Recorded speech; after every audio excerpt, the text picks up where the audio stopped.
My principal was mean to all the other teachers but gave me perfect evaluations and new classroom equipment. Then he closed the door and asked me over to play cards, just the two of us, insisting it wasn't romantic since he's my boss. But after I turned him down and told the superintendent, he ignored me for months, then quit right before school started.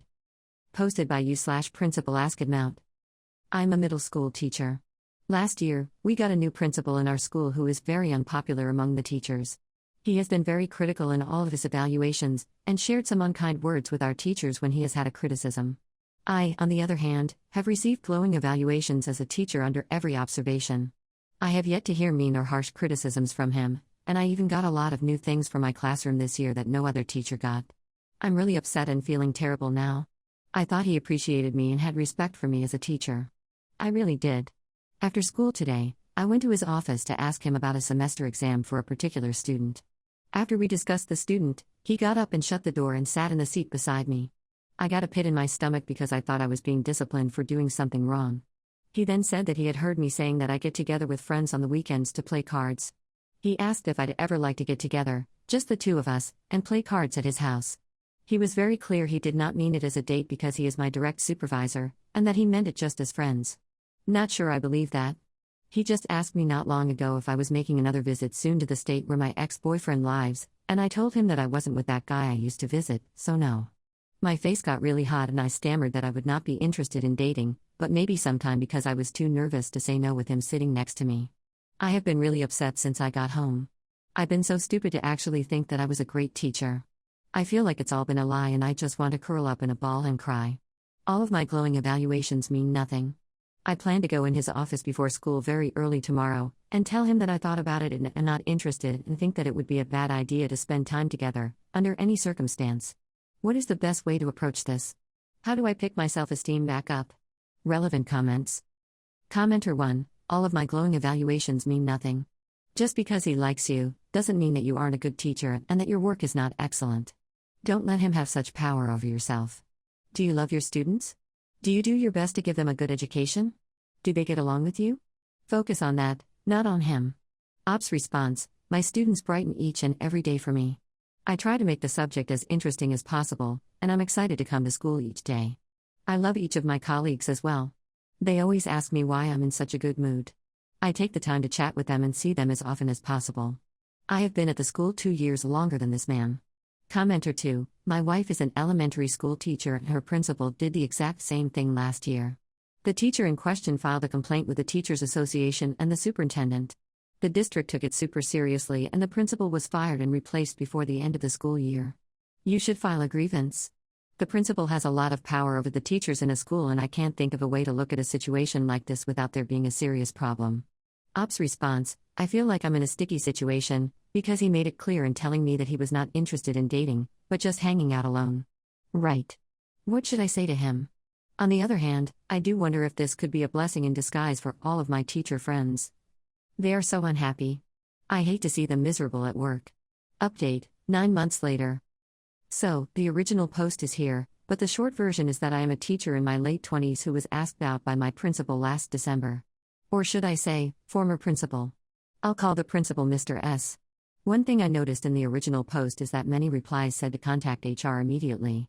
Those comments were pretty out of touch with my actual small school system, in a tiny community. The chain of command goes from principal then directly to superintendent of schools.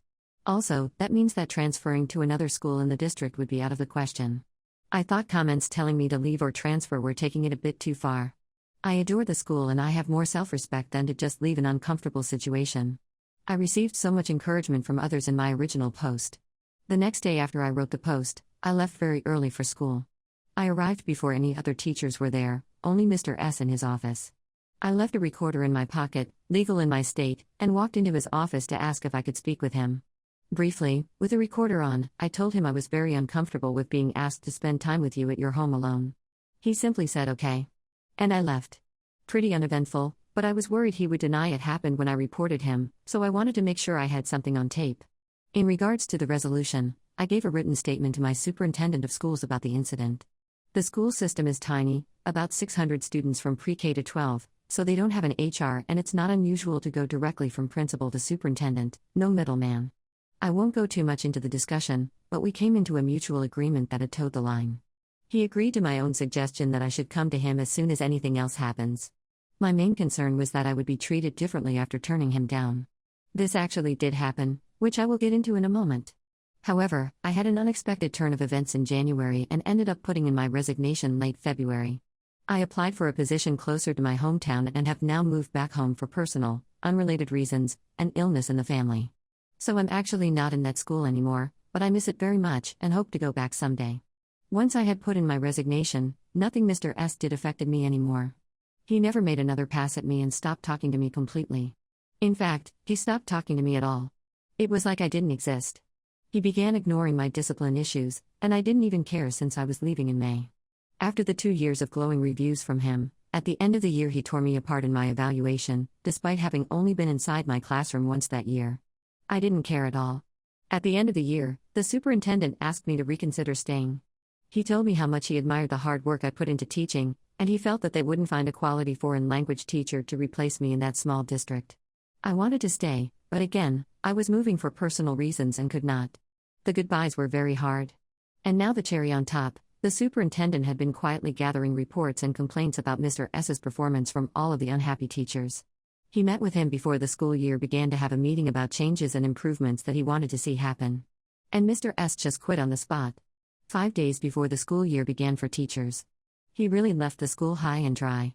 They have not found a replacement principal and are making it work with the superintendent doubling as his job, and select staff members stepping in to cover other duties. So, all in all, he is now the most hated man in the school district, and I don't have to be there among all the madness this year. The superintendent has also emailed me recently to let me know that I am welcome to come back to that district at any time. Thanks for listening. My mom always treated me worse than my siblings and called me the fat kid even though I was thin. Then when my brother asked who was nicer between my parents, I said Dad, and she overheard, threatened to never speak to me again, so I said that sounds like heaven, and now my whole family wants me to apologize. Posted by you/MoistWest4212. I, 23F, and my mom, 49F, have never really gotten along. Growing up, she treated me differently from my siblings. I'm the second oldest of 4, and she was always stricter and harsher with me. If I brought home anything less than an A, I got grounded. Even 1B on an assignment meant trouble. My siblings never had that rule. On top of that, she always commented on my weight. She called me the fat kid even though I was thin. She never said this to my siblings, just me. As I got older, I realized she liked getting a reaction out of me. At first I defended myself, but when I stopped, she escalated and even got physical. On my 18th birthday while I was still in high school, she kicked me out. By then I was already staying with a friend most of the time just to get away from her. Now, as an adult, I hardly speak to her. At family events we might exchange a few words, but that's it. Recently I was at my sister's place, and she had my mom on speakerphone. I was in the background talking to my brother, and he asked who I thought was nicer, Mom or Dad. Without thinking, I said Dad. My dad wasn't great either. He wasn't around much and could be harsh, but compared to my mom, he's nicer. I also talked to him more, though not a ton. My mom overheard, asked what I said, and I repeated it. She snapped and said she'd never speak to me again. I said, "You're saying that like it's a bad thing. Honestly, it sounds like heaven." She didn't hang up on me but ended the call on my sister, who was the one talking to her. Later my sister texted me that my mom took me off her car insurance. I never asked to be on it anyway. She added me without telling me because it lowered her own rate. One day she just said, "Hey, I put you on my plan." I didn't argue, but now I see it was just another way to control me. She's done stuff like this before. When I was younger, she'd put my phone on her plan and shut it off whenever she got mad. This time was the same. After removing me, she told my sister, since she thinks her dad is the better parent, let him put her on his insurance. I never said better parent. I just said Dad was nicer. She also told my sister she hoped my car got impounded and that she could turn it off through OnStar. My car is fully paid off, so I doubt that's even possible, but the fact she said it was ridiculous. I didn't need her insurance anyway. Before she added me, I was paying for my own. After she removed me, I just went back to mine. Meanwhile, my sister said I was too harsh and should apologize because Mom has done so much for you. I asked what she meant, and she said, she put a roof over your head and gave you food and clothes. That's the bare minimum of parenting. Now my mom has gone to my grandparents and aunt saying I was disrespectful and need to apologize. From my perspective, I just answered my brother's question honestly. So Reddit, am I the jerk? Relevant comments. Commenter 1, is your mom a registered owner on the car? If so, she may be able to cause problems with it. If she isn't, and even if you don't use OnStar, contact them and let them know and ask them if they have the ability to notate on your car's file that she is not allowed to have any information or use any of the features. Ask about passwording the file. Ops response: unfortunately, she is. I initially got the car from my grandparents, and I guess when you gift a car, or at least in my state, it cannot be transferred from grandparents to grandchildren. It has to be transferred from parent to child. So the original plan was for my grandparents to sign it over to my mom, who then would sign it over to me. However, she never did that. Probably to have something to hold over my head, but yeah, unfortunately she is registered as the owner. I'm planning on looking into getting a new car next week just to be completely rid of her. I'll definitely contact OnStar. Commenter 2: your mother abused you. Why have contact at all? What does she add to your life? It's common for narcissists to have scapegoats and golden children. I got similar abuse, being called fat as a skinny kid, etc., and physical and emotional abuse. My parents haven't known where I lived for 12 plus years and have had zero contact from me. I've not long stopped having nightmares about them finding me. Ops response: we don't really have any contact. Her number is blocked, which is why she had to use my sister as the messenger. I don't speak to her, talk to her, or hang out with her.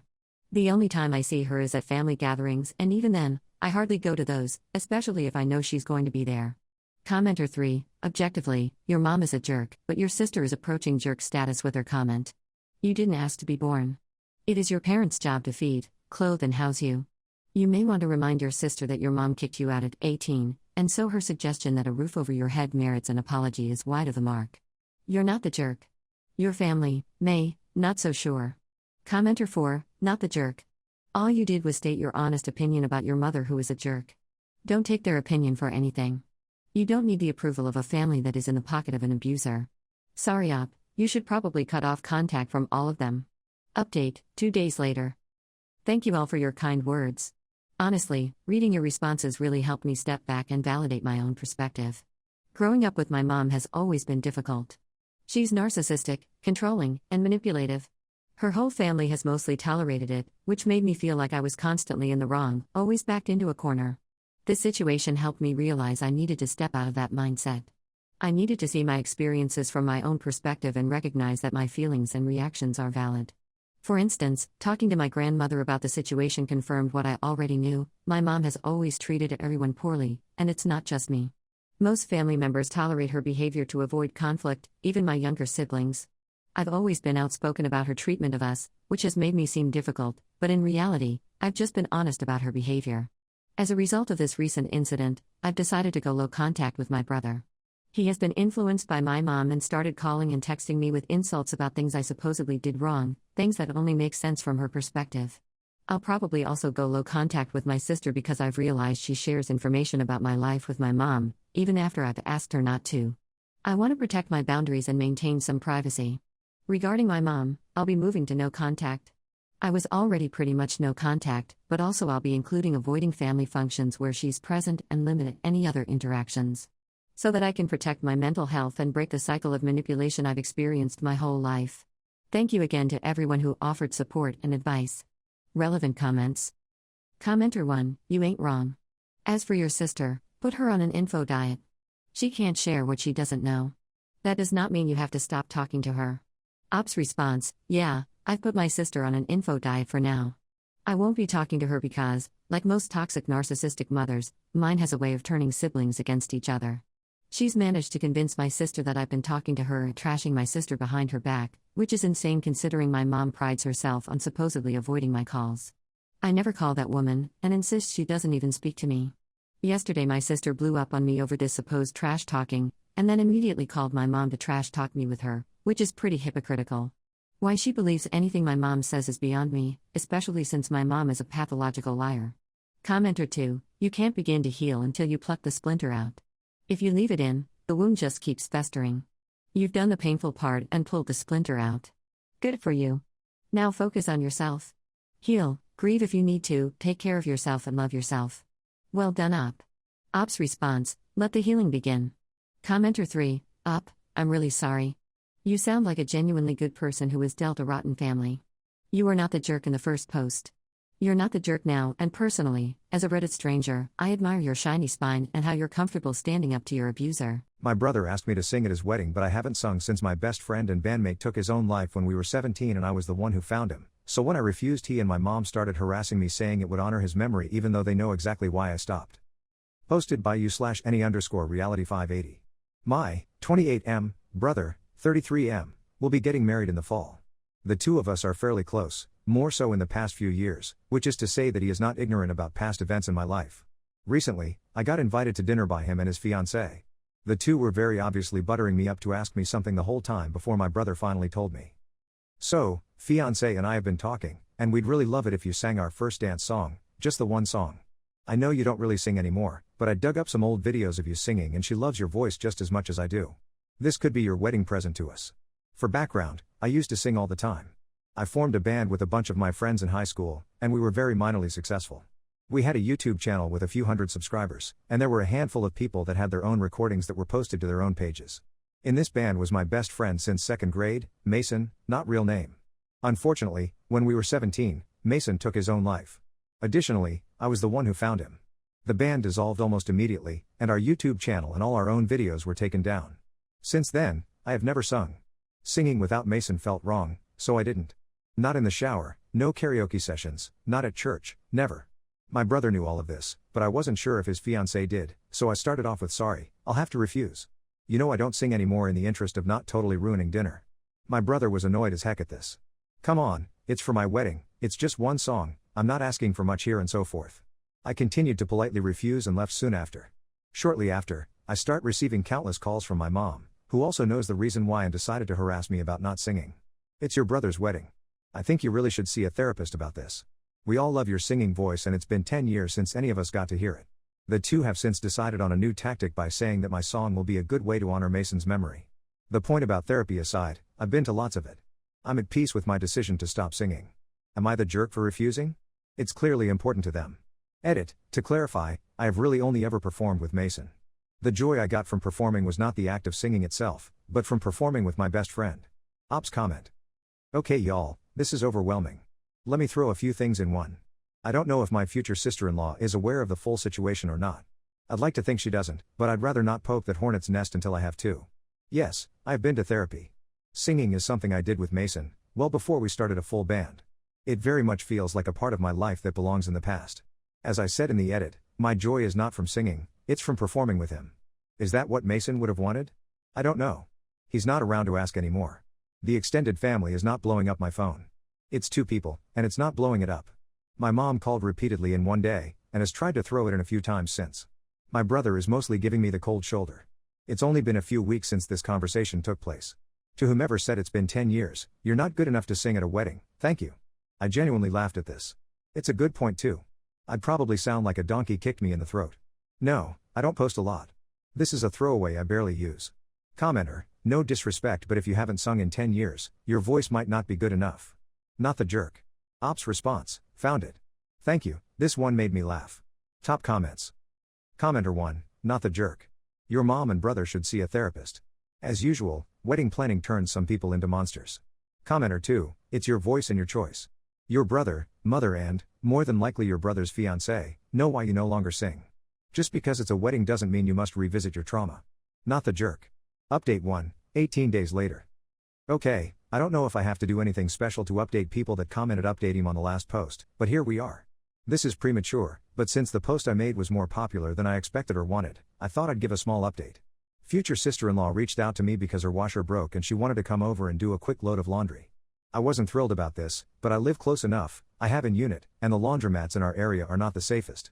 I was content to just watch TV silently in my tiny apartment while we waited, but she of course had something to discuss. I thought for sure she'd be the third person to try to convince me, but no. Instead she told me that she wasn't sure if my brother was giving her the full story. She told me that he used to sing all the time, he was in a band, but he quit when the band broke up.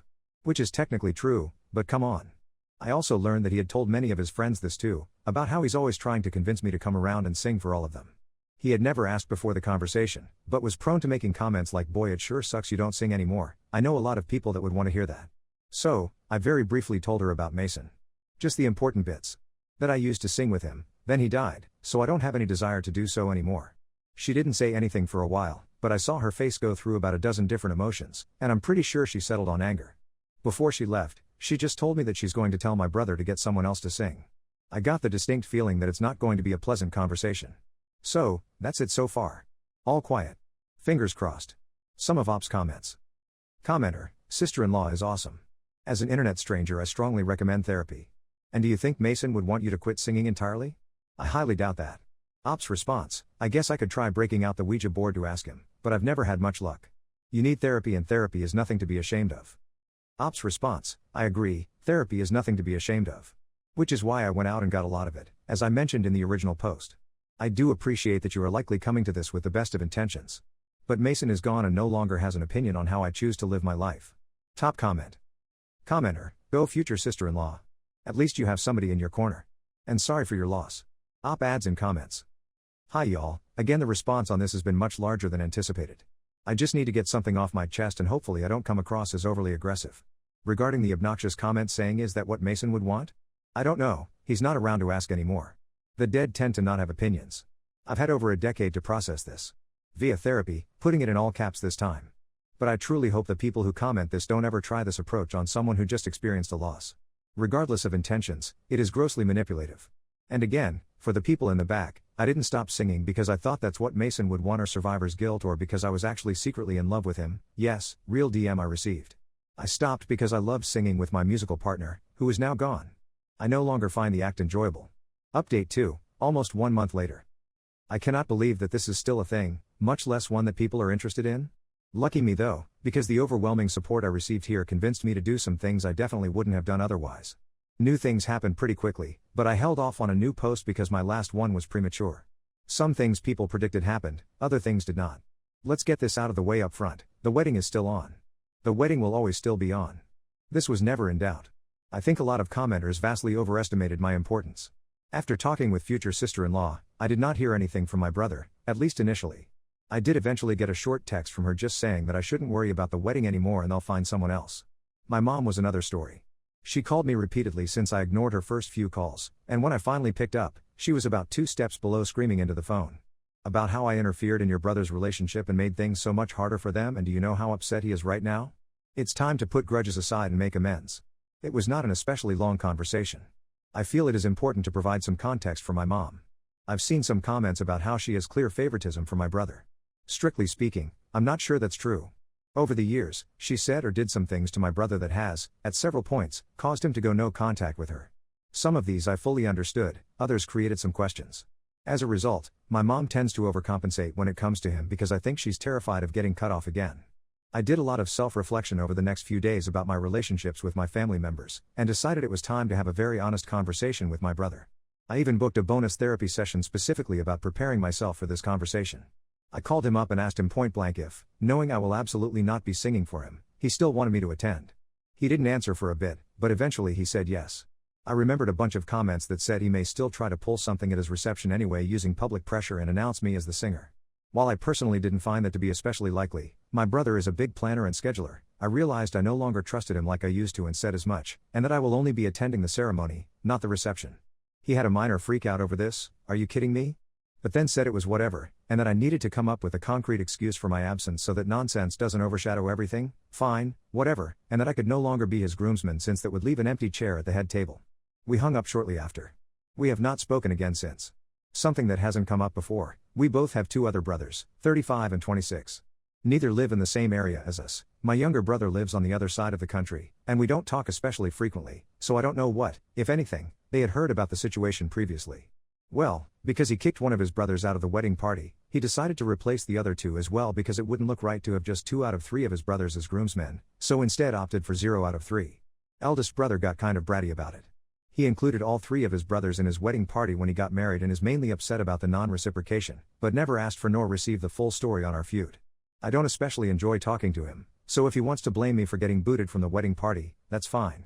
My younger brother, on the other hand, made it his personal mission to extract every single detail possible from all parties. He called me up to get my side, and then decided he was going to join me in skipping the reception. He has decided to start brainstorming an excuse for the both of us. Honestly, I think he was looking for an excuse not to go anyway. He despises family functions. At this point I am praying for no more updates. This is just absurd. The wedding cannot come soon enough. This is not related to the update, but instead to the comments and DMs I received. I have tried my best to be civil with the many comments of is that what Mason would want? Or have you tried therapy? We are now 3 posts deep on this nonsense. I'm not going to be trying so hard at civility anymore.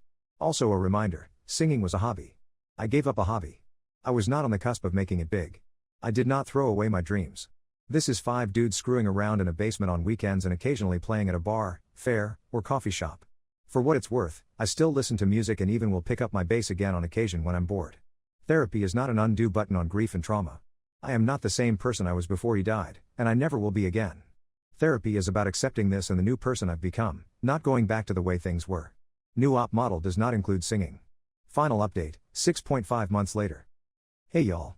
You for sure don't remember me, but I thought I'd come back for a final update.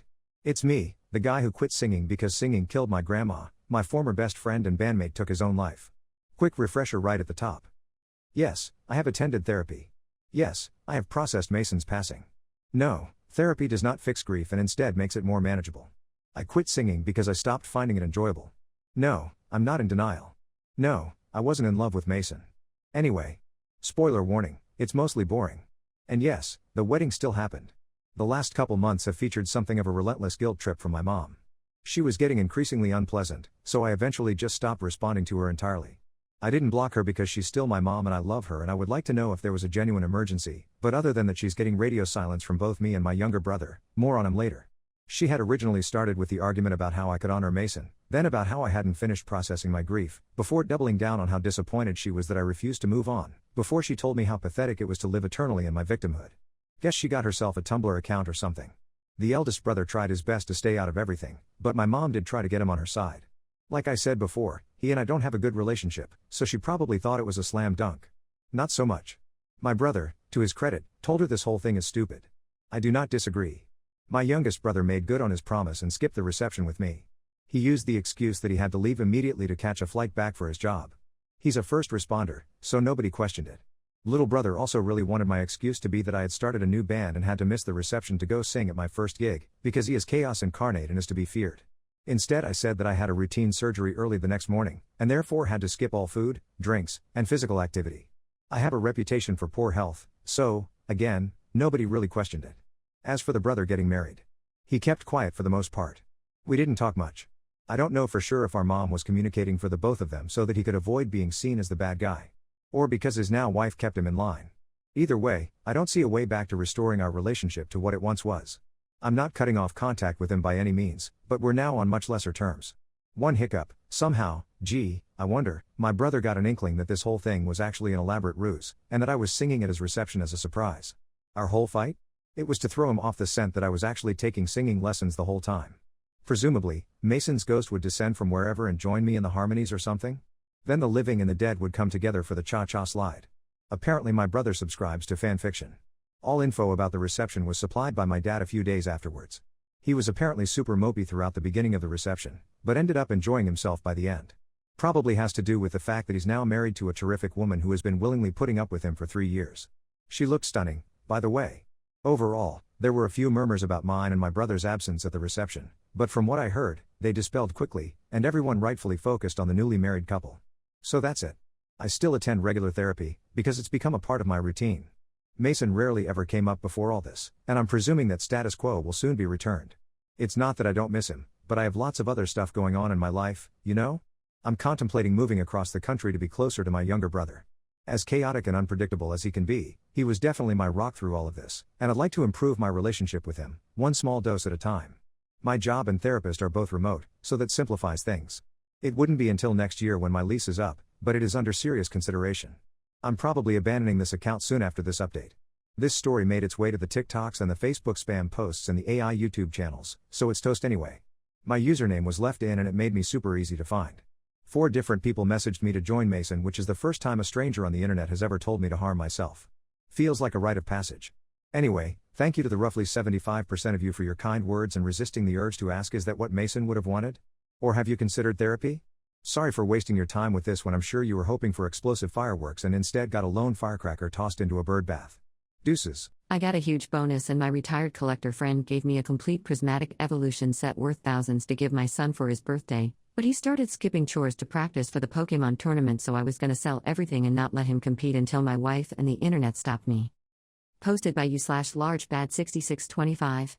Context: my son, 10M, got into Pokemon cards around 2 years ago, after I introduced him to them, and he's been playing with his friends with his cards, and has also been collecting them. About a month ago, I got a big pay bonus at my job, and I went out and a friend, a retired Pokemon card collector, was nice enough to give me a completed collection of one of the new sets, called Prismatic Evolutions, as well as 4 pre-built decks. His birthday is in around a week, June 10th, and I was planning on giving it to him as a birthday present. However, recently I've noticed that he sometimes isn't doing the chores I ask him to do around the house, instead focusing on playing with his cards.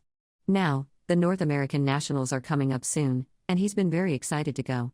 He's spent a lot of time practicing during regionals, and even got in the top 16 at one of them. However, because of his behavior, I feel that some discipline is necessary. Me and my wife talked about this, and I suggested that we sell the Pokemon cards I was planning to give him, as well as not allow him to go to Worlds. However, my wife said that it was too harsh. I decided to go and ask on Reddit, as I want there to be a neutral opinion on this topic.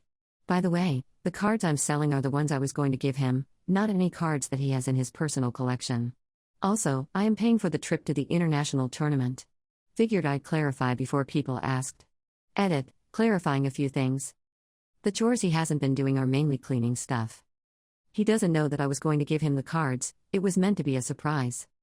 The friend gave the cards to me, and said I could do whatever with them. It was my decision to give them to my son, since I only play with older cards. I hate the newer sets. He's been told a few times by me and my wife that he needs to do his chores. He's gotten a grounding and his phone taken away in the past. Relevant, top comments. Commenter 1. What specifically are the expectations regarding what he's responsible for cleaning, and the frequency at which it must be done? Ops response: frequency is 3 times a week, and while I expect him to help out, I don't expect him to do everything on his own. The only reason I was considering what I said in the post is because he was straight up refusing to do it. Commenter 2, just hold on to the cards or something. What the heck? Bad behavior? You said he sometimes doesn't do his chores. I don't know why you're going nuclear option because of chores. Commenter 3, my kid is doing what is pretty normal for a 10-year-old. Instead of teaching him or supporting him to develop more responsibility, I'm going to punish him in the most painful way I can think of. Of course you're the jerk. You're the one who needs to grow up. Update, 2.5 weeks later. After posting the original post, you were brutal. Very brutal. But I deserved it, as I realized that I was wrong. If I actually did do that, it would ruin one of the things he would be the most excited about, and it was also way too extreme compared to what he did. After all of you who commented on the first post telling me that, I realized. Looking back, I was too rash and not thinking about what this could do to him long term. I'm glad that I didn't go through with what I was originally going to go through. On June 5th, I sat my son down and talked about how it's important to be responsible, and doing his home chores was a good way to show that. He explained that he's been too focused on the upcoming tournament, and distracted from his other responsibilities. He understood my side, and I understood him, and it went well, all without any consequences needing to happen. I also told him that it's important to clean up after you're done playing, as his cards, deck box, playmat, condition markers, dice, they use dice instead of coins, and damage counters, could get lost, stolen or damaged. We had a good conversation and we both left happy. On June 10th, I surprised him with all the cards for his birthday, and he was ecstatic. I also did what one commenter suggested and dressed as a Pokemon professor, just for the fun of it. Gave him some packs, the Prismatic Evolutions complete set, the 4 pre-built decks, and I also got him a new deck box, new sleeves, and some art rares for the cards used in his deck. Then, we traveled to the tournament the next day. The tournament ended a few days ago, and if you're wondering how he did, he played well, but unfortunately didn't make top cut. Afterwards, we celebrated with a nice dinner, did a few pack battles in our hotel, and played some fun games against each other. All of this wouldn't have happened if I did what I said in the original post. This probably sounds cliché, but thank you Reddit for preventing me from making a huge mistake. Relevant comments. Commenter 1, still the jerk. Why didn't you listen to your wife the first time instead of getting opinions from internet strangers? Is what she says not important? Ops response, you bring up a fair point. To be honest, that day we were arguing, and I wasn't really taking her advice and listening to her. I did apologize though, and we've been on good terms since. Commenter 2, I'm glad we had a happy ending. What sort of deck did your son end up playing at NAIC? Ops response, he was playing Dragapult X. I helped practice with him against his tough matchups. Commenter 3, what an amazing update. You did well, Dad. Commenter 4. A Pokemon collector somehow managed to complete a set worth probably nearly 10k, retire immediately after doing so, and then just gifted you all that for free, which he then gave to a 10-year-old. Forgive me if it doesn't really seem believable. If it is, I'm very jealous of your son. But I'm sure you can appreciate why people would be skeptical. Edit. Not to mention Ops seemingly mixing up nationals, internationals, and worlds tournaments in the original post. But I suppose parents can be like that sometimes. My boyfriend of 6 months demanded I unblock my ex and message him to prove I'm not talking to him behind his back, threatened to cancel our lease if I didn't comply, then later that day screamed at me for making plans with a friend and locked me out of our apartment after telling me to leave. Posted by you/crunchy_win_93. Yesterday, I, 32F, woke up and made my partner of 6 months, 31M, and I breakfast. We were having a great morning. I ended up spilling most of the food on the floor, but we laughed while cleaning it up, and there was enough left in the pan to make him a plate. Totally fine. I don't usually eat breakfast anyway. The problem happened after he finished breakfast and took a shower. Once he came out of the shower, I made a joke and he responded with a serious comment. I replied that it was just a joke and I started laughing. He completely turned defensive, saying he wasn't in the mood for laughing. He has had something on his mind, and he needs me to provide proof. He proceeded to demand I unblock my ex to send him a message, proving that I wasn't still talking to my ex. I was suddenly sick. I didn't want to unblock my ex to open that can of worms, so I held firm with a no, I'm not going to do that. He started threatening to text my ex. Apparently, he has gone through my blocked numbers and saved my ex's number for a rainy day. I started shaking because he was demanding I text him or my partner would cancel the lease and leave me. We just lost our pregnancy, so I said, what if I was still pregnant? He responded with then I would be stuck. He was very intimidating with words and actions, so I ended up unblocking my ex and messaging him, to which my ex never responded. Reddit, am I the jerk here? Am I overreacting? I feel like I should leave. The physical aggression and intimidation is very triggering from previous trauma, and I was terrified by how quickly his mood and actions changed. Advice is greatly appreciated. Edit, the joke I made was about moving in with my female best friend while my partner goes on a 10-day cruise. She is married with 2 kids with no room to spare, and my partner knows this. Edit 2, so I did it. After 4 hours, I asked if I could block my ex again, and he said yes. Later in the day, I asked a friend if she had free time, and we agreed to meet up. After I told my partner I had made plans for late afternoon with a friend, he started screaming at me for spending time away from him on the weekend. He started the physical aggression again, punching the walls and throwing things, then told me to get out. He proceeded to lock me out. I don't have a key to the deadbolt and neither does he, but I heard him lock the door and then the deadbolt since he followed me out to the door. Within seconds, he then texted me run away and stay somewhere else, but he literally just told me to get out and knows I have nowhere else to go. All I wanted was to spend a few hours with a friend and get some clarity on our relationship. Edit 3, he came home from work last night and took my phone, so I started packing. It wasn't long after that he came back and got physical with me. He grabbed my hair and pulled me around, and at one point slammed me to the ground.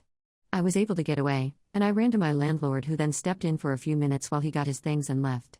The rent is paid through next month, so as long as I keep the deadbolt locked, he can't come in. I'll update further as I am able. Relevant comments. Op responds to multiple comments on if she can leave. Op's response, I recently lost my employment, so I'm in a rough spot. Commenter 1, leave yesterday. Sane people don't act like abusers at the flip of a switch. When someone shows you who they are, believe them. Op's response, yes, we had a great friendship prior to dating. I feel like our friendship has vanished since he broke up with his female best friend, not at my request, but I think he finally realized that the married woman he was best friends with was emotionally cheating on her husband with my partner, thusly he was also emotionally cheating on me. I never said anything, though. He came to that conclusion himself. Cannot move in with her parents? Op's response, I'm no contact with my parents.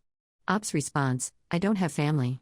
Commenter 2, the insane behavior is also that she already lives with him and has already lost a pregnancy with him and already knows he was emotionally cheating on her with a married woman, and now she's on Reddit not knowing what to do. She's as messed up as him. Just in a different way.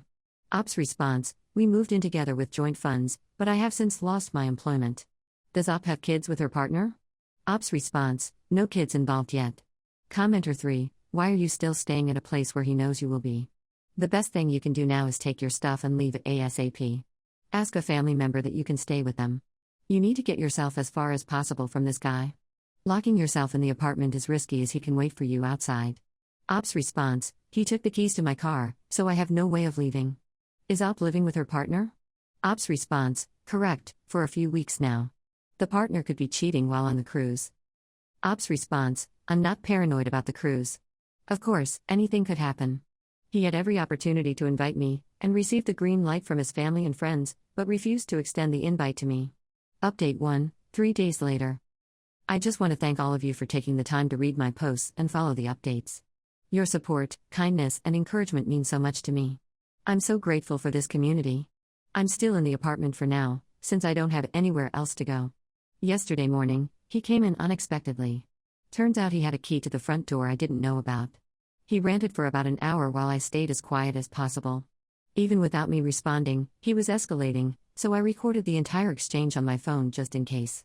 Eventually, he calmed down and tried to convince me that we could fix this. He said if he created one more fake scenario in his mind and demanded I prove it wasn't true, then we could finally be done.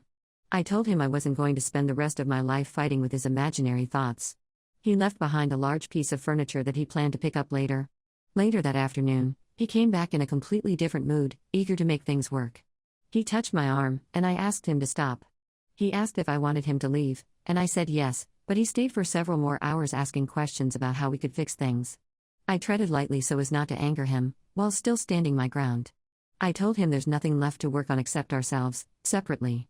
Before leaving with the rest of his belongings, he asked for a hug and said he wouldn't be back. I gave him one last hug, and he left. Relevant comments. Commenter 1, time to put a bolt on the inside of the door and keep it in place whenever at home. Your ex is apparently more than a little unstable. Commenter 2, stick to your guns. You did the right thing. Good on you and just look to the future for a better life. It is out there. Commenter 3, girl, why are you by yourself in the apartment you both shared? Like I feel like it's a no-brainer that he would be able to have a key to your shared apartment. He could have done way worse. But other than that, glad he left and make sure you change your locks and have someone with you until that is fixed. Commenter 4, go to the police and get a restraining order. This man is clearly not stable. He could seriously hurt you in his delusional state. Final update, 1 week later. Good morning, everyone. I just wanted to take a moment to share what I hope will be the final update to my original post. Thanks to so much support and guidance, the landlord has changed the locks, installed cameras, and updated the lease so that I am now the only tenant. They've also given me a safer parking area that's under surveillance, which brings me some peace of mind. A police report has been filed to keep a record of what happened, and I've started counseling sessions to begin healing. I truly appreciate all of the kindness and encouragement I've received. It's made such a difference during this time. I've been my stepson's stepdad for 12 years and he's always refused to bond with me or my kids. Then when he found out his college fund was smaller than theirs, he demanded I contribute even though his dad told him for years that I'm the reason his parents can't get back together and he plans to cut us all off after graduation. Posted by you/fun_elephant_6393. I, 39M, and my wife, Emily, 38F, have been married for 12 years. Emily has a son, James, 17, from a previous relationship with Dan. Emily left Dan when she caught him cheating with a coworker. They shared 50-50 custody of James. I met Emily about a year after she had left Dan. A year later, Dan married his affair partner, and Emily and I got married soon after. James never really bonded to me. I admit that I tried a little too hard initially to get him to like me, but backed off when I realized I was trying too hard and it was having the opposite impact. Over the years, we've built a tense acceptance of sorts, if that makes sense. Emily and I have 3 kids, 10F, 7M, and 4M. James doesn't have a good relationship with them either. He bonds well with Dan's sons, but doesn't like spending much time with our kids. He isn't mean to them but just ignores them mostly. The eldest 2 now just avoid him when he is home.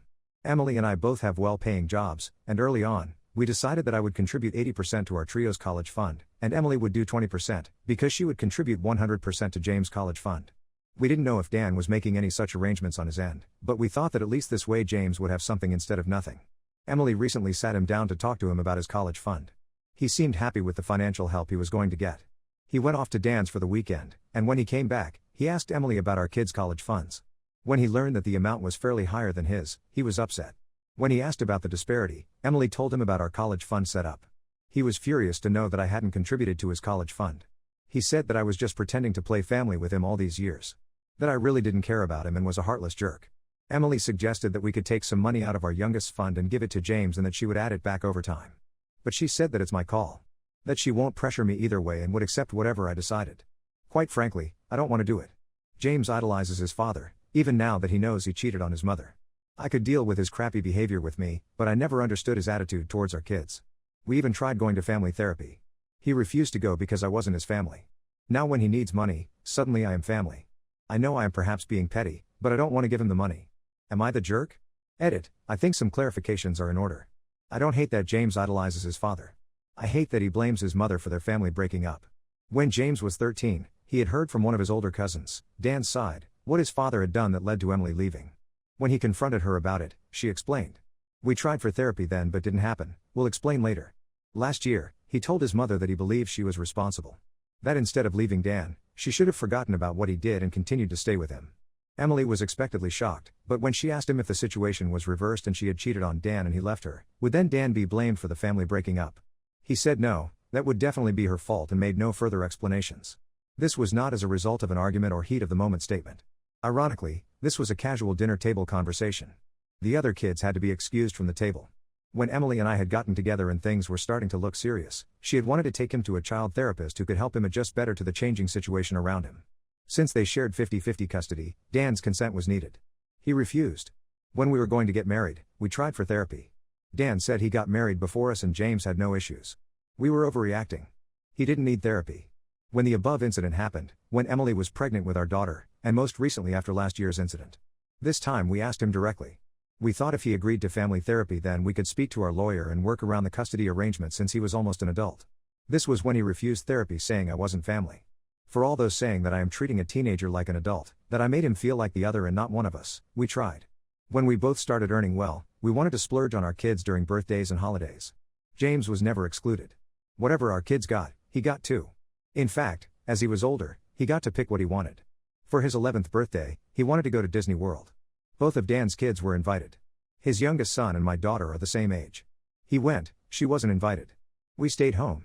We started the college funds about a year after our daughter was born. Emily couldn't start one for James earlier since she was a stay-at-home mom when she was with Dan. It took her a while to get back on her feet. She wasn't in a position to immediately start a college fund for him. What a lot of you pointed out is right, he has been shortchanged. Emily will rectify that and make up the deficit he should get by the time he starts college. But that will still not make it as much as the remaining 3.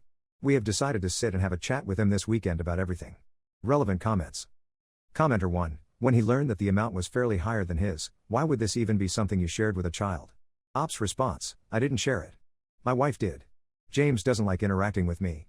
James is 17. He's not a child anymore. Commenter 2. He has 2 parents to contribute to college.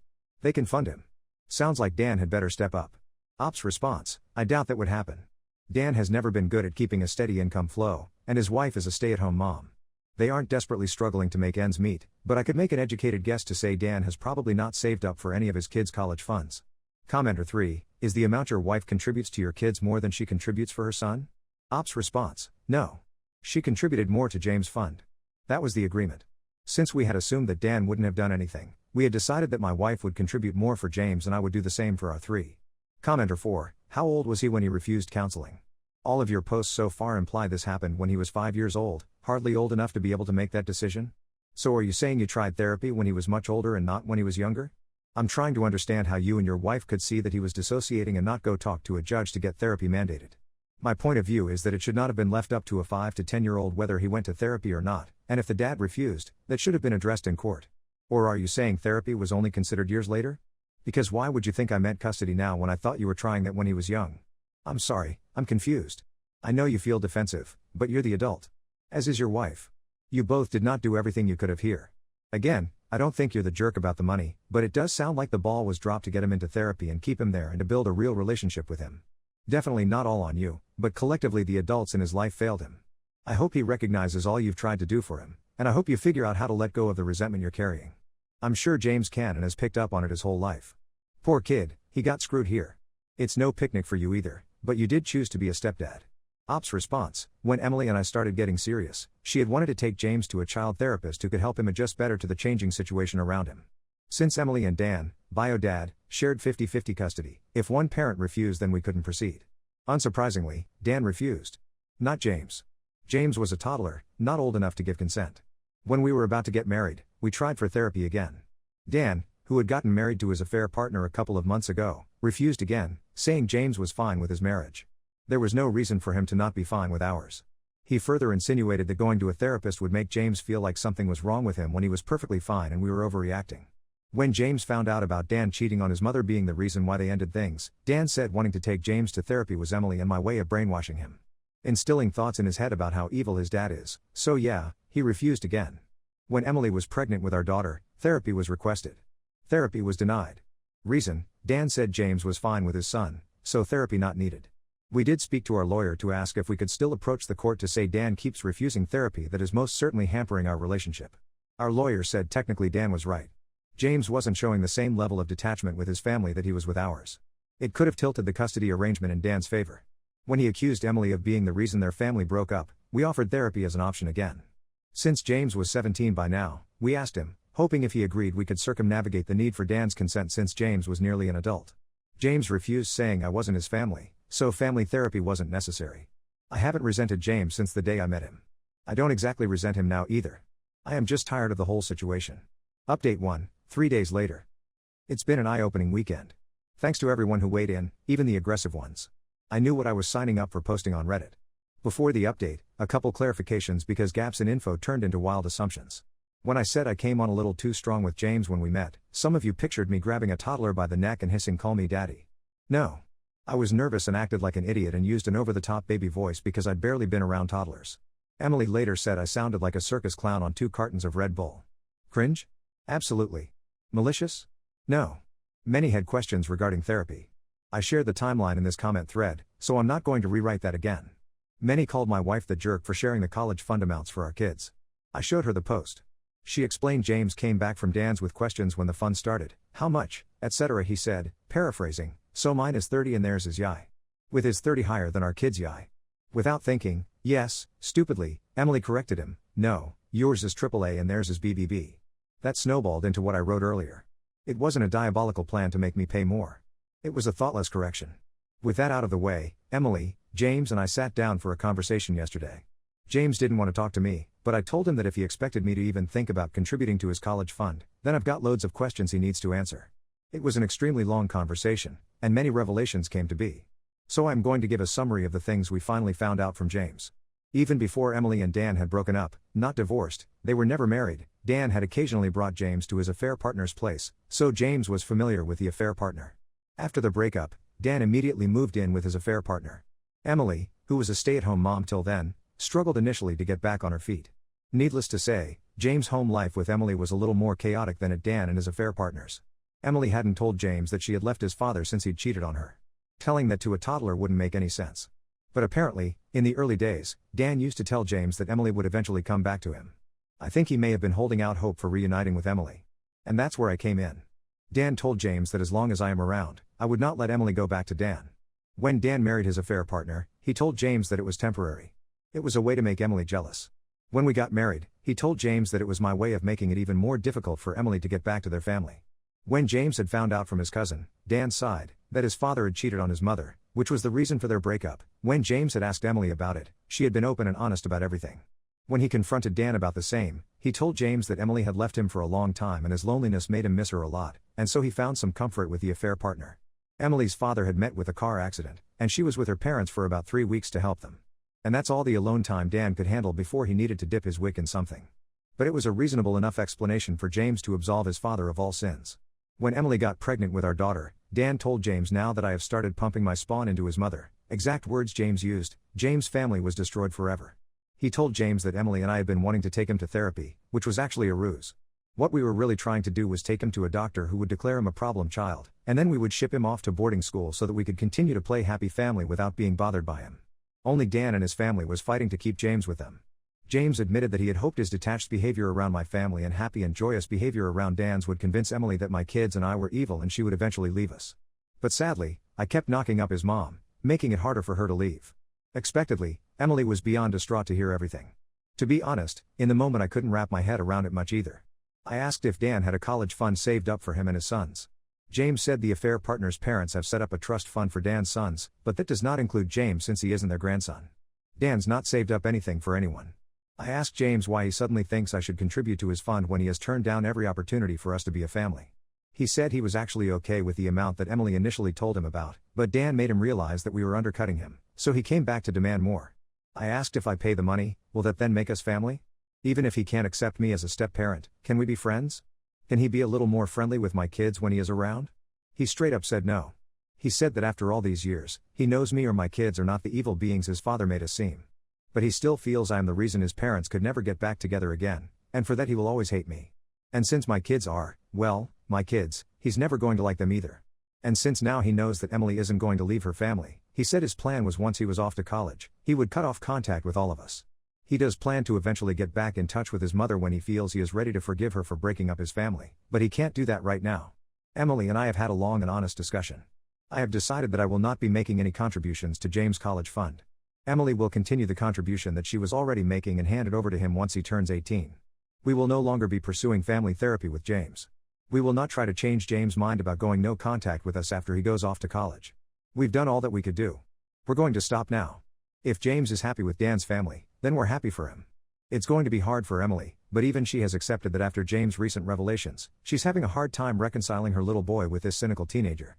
We have both taken individual and couples therapy before. Mainly due to the stress and anxiety James' behavior used to put on us as a family. We are looking into starting again. Hopefully, we'll be able to overcome this in time. Relevant comments. Commenter 1, yikes. Not the jerk. Didn't think you were even before the update, but this makes me sad. Wish you had asked him this question years ago. I'm surprised y'all didn't think of that.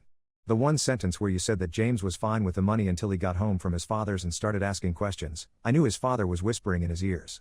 Op's response, we always knew Dan was up to no good. Whenever we had tried to have conversations like this before, either he would throw a tantrum and not communicate, or he would just sit there like a stone and not say a word, and as said before, therapy was repeatedly denied. He only entertained this conversation because of the money he is going to get from his mother and tolerated my presence because of the possibility of me contributing to his fund. Update 2, 9 days later. I've been getting so many messages and comments that I haven't been able to reply to them all. Emily and I are deeply grateful for all the kind words we have received, and even the unkind ones have been insightful in their own way. A lot of you asked how we did not know that Dan was brainwashing James against us. It's not that we didn't know. We knew that some level of parental alienation was happening, hence why we repeatedly advocated for therapy, but we didn't know to what extent. Like I said in a comment before, whenever we tried to talk to James, he would either throw a tantrum or simply sit like a stone and not say a word. Since therapy was denied repeatedly, we really couldn't do much. The fact that Dan had filled James' head with this kind of nonsense, we really didn't know. Last year, when James spewed his judgment on how Emily was to blame for their family breaking up, is when we had our first inclination of how much James had been poisoned against us. As for suing Dan for parental alienation, at this point, it doesn't matter. James will turn 18 early next year, and we have no proof of anything. We did not record the conversation we had with him, and James is not a reliable witness. He would easily lie to protect his father. Now, coming to the recent developments. After everything that James said, Emily was very shocked and devastated. For all those who said she should have told James that Dan was the problem, not us, and so many other things, reality was that she said nothing because she couldn't. Real life isn't like some scene from a movie or series where characters have replies ready at the tip of their tongue. When your son spews this level of hate towards you, it's hard to comprehend and respond with zingers. That said, we have had time to think things over. And we have considered a lot of the advice that we got from here. Emily has decided that while she will continue to add to James' fund till he turns 18, she will not be handing over the money to him. As per the advice given by many, she will be paying directly to the institution that James gets admission into. If he chooses not to go to college, then the money will be held back and given to him when he turns 25. In the hopefully very unlikely case of Emily passing before James turns 25, then our lawyer will be in charge of ensuring that James gets the money at the allotted time. This is to ensure that neither James nor Dan can blame me for meddling with the money. Since our last conversation, James had not come home. He stayed at a friend's place for a few days, then went back to his father's place. Emily asked him to come over on Saturday. She sat him down and told him that since he is hell-bent on giving up his relationship with us, then there was no point walking on eggshells around him any longer. She told him that she was hurt and disappointed by his behavior. For him to believe that his mother was to be blamed for their family breaking up was unacceptable. Emily said that if he feels his father cheating is acceptable and she should have gone back to him, then she cannot see eye to eye with him. This is not word for word of the conversation. I am mostly paraphrasing. She told him that I will not be making any contributions to his fund. Since he doesn't think of me as family, I have no obligations to add to his funds. And if he still feels that his fund is lacking, then he should ask Dan to make up for the deficit. She also told him that he will not be getting direct access to his funds and that payments from the fund will be made directly to whatever college he attends. He was also made aware of what happens if he doesn't go to college. Emily also let him know that from now on, if he wishes not to come over to our place, he doesn't have to. We discussed it with our lawyer. While Emily will not be giving up custody yet, she will not be enforcing that James stay with her as per the custody arrangements. He silently listened to everything Emily said. He didn't leave his room that night and went back to Dan's place on Sunday. We haven't heard anything from him since then. My girlfriend told me she finds it weird that I walk to work instead of taking the bus and said she'd be too embarrassed to tell her friends I walk an hour each way. Then when I suggested we walk 5 minutes to dinner, she said walking to places is undignified and she won't embarrass herself like that. Posted by you/what's wrong with a walk. I feel like I'm going crazy, so I just wanted to check whether I'd somehow completely misjudged this. Literally the only thing to explain here, I've been seeing my girlfriend for 3 months, exclusively for 2. I don't drive as I graduated university and moved to London, where a car isn't needed, and I've only just moved back to my more rural hometown. I'm currently working in an office which is slightly awkwardly located. If I get the bus, it's 2 separate buses, so the journey takes a total of about 55 minutes. If I walk, it's 1 hour 10 minutes. I enjoy walking a lot when it isn't raining, and I take quite a scenic route, so I enjoy getting my headphones in with Spotify and just enjoying the stroll in the mornings and evenings. I enjoy it more than a cramped bus and find it to be relaxing and a fresh start to the day. I mentioned in passing that I walk to work to my girlfriend, and she keeps bringing it up, saying that if I don't drive I should stop being weird and get public transport like everyone else. She thinks it's too long to just walk each day, and she just finds it weird. She said she would be too embarrassed to tell her friends that I walk to work. That's all I can explain. There's no real other reason, but she genuinely seems to have an issue with it. Am I missing something here? Has she just got a weird problem with the concept of walking? Relevant comments. Commenter 1, what is weird is her having an issue with something completely healthy. Commenter 2, not to mention that public transport isn't exactly reliable in all corners of the world. I've heard stories about British public transport from Brits and my parents, who were there as tourists, so no important stuff like, showing up at work on time. Commenter 3, plus, walking is free. Over the course of a year, that is a decent amount of money saved. Commenter 4, this might just be a one-off weird opinion of her, or she might have larger issues. Ask her what exactly her problem is with you walking to work. Tell her the reasons you made that decision, and that you'd rather not hear any criticism on it from now on. That being said, you could cut that 1 hour 10 minutes to about 15 to 20 minutes with a bicycle. Not relevant to the issue, I know, but as an engineer, I worship efficiency. Commenter 5, while I disagree with the way the girlfriend is approaching the issue with I can't believe that the walk itself is the problem. Maybe she wants him to get a car now that he lives rurally. Does your girlfriend always have to come to you or pick you up to spend time together? That can be draining. Or maybe she feels that by not biking or driving, you're significantly cutting into your time together? You are 100% in the right to walk to work and enjoy it. I just think that finding the real problem would be better for your relationship than the righteous indignation approach most commenters are taking. Maybe a bike is a potential compromise. Commenter 6, I guarantee she wants you to pass your driving test or get a car. But rather than discuss it with you, she hopes that by shaming you, you'll run off and organize it yourself.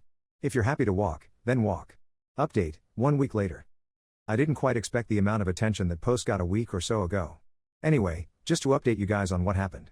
3 nights ago, we were hanging out at her house and decided to go for dinner at a pub which is a 5-minute walk from her house, nowhere fancy. I said to her, shall we head off? To which she replied, well, have you called a taxi? I pointed out that it's a 5-minute walk away and it's quicker to walk there, and it was a nice evening. She then told me that walking to places is undignified, and that I can embarrass myself with that kind of thing if I want to, but she won't.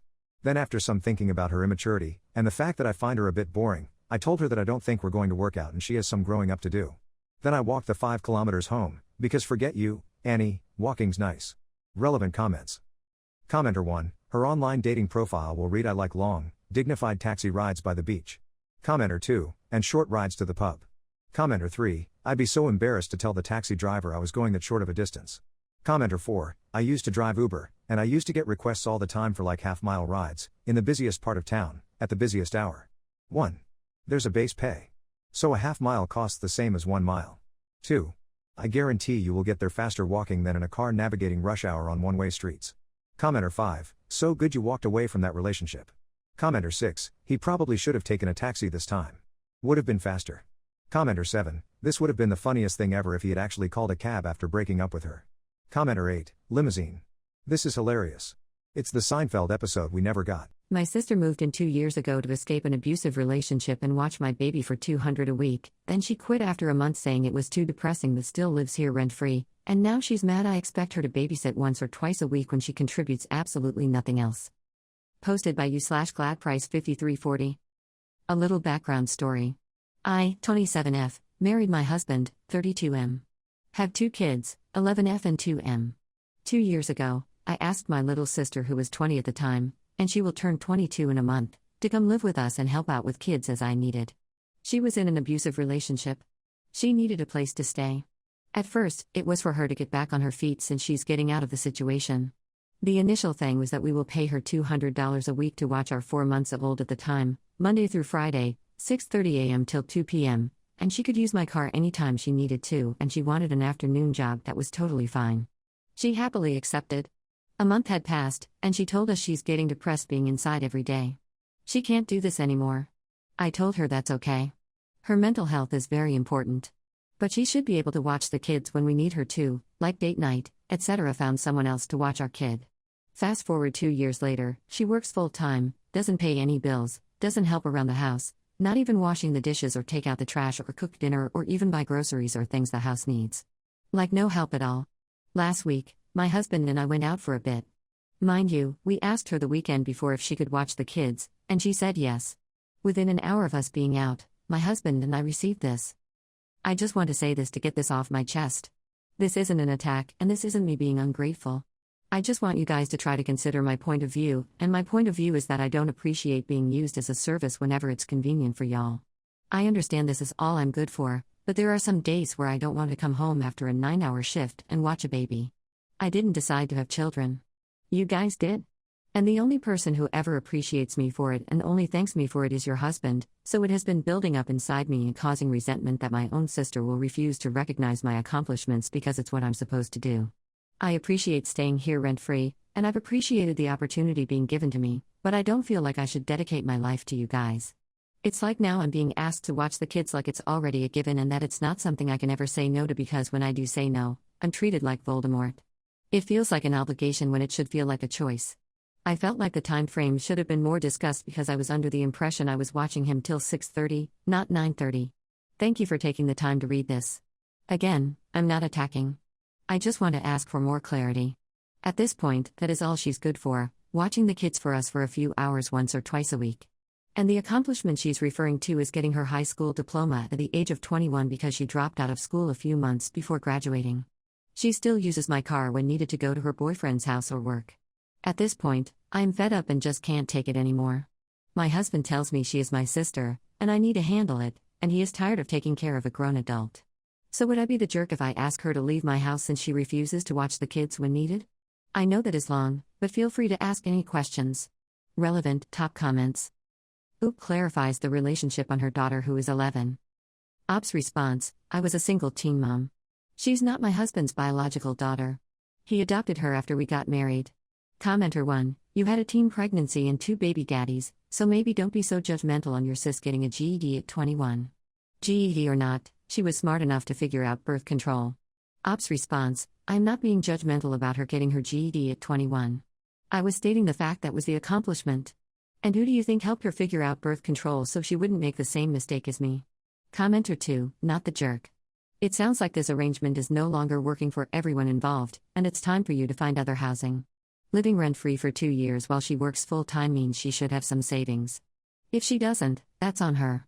Give her a written notice to vacate, with the number of days required by state and local law, since she is considered a tenant. Commenter 3, not the jerk. She says it's a given she'll watch the kids even though you hired a nanny so she wouldn't have to watch the kids? She has enjoyed your generosity for long enough. Just don't frame it as a punishment. Tell her you're glad you were there for her when she needed it, and after thinking about her text, you can't have her feeling used. You'd like to give her 2 months to find her own place unless she'd like to leave immediately. Put it in writing and don't back down. Don't go back and forth over what was agreed and whether or not you're angry. She doesn't deserve your energy. She's an ungrateful person who has started to not just take it for granted but is trying to drive a wedge between you and your husband. Only he thanks me. No. This will not do, Op. She is a drain on your resources, both emotional and financial. Let her go somewhere she'll get all the appreciation she thinks she deserves. Commenter 4, the audacity that your sister has is outrageous, and she is absolutely ungrateful and frankly, a parasite just mooching off of your resources. Not the jerk. She can find her own place to live and pay her own bills, food, internet, subscription, furniture, cleaning supplies, car note, and car insurance. Good luck to her. Update, 2 days later. Thank you everyone for your inputs. That definitely helped me make the right decision for my family. Like many of you suggested, I did sit her down, and I did apologize for not showing any appreciation and the fact that she felt used. And I also pointed out that her watching the kids once or twice a week, it was never last minute, is her only way of contributing to the house. And of course, like many of you predicted, she started yelling that I am attacking her, and that I only took her out of the situation to benefit me and not her. I did confirm that the previous agreement was something I thought would benefit both of us. Not just me. I told her since this new living arrangement is not working for anyone at this point, and since she doesn't want to watch the kids, she has 60 days to find better living arrangements. She stated she never said she didn't want to watch the kids, and I cut her off stating that as her older sister, I don't want to ruin our relationship, so it's best for her to find another place to live. Because her feeling appreciated or not being used, her mental health is very important and it does matter. I even apologize for treating her as my own child, like taking care of her, taking her to all our family vacations for free. I really thought I was helping her, but now I realized I was hurting her. And now she has a great opportunity to grow and live the life she wants to. By the way, we live in San Diego, California. Minimum rent for one bedroom is $2,000. I wish her the best of luck. Thanks again, everyone. Relevant comments. Commenter 1, how did she react to this? Ops response, she started crying and said that wasn't her intention for things to get way out of hand. And I told her we can't go back. Everyone needs to move on. Commenter 2, that's the perfect response. Your sister will face the real world and enjoy her life like she wanted. Commenter 3, she's in for the rudest awakening of her life. Don't cave, Op. The text she sent to you and your husband was delusional. I was insulted for y'all because that was a sweet deal. No one ever offered me such a sweet deal, though I wish they had. Congrats, Op. You're about to get your house back, just in time for the holidays. My husband and I worked out that I could see someone else for intimacy after realizing he's ace and it's been working great, but his mom got suspicious from a comment I made about consenting adults, stalked me for weeks, discovered everything, and is now blackmailing me to confess publicly or lose my church job and all our friends. Posted by you/MattisW. Now before you assume I'm cheating, I'm not. Please read. Thanks. My husband was the type that believed in no intimacy before marriage. When we started dating, everything was perfect except this, and I accepted it since I really liked him, and soon we fell in love. After marriage, he slowly realized that he's really not that interested in it whatsoever, and some therapy helped us realize that he's asexual. This was a major disappointment for me since I was looking forward to having intimacy with him for a very long time. I couldn't leave him for this since I was, and still am, in love with him, so we worked out a solution that I'll have a friend with benefits for my physical needs, and we set proper boundaries. We did this 2 years ago, and so far our life together has been very good. This has always been something between us, so nobody else knew. Well, out of some freak accident, and me not being as careful as I should have been, my mother-in-law figured out what's going on. I said something that raised suspicions, and she dug deep for weeks until she found out. Now she's threatening me to tell everyone what's going on. My husband has talked to her, telling her that it's a mutual decision and none of her business, but she's not having it. She's demanding that 1, I confess to my sins in the church, and 2, stop doing it, and 3, future kids will only be accepted in the family if we provide paternity tests. Otherwise, she will tell everyone. That will be a disaster since we live in a very religious and conservative community. I work for a church, and it almost certainly means I'll lose my job, and we will lose most of our friends as well. I don't want it to happen. We really have no idea how to avoid this situation. Relevant comments. Commenter 1, not to kick you when you're down, but how was she able to dig deep? Everything short of a private detective, and you were being way bad at hiding this. For goodness sake, people manage to hide these things from their own partners. The only reason I'm saying this is, of course, you don't stop. Just cover your tracks better. I'm assuming you don't have to confess in public? Then the only thing that matters is just hiding it better. And could you, for your own sanity, then maybe work on getting less conservative friends and maybe finding another job? And never see your husband's family again? How is he taking the fact that your mother is threatening to sabotage your entire life, by the way? He should be furious. Because after this, you're never going to be accepted. Even if she doesn't out you in public, she'll know. She'll gossip. She'll dig. So either you get your husband to keep his side of the family in line or make sure you don't need that side of the family. Ops response, she followed me after work for days, basically played private detective herself because she suspected that I was cheating. I wasn't very careful at hiding it since I never thought anyone would care to even look into me. I was wrong. He is furious at his mother, but we both understand that anger will not solve anything, so we're trying to be pragmatic. We want to avoid as much harm as possible, and in the long term, I should find a new job, and maybe we should expand our social circles to include more open-minded people. Commenter 2, is she going to expose the identity of your friend with benefits too? How might this affect him? Ops response, we talked to him as well. This won't affect him much. He's not in our normal social circle, and his place of work will not care at all. Commenter 3, what a vile woman. If your husband can't convince his own mother to not blow up your life, I don't think there's anything you can do. Your mother-in-law will never let this go and use this information to blackmail you for decades. Do not think for a second that if you comply with her demands, that there won't be more demands after that. Over and over again. This information will get out, eventually. Ops response, yeah, that's why we can't just give in to her demands. There will be more, especially when we have kids. We're trying to find a solution that doesn't mean total disaster, and we can't seem to find it. Commenter 4, could your husband threaten her right back by withholding all future access to her grandkids if she doesn't keep this a secret? But honestly, I fear you're in trouble either way. Your husband needs to deal with this, but you've been playing with fire, doing what you're doing in the kind of community you're living in. Secrets like these always come out, and with the judgmental people that surround you, it won't end well. Unfortunately, I suggest you prepare for the worst. Ops response, we threatened her back with that. She isn't afraid because in her mind they won't even be her grandkids, even if we give her a paternity test. She won't believe the test, given her paranoia. Commenter 5, he was in his late 20s when this arrangement started. He didn't slowly realize he was not interested after you married him. This is not a revelation that first occurs to you in your mid-20s. He slowly revealed to you that he wasn't interested after he had gotten you to marry him. Ops response, he always believed that things will change after marriage, as he was led to believe. After marriage, he realized that things weren't going to change. He didn't deceive me in any way. I don't doubt his sincerity for 1 second. I was right there with him with his struggles to deal with this. Update, 16 days later. So she told everyone. That made us explain to people what's going on, and surprisingly, people weren't all that bad. We lost about half of our friends, but others basically said it's none of their business and they don't care. We underestimated some of our friends. We decided to cut off my mother-in-law and everyone who sided with her. My sister-in-law was the last person who I thought would come on our side, but she did. She called and defended us and told us that she'll join us in cutting off her mother since this could have easily been her instead of her brother. But I lost my job. Church basically had to let me go since people wanted me gone. So that also happened. I'm now looking for a new job. My mother-in-law also went to my friend with benefits place to confront him. He shut the door on her face and told her to go away. Relevant comments. Commenter 1, she actually went to your friend with benefits house? Wow. I actually think this went sort of well. Losing your job sucks, but the fact that you did lose your job because of your private, personal life means this wasn't the job for you. Now you know who your friends are, and that you still have friends, you have a better relationship with sister-in-law, and you can cut mother-in-law out of your life with no more debate or guilt.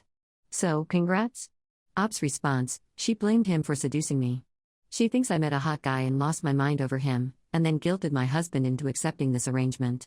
Commenter 2, out of curiosity, care to explain how you found your friend with benefits? Ops response, online dating.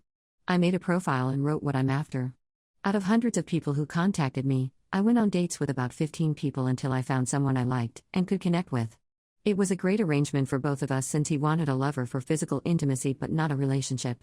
I then invited him to meet my husband, and after he told me that he likes him and gave me the go-ahead, I went on further dates with a friend with benefits, and we eventually started having a physical relationship. Once we both realized this could work long-term, we sat down and worked out boundaries, and it's working very well for us. Commenter 3, Op, I remember your original post. May I ask what you said that tipped her off in the first place? I was really curious about that. Op's response, it was about polygamy. She was saying how wrong it is, and I just added a comment that as long as it's consenting adults, it shouldn't matter. We had a few back and forth, and I dropped it, but my answers made her suspicious. Commenter 4, are you still going to attend that church? I mean, a church is a community which is hard to leave, but they just took away your job too. Op's response, of course not. I'm not even religious. Church was just a well-paying job for me. My ex and I stayed friends after breaking up 6 years ago because I helped raise his daughter who calls me auntie. Then his new girlfriend texted me out of nowhere demanding I back off and stop contacting him. Posted by you/Dimension. Honest 732. Hiya there. I'm in a bit of a pickle and don't really know what to do here. A few days ago, my 30F, ex's 32M, new girlfriend, 27F, texted me out of the blue and told me, first politely and then not so much, to back off and not contact my ex anymore because, apparently, it's disrespectful, and I should be over it by now. Some context here, my ex and I broke up roughly 6 years ago, but we are still friends. Why? Because we didn't have a reason not to. Our breakup wasn't a dramatic one, just two people who'd been together since their late teens realizing that they wanted different things in life. But since we still got along great and he had his daughter, my niece, who I basically helped raise, we decided to stay friends. The reason his girlfriend's message surprised me as much as it did is that A, it came really out of the blue. I didn't even know she had my number. B, she has absolutely zero reason to be suspicious or anything.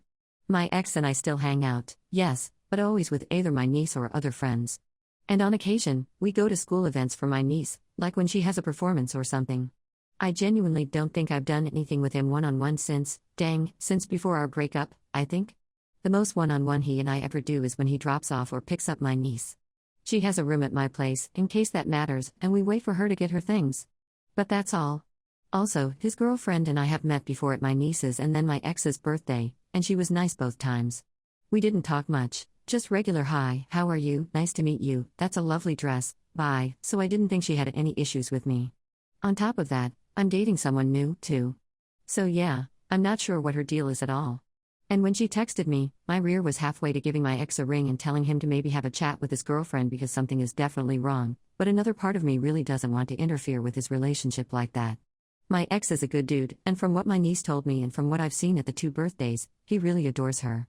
Like, he genuinely gets puppy eyes when he looks at her, which that stoic man never does.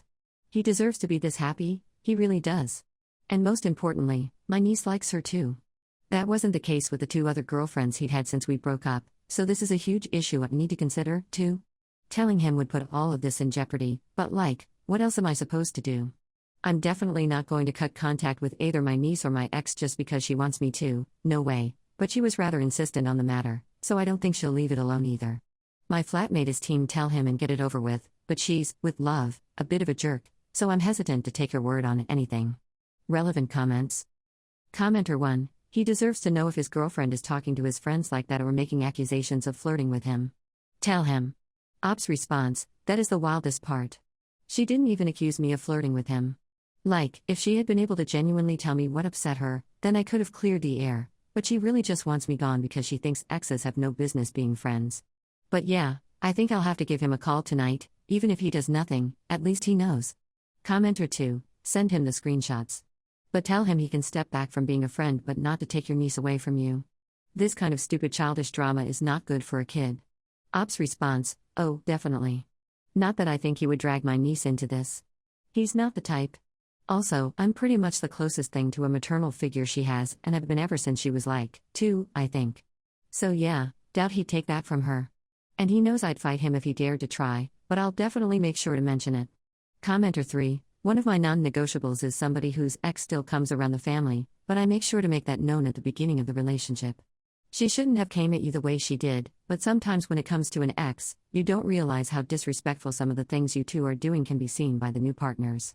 Ops response, I guess that's fine, but in that case, it's really silly that she's only coughing that up now. I think they've been together for a year or a year and a half.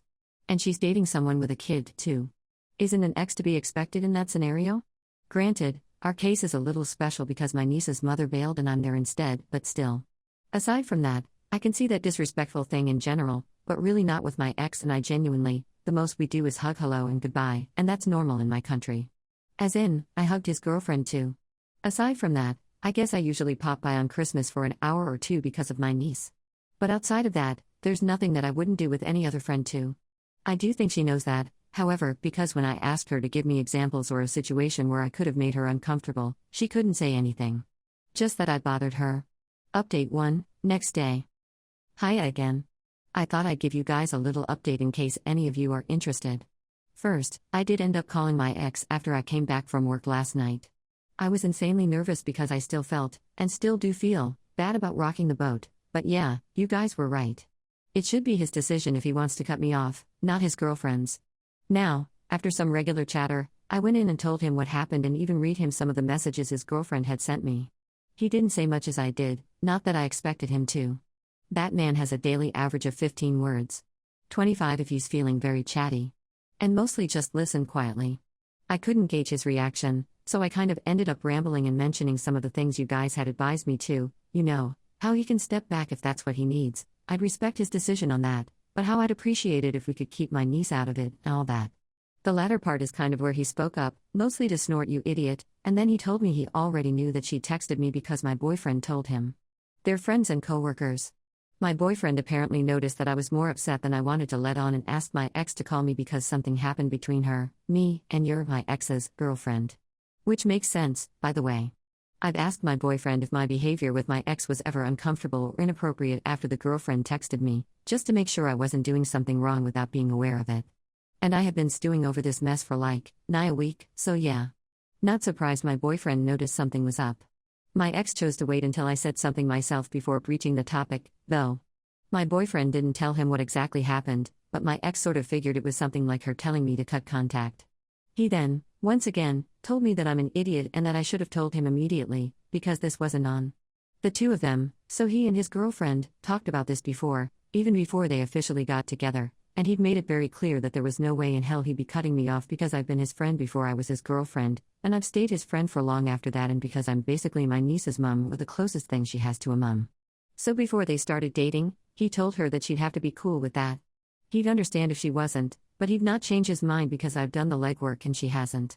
Now, according to him, she was absolutely fine with it, even told him that she really liked me and wanted to get to know me more after the birthdays I mentioned prior, so he doesn't know what has gotten into her. I asked him if she mentioned something else at a later time, like that something I did or said made her uncomfortable or feel insecure, but he said no. She also didn't hint at anything. And yes, I asked multiple times with examples just to make sure because, respectfully, my ex isn't great at taking hints. At all. His brain is wired strictly forwards, so anything slightly obscure does not ring any bells in his head. As we chatted on, still trying to work out what could have ticked her off, he suddenly got really quiet, and I was like, dude, you there? And he then said that he may have an idea what did it for her. He didn't tell me what though, because he said it's a conversation he needs to have with her first, so I didn't ask further. He did assure me that it was nothing I did, though. We pretty much left it at that, and he told me he'd have a chat with her and see what's up and, depending on what it is, he'd let me know. So now we wait. Oh, and we both kind of hope that she left it at contacting me and didn't talk to my niece about this. She's kind of been in a funk all week but keeps telling us it's nothing, so we kind of assumed it was hormones and stress and told her to take it easy. But since the dates of her bad mood and the girlfriend messaging me line up, we're a bit worried that she mentioned something or asked my niece to cut me off or whatever. Anyway, thanks for the advice you guys gave me and for telling me to just get it over with. I genuinely don't think I would have done it otherwise.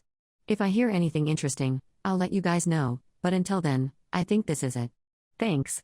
Edit, more info. I think a lot of people are confused by my niece being my niece and also my ex's kid. Sorry, I should have reiterated that before things got muddled. A short stack of facts. My ex, 32M, is a teen dad. He had my niece while he was still in the equivalent of high school. He and I, 30F, got together roughly a year after she was born, but he only introduced me to her when she was 2.5. Since I was still pretty young then, I wasn't super comfortable with being called mum, so my niece ended up calling me Auntie, my name. This stuck, and she still calls me Aunt today, and I call her niece, but we're not related by blood. Her bio mum is not and has never been in the picture. I did all the mum things, from potty training her to seeing most of her first to going to her parent-teacher conferences and whatnot. This is why my ex says I'm the closest thing she has to a mother. And to finish it up, my ex and I didn't break up recently. We broke up 6 years ago because we wanted different things in life. We stayed in contact because we've always been friends first and, most importantly, because of my niece. These days, my niece comes to stay with me at least every other week, sometimes more, sometimes less, because my ex and I are both chill with her choosing for herself, and she has her own room at my place. Relevant comments. Commenter 1. Sounds like your ex has a solid understanding of your role in his and your niece's life, which is great. His girlfriend's behavior is still a bit odd though, especially since she apparently liked you before. Glad you were able to clear the air. Op's response, yeah, it really makes this whole thing even stranger. I really hope he lets me know what it ended up being, just for my own peace of mind and, admittedly, because I'm a little bit curious. If she actually ends up telling him, that is. Commenter 2, your nerves were totally understandable, but it's good you took control of the situation. Now at least everyone's cards are on the table and your ex knows exactly where you stand. Op's response, yeah, not gonna lie, I'm a huge wuss where things like these are concerned. I'm fine arguing and fighting myself if no one else is involved. I do, however, genuinely hate being a bother to anyone and rocking the boat by tattling on her, but yeah, at least now it's kind of off my chest and out of my hands. My ex can probably try to work it out better than I can. Commenter 3, any way you can peek at your niece's phone? I'm not normally an advocate for this, But if your niece is young, what the girlfriend said could be causing harm. I think you need to find out. Op's response: generally, yes, I could. And I wouldn't even need to peek. She's fine with us checking her phone after we explained that both my ex and I had our fair share of cyberbullies back in the day, the struggles of being or dating a teen dad in the late 2000s, and that we're maybe a bit paranoid of that happening to her, so she's fine with that. But she's with my ex right now, so I don't have access to her phone. I'll ask him to check, and if for some reason he can't, I'll have it checked myself once she comes over tomorrow. Good thinking. Commenter 4: my fear is the girlfriend tried to make the niece decide between her and you. And did not get the answer she wanted. Op's response: oh dang, pardon my French, but she'd be so dumb if she actually did that. She's been with my ex, and thus in my niece's life, for like a year or so now. That's really not a lot of time in general, but definitely not compared to me. It'd be crazy if she actually expected any decent results from that. Commenter 5: could she be pregnant? If she was, maybe it triggered a reaction in her where she wants one happy family and have your niece as her daughter? Op's response: oh holy heck. I did not think of that. She probably could be. I'm not exactly asking my ex about his private life, but I'd assume that yeah, she could. But that'd be a whole mess because, from what I know, my ex doesn't want more kids. Final update, 1.5 months later. Hello everybody. I would start off by saying something like I don't know if anyone remembers me, but you've all been very vocal in my inbox this past month, so I'm just going to assume that yes, some of you do. This all got much more attention than I ever expected, so I'm honestly quite nervous to even update this because I just know the result really isn't what most of you wanted or were hoping for. But my boyfriend and my flatmate were having a field day with all your comments and messages. They asked me to say thanks to the person that came up with the bio-mum amnesia car accident theory. I don't know either. I stopped reading comments eventually, but they really enjoyed that one. So the two of them were basically bullying me into this. I'm not really sure where to start, so I'll just go by what I was asked the most, I guess. Oh, and before that, I kind of feel the need to clarify, I don't call my ex in real life. I call him by his name. Right? I got multiple messages asking me to stop calling him that since we're more than that at this point, so just to make that clear. I call him by his first name. Okay, now, first things first. We're all fine. My niece is fine. My ex and his girlfriend are kind of fine, and I'm grand as well. Thanks for checking in and even sending us those Reddit care thingies. You know what I mean. Then a lot of you were asking about my niece and if we ever found out what was bothering her, and yes, we did. My ex dropped off my niece at my place not long after I posted the second update. It was her turn to stay at my place, and she was still in a bad mood just like she'd been this entire time, if not a bit worse. So she didn't even stay to say bye to my ex. She just stomped off into her room and holed herself up for the day. My ex asked me if I could try and have a chat with her while she stayed over because apparently he tried and it didn't go over well. I think we were both kind of on edge because this isn't usually her style, but then again, teens will teen. Anyway, I told him I'd try and send him on his merry way for now.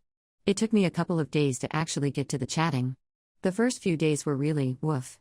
It's like I was sharing my house with a particularly angry velociraptor. I basically spent the entire time throwing snacks and little trinkets at her, hoping she'll not bite my hand off in the process.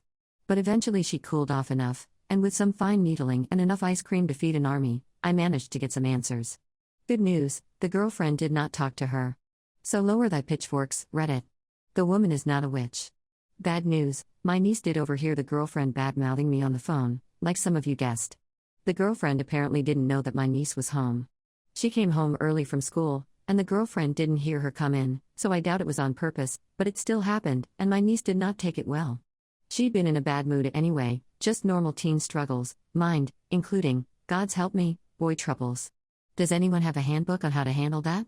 Because I'm not ready, and since my ex took the news like a man going to war, I seriously doubt he is either. And hearing the girlfriend talk badly certainly didn't help. She really didn't want to tell me what exactly the girlfriend said, but it seemed to have been really below the belt. Just going by the fact that my niece was angry crying during that part of our chat. I didn't press her to tell me more since it just seemed to upset her, but I did ask her to please tell her dad what was said so that she could get it off of her chest, which she did do after both my ex and I promised that he wouldn't tell me either. I know that's kind of a letdown for some of you, but to be honest, I don't really care. If she wants to talk badly, she can. I'm just happy my niece doesn't have to carry that stuff around on her own anymore. Now, as for my ex and his girlfriend, difficult. It took a while longer for that to get resolved. I actually didn't hear anything back until quite recently, and the end result is kind of, meh. The short of it is, I was catching strays. That's all. My ex eventually called me and told me that much. He also said that his girlfriend would like to talk to me personally and asked me to hear her out. Which fine, sure, I'll do that. So they rocked up to my place about a week ago, and we all had tea. Let me tell you, it was awkward. The girlfriend was really twitchy and nervous the entire time, and I think we spent 20 minutes just talking about the weather before she finally managed to cough up an apology. That apology was then followed by 50 more, no matter how often I told her that it was okay and that I was more than content to just move on. She was thankful, but she asked me if I'd let her explain herself, so I did. And yeah, turns out she didn't really have a reason to come at me, but she did have a reason overall for why she acted the way she did. The first and probably biggest reason I won't tell you, because it goes far beyond me telling you about something I was involved in or me sitting here like, well, she was being a bit of a jerk, what do I do? But let it be said, something sad happened. It wasn't anyone's fault. Nobody did anything wrong. It was just something tragic that happens to some people and couldn't be avoided. That's all. The second reason was that she apparently had a minor dispute with my ex about, kind of me, I guess. So from what the two of them told me, the girlfriend texted my ex not long before she first messaged me and asked him if he could pick her up from work because she wasn't feeling well. He told her that yes, he would, but it'd take him a while since he was about to drop my niece off at my place. Now, what he meant by that was, the drive will take longer than usual because my name lives at the other end of town. What she took it as was, my name is more important than you right now, so you'll have to wait. Honestly, I do not get it either. I wasn't even the reason he was coming over, so I'm not sure why that is how she took it. But okay, fine, she was in a state because of the sad thing. Maybe that's just how it felt at the time. And the third reason is that she feels kind of like the odd one out in my ex's, and thus partially my friend group, which was making her feel insecure. And that'd be fine. It's human. But her reason for feeling like the odd one out was apparently that she's straight and most of us are not. That surprised both my ex and I because, most of our friends are, in fact, straight. In our collective friend group, there's just me, my boyfriend, my ex, we're all bi, and one gay chap plus his boyfriend. The rest are straight as heck. Like I majored in business, have a wife, a dog and 1.5 children type straight. So yeah, we didn't know how she got that idea, and she was honestly very rattled once we cleared that up. All of that then collided into one big ball of frustration, and that frustration was then aimed at the easiest target, me. So she snuck into my ex's phone, got my number, and told me to back off. According to her, she immediately regretted it but didn't know how to fix it until my ex put her on the spot. She also reiterated that she really isn't bothered by me and that she was being truthful when she told my ex that she'd like to get to know me more. I told her that that was fine by me. Yes, this is me cutting her some slack. She overreacted and made a mistake. Things happen. But she might want to try and talk to my niece before that relationship completely evaporates. But once she's settled that, I'm down to meeting for coffee or hanging out as a group with my niece or whatever. And that is really kind of where we left it. I did ask my ex where his head's at while the girlfriend was off to the loo and how he's feeling, and he told me he's not quite sure yet. He does see where she's coming from, and he's happy that she owned up to her mistakes and wanted to apologize and all that, but he's miffed that she even reacted like that in the first place. You know, that she'd rather sneak into his phone and then complain at me instead of just talking to him. Oh, and he's extremely upset about the things she said about me when my niece overheard her, that is. I didn't ask him more than that because we'd promised my niece, but I did tell him to not let that be his deciding factor, if anything. Apart from that, I didn't pry for more. And that is pretty much it, guys. Sorry that I can't deliver the dramatic story filled with big reveals, harsh realizations, and angry breakups, but alas, real life tends to be a bit boring, and things just end with people having a chat over tea. My boyfriend offered to act out a dramatic scene where I break up with him because I realized I'm still in love with my ex in case anyone is interested, but unless that's it, this is where we part ways. Thanks for sticking around and for all the advice you've given me. I really didn't expect my little issue would get this much attention, so here's to me never underestimating Reddit again. Have a lovely day or night wherever you are. Relevant comments. Commenter 1, I always love a side character that wants to bring the high drama. Tell your boyfriend he's got a Reddit fan. Ops response, oh no, you're so going to inflate his ego. He says thanks, though. He's already got a full script planned. Commenter 2, this was a great read. You handled it with grace and maturity. Good on you. You sound like a decent sort of person who I'd be chuffed to have a cup of tea with. Ops response, aw, thanks. I try, but honestly, I'm just too tired for drawn-out drama, I think. Commenter 3, so girlfriend had a miscarriage, asked boyfriend for a ride in aftermath while he was on the way to dropping daughter off, had an irrational hormone and grief-induced reaction and sent a couple of stupid texts. Doesn't excuse whatever vile rant she had about that niece heard that has probably torpedoed that relationship, niece and girlfriend. It's really hard to come back from hearing something said about your auntie or mom that is so bad you don't want her to ever know what was said. Commenter 4, sounds like girlfriend has been feeling insecure for a while and was looking for a convenient scapegoat. Hoping your ex realizes that niece has lost all respect for his girlfriend, and may actually reenact Jurassic Park if he tries to pretend everything is fine going forward. For real though, once the kid of someone you're dating has lost all respect for you, the relationship is basically toast.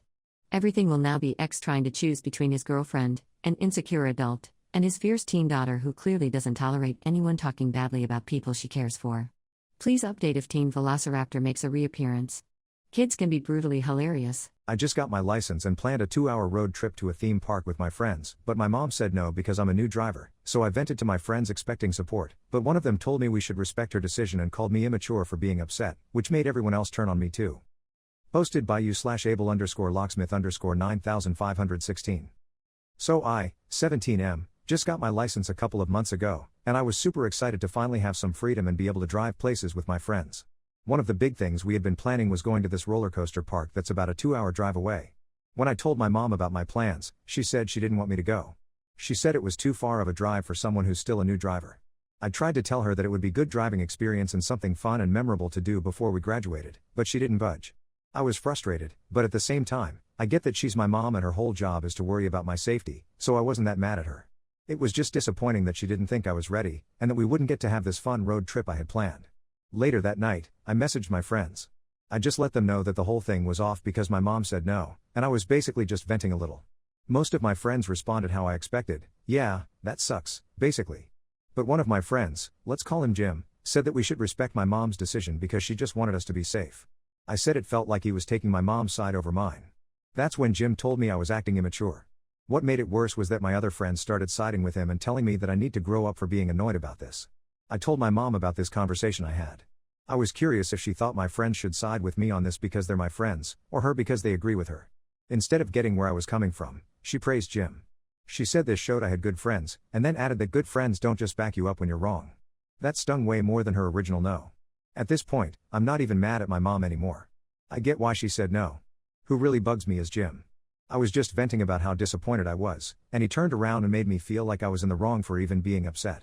It feels like both of them ended up on the same side, and I was the odd one out. I keep thinking if the roles were reversed, I wouldn't have done that to him. Am I really the one in the wrong here? Is Jim right and I'm being immature, or am I justified being annoyed at how he handled it? Relevant comments. Commenter 1, you are being immature about it. Ops response, they were on board with the trip until my mom said she didn't approve. How is that maturity? I shared this post in the group chat, and they renamed it Jonah's mom is always right. I'm not the only immature one here. Commenter 1, ah yeah, doubling down is going to help. Ops response, I've been placed in a no-win situation here. All I wanted was to go on a fun trip. My mom shoots it down. I say I'm disappointed that's how she feels and ask if we should go anyway. My friends turn on me. My crime was being a newly qualified driver and wanting to take advantage of that. Does that really make me a villain? Commenter 2, villain? No. Not realizing that your friends have your back even if they disagree with you? Yes. Seriously, you have a friend who will go, hey, is this a good idea? Instead of going with the flow. That's huge. It shows he actually cares about you and what happens to you. That being said, you're a newly qualified driver, and you want to take a 2-hour road trip to a theme park with friends.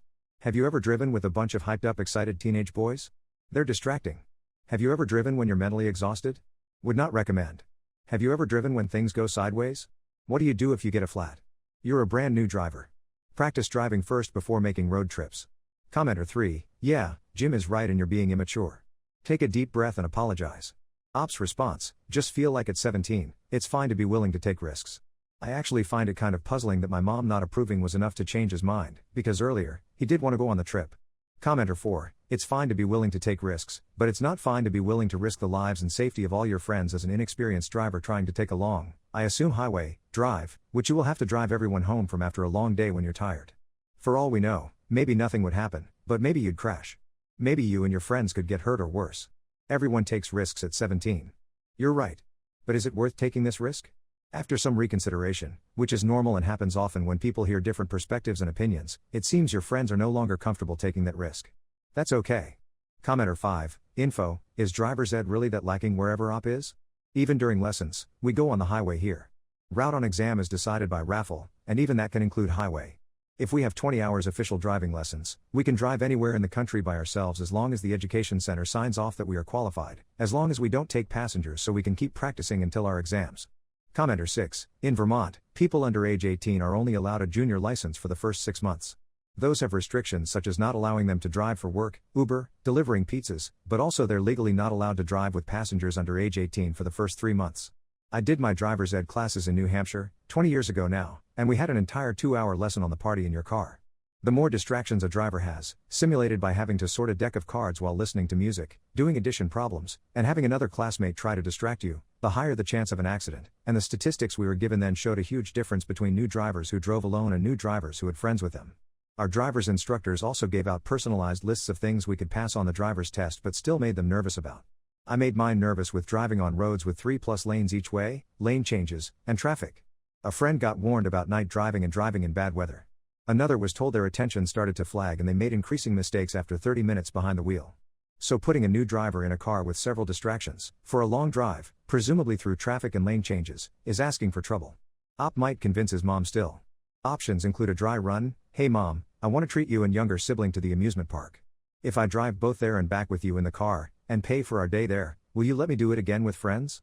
Where mom has the option to take over driving if she deems Op's behavior unsafe, changing the date for that amusement park trip to April or May of next year. Op says he's 17, and wants to do this before graduation. Most graduations I'm aware of are in May or June. 6+ months of extra practice and volunteering to drive for longer periods so she stops worrying, choosing a closer fun but less exciting location. The ocean is a 2.5-hour drive from here, but a nice big lake with a beach is 45 minutes, etc. Commenter 5. Yeah, I missed that he's 17, but still, if he passed, it either means he's a good enough driver or exams don't mean much there, right? Here you can take your theoretical at 17 and your classes as well so you can be ready to take your practical exam when you are 18. When you have your permanent license, you need to go back to retest after about 6 months to make sure everything's stuck, though that's a fairly new rule. I asked because I know not all countries have the same standard on driver's ed nor regulations about it. Plus, not every country has the same concept on what a long drive entails. Here, a lot of people drive over an hour to work, so a 2-hour drive for fun is rather minor. Though on a low traffic day, it could get you to the other side of the country. Hell, I'm 20 minutes to 2 hours driving away from 4 other countries with current traffic conditions. Commenter 7. Soft verdict. Your friends probably were excited about going and at first weren't thinking of the laundry list of things that could go wrong with a new driver. Jim probably had a lightbulb moment after you mentioned your mom not approving of your plan where he realized just how unsafe it would be, not only for you but for every single person that would be in your car. The reality is that you've been driving for a few months. You aren't experienced, and you are in fact acting immature. I understand the frustration on your part completely. It's not fun to have someone back up a parent you're currently upset with. But it's coming off as a little selfish that you're angry at Jim for reconsidering his comfort and safety. Have you never felt one way about something, then changed your mind after getting more information or hearing a different perspective? Your mom is also right in that real friends won't enable or encourage you to make unsafe choices. I'd apologize to Jim, thank him for caring, and recognize that you have every right to feel upset, but at the end of the day, he's trying to prioritize everyone's safety. Commenter 8. Your friends behaved maturely while your reactions were those of a petulant kid. Op's response. You don't think it's normal to want to have some independence and try new things at 17? Commenter 9. I mean, if you're ranting this much about your mom and friends, maybe at this point your friends realize they didn't want to be in a car with you for 4 hours. Commenter 10. I don't know if times are just changing or you just have very responsible friends. Back when I was 16 or 17 and one of my parents told me I couldn't drive somewhere, no way in hell would I or any of my friends say we should respect your mom's decision. We would figure out a way to do it anyway without getting caught. Commenter 11. Even you could see that your mother had a point, so why is it bad that Jim thinks so too? Op's response. The part that bothered me was the timing and the way he sided with her. He had been just as excited about the trip as I was, and the moment I mentioned my mom didn't like the idea, he immediately took her side and ended up turning other friends against going. I was asking if we should still go anyway, and that's when he took her side. That made it feel less like he was just agreeing with her and more like he was actively helping her enforce how she felt about this. Commenter 11. She doesn't need reinforcement. She has her feelings about it all, and she told you that. You agreed with her. Then he agreed with her. Now you're just causing problems. Update, later the same day. I've spent the past couple of hours trying to think about what part of this truly bothered me.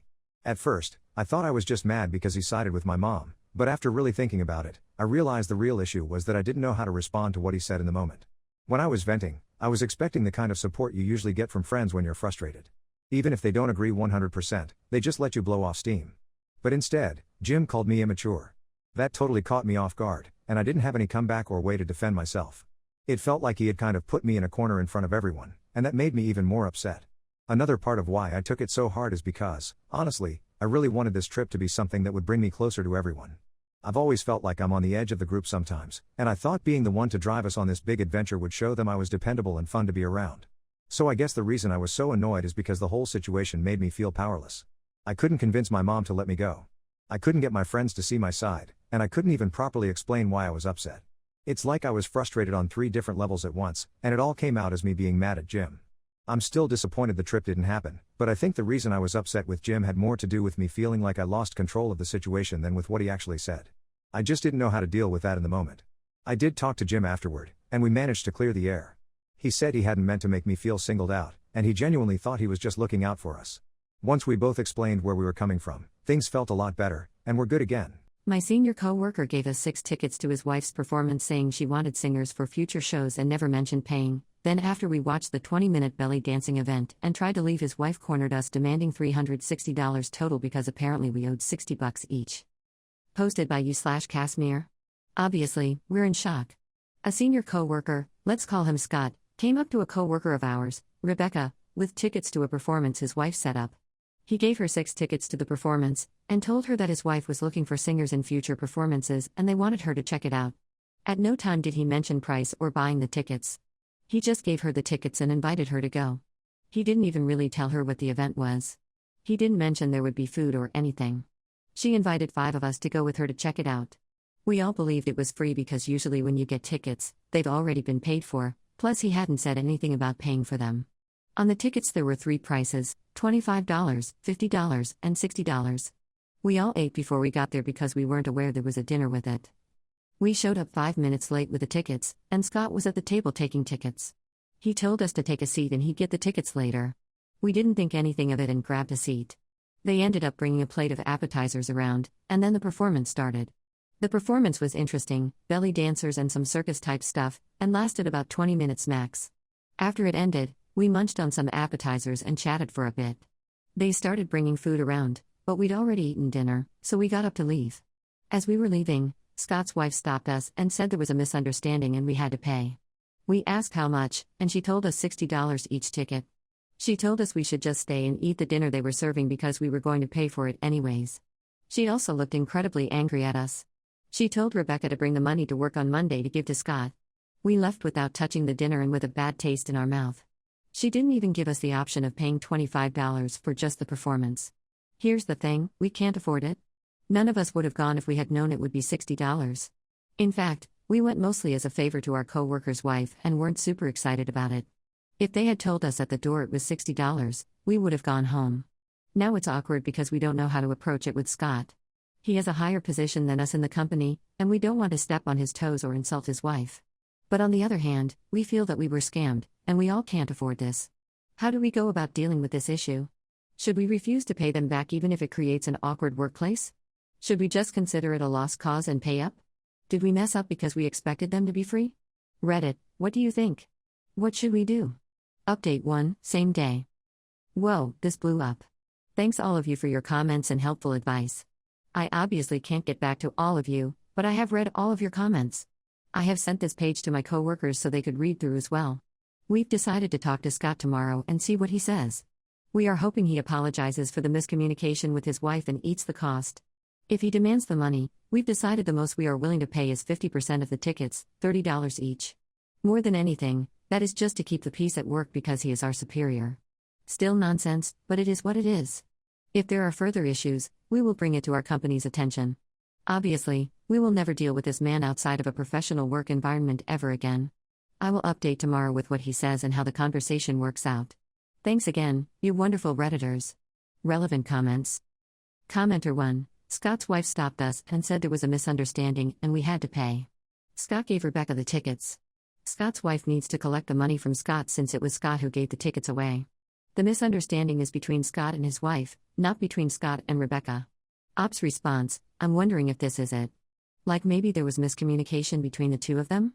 He told Rebecca his wife was looking for singers for upcoming performances, and that's why he wanted her to check it out. Maybe he thought his wife wanted him to get new talent for free, and that's why he offered the tickets? Regardless, how do we refuse to pay without insulting anyone? Should we just wait to see if he asks for the cash? Commenter 2. This sounds really suspicious on the part of the wife and Scott. Who goes up to someone and says there's been a misunderstanding and you have to pay in that way? How did she know you hadn't already paid? Assuming Scott had told her no one had paid, wouldn't it make sense to say, could you guys pay now or pay Scott when you see him next? Saying there's been a misunderstanding and you actually have to pay suggests she knew you didn't know you had to cover the cost of the tickets. That could be a deliberate trap on their part, or she found out Scott gave tickets away for free and was angry, so tried to demand the money. Either way, it's super shady. Commenter 3. Whoa, okay. If someone gives you a gift, that's a gift. Full stop. If he didn't tell you the performance was going to cost money before he offered the tickets, that's on him and he needs to eat the cost. It's incredibly dishonest to do what he did. Ops response, that's how I feel about it. I don't understand why he didn't just say, oh, by the way, it's $60 each. How hard is that?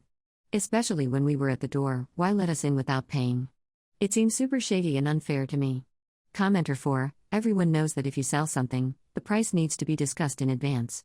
Commenter 5, at no time did he mention price or buying the tickets.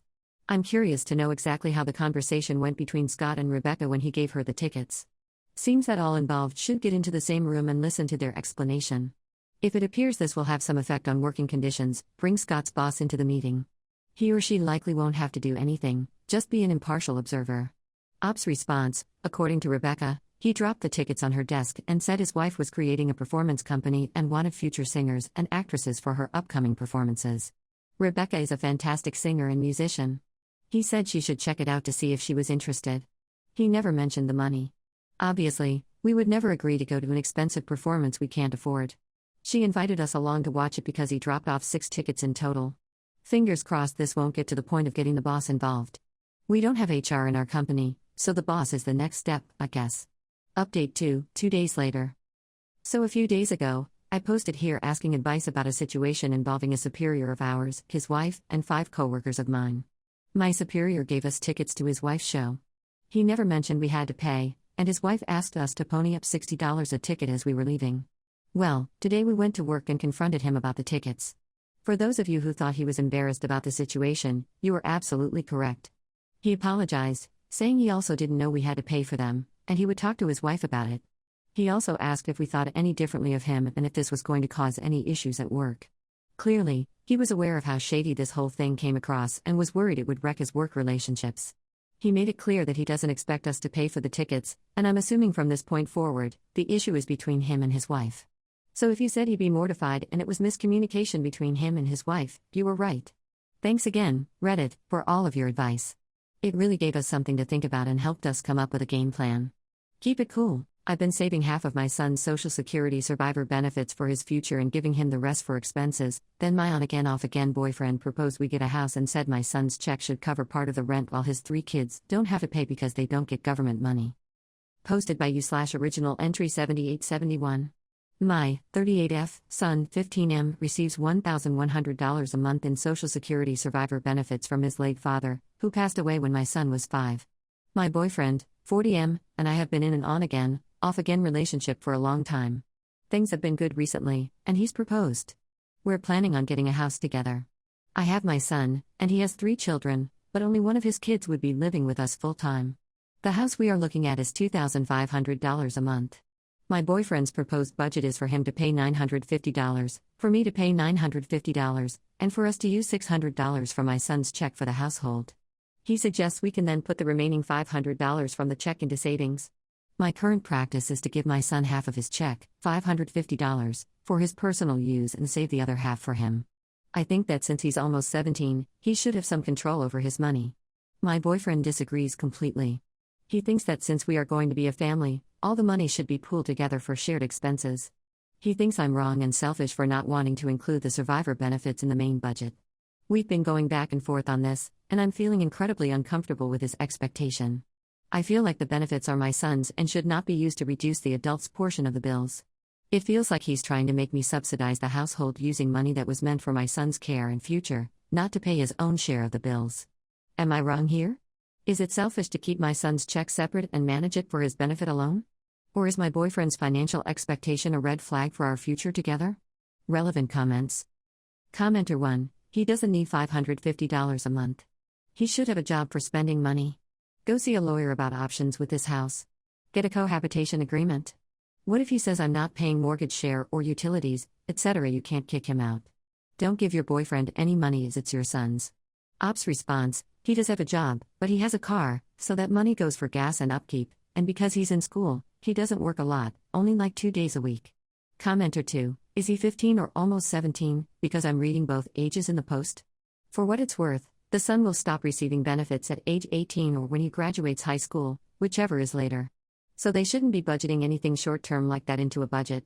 That being said, the money is the son's, and he should not be paying a portion of someone else's mortgage as a minor. Ops response: almost 17, I was typing fast. Ops response: he's almost 17. Sorry, retyping too fast. And he works as well. He has a car, but he only works 2 days a week, so he pays for his car and fast food and stuff like that, and he also saves. He has his own savings outside of the savings that I have for him. Commenter 3: I think everyone has given you some great advice, but just wanted to reiterate that he will only receive survivor's benefits until he's 18 or out of school. So really short term to be using anything like that for budgeting. Good luck. Please advocate for your son. My son receives survivor's benefits as well, and I've never considered pulling money that wasn't directly for his care. Ops response: yes, this is the way I feel about it, so I don't include it in my budget at all. But I do understand that giving him all of the money is not a great idea once he became a teenager. I slowly increased his budget. Now he has a car, and he's paying for the maintenance of that, gas, and he works part-time as well. He also saves his money separately from the savings that I'm saving for him. Commenter 4: also, if Ops should pay a portion, the boyfriend should pay a portion, and Ops' son should pay a portion, what about the 3 kids from the boyfriend? If we are going by his logic and the kids should be putting into the fund, why are his kids not contributing, especially the one that will be with them full-time? Ops response: this is the argument that I have, but he's saying that I'm wrong for this. I'm totally willing to cut off the relationship behind this. I just wanted you guys' opinion so I could show him that I'm not wrong. Commenter 5: what's his kid paying to live there? I'm not trying to be mean at all, but do you care about your kid? If so, you wouldn't let this off again man steal from him. Ops response: he said that his kids shouldn't have to pay because they don't get a check from the government. Ops response: right, and I'm totally willing to cut the relationship off about this. And after reading all of the comments, I'm probably just gonna go ahead and end it even if he backs down on his statements after seeing this. Commenter 6: just curious, are these Social Security survivors' benefits? If so, does your boyfriend realize that these benefits end when your son turns 18?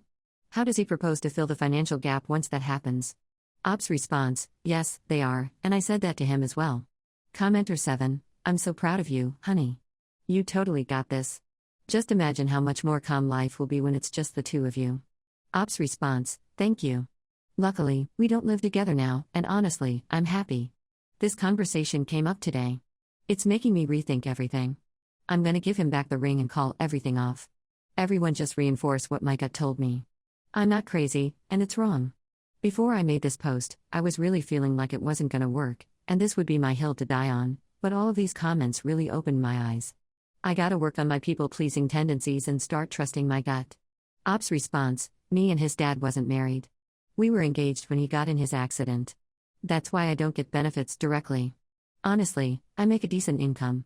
I don't need the money, and I always look at it like that's not my money. That's his money. I grew up with a cousin who got a Social Security check because their mom was disabled, and they never got any of the money, and I saw how they felt as they got older. So when everything happened, I said I would never do that to my son. Once he got into 8th grade, I gradually started giving him more and more of the money for his pockets so he could start practicing budgeting. When he turned 16, he got a 2023 car because his father died in an accident. There was a settlement. He has money put up for college, and he should have some left after too. He works part-time, and he saves money on his own outside of the money that I have saved for him and his college fund. He's a pretty good kid, always been level-headed and mature. I've been blessed. Also, I don't give him the money all at once. It's about $125 a week. He works.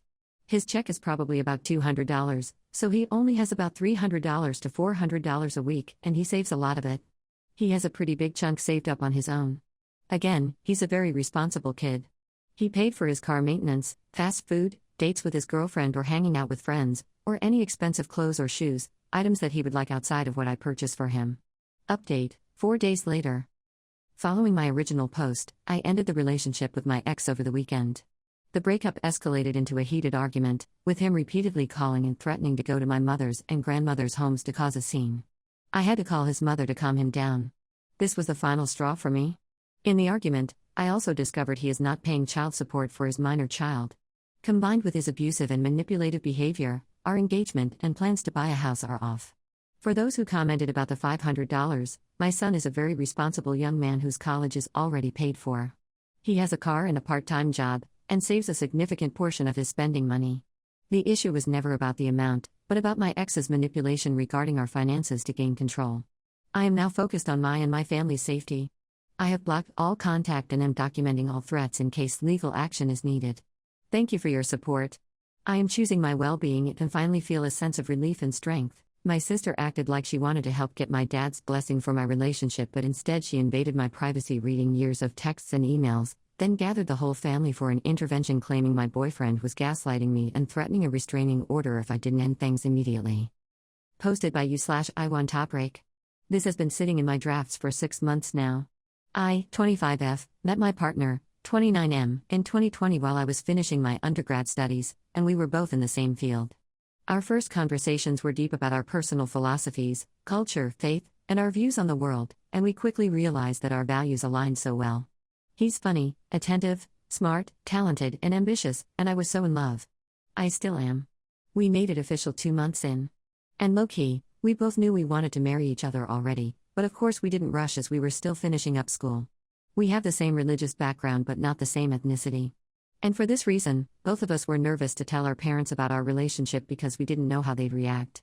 Most ethnic parents would want their kids to keep it within the culture, but from what I know, they may be stubborn at first but will come around eventually.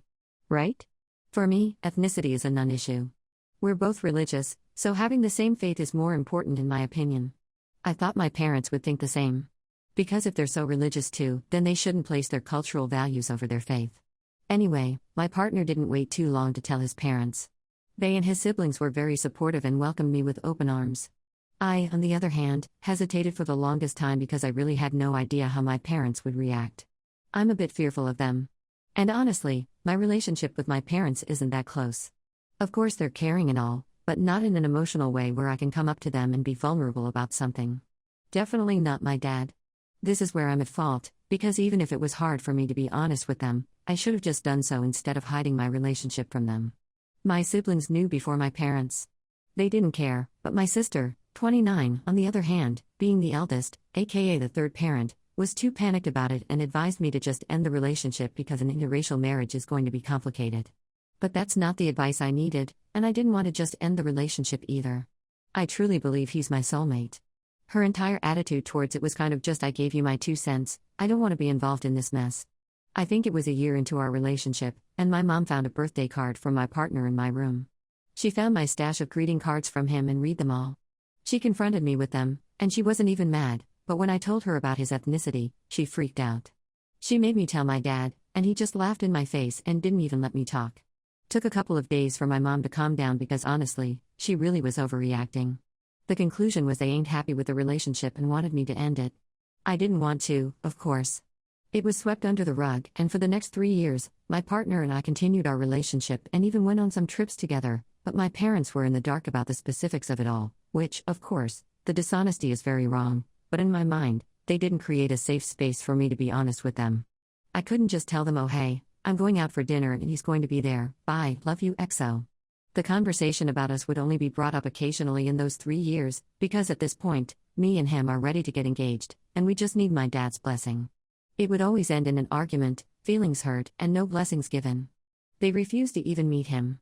I'm still being patient and holding out hope that my dad will come around or something. By mid-2024, my dad hadn't properly spoken to me in like 2 years, but my mom, on the other hand, is a lot more understanding. I wouldn't say she's supportive, but understanding at least.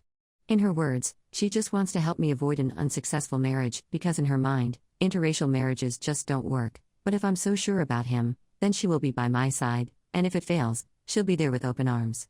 My parents are traditional, but she's always been the more level-headed one between them, besides that freak out the first time. Now the catastrophe. End of 2024, my sister suddenly stepped in and asked to meet my partner. She's my dad's favorite, and if there's one person that could sway his thoughts, it would be her. So this opportunity excited me and my partner because it finally felt like there's light at the end of this tunnel. We have been patient, but the stress of all this was starting to put a strain on our relationship, especially in the last 2 years. But we loved each other a lot and didn't want to let go no matter what, and we would always work things out with communication. Sister and him met up and talked for hours. I wasn't there. But it went well, and he left a good impression on her, and she said she'll talk to my dad.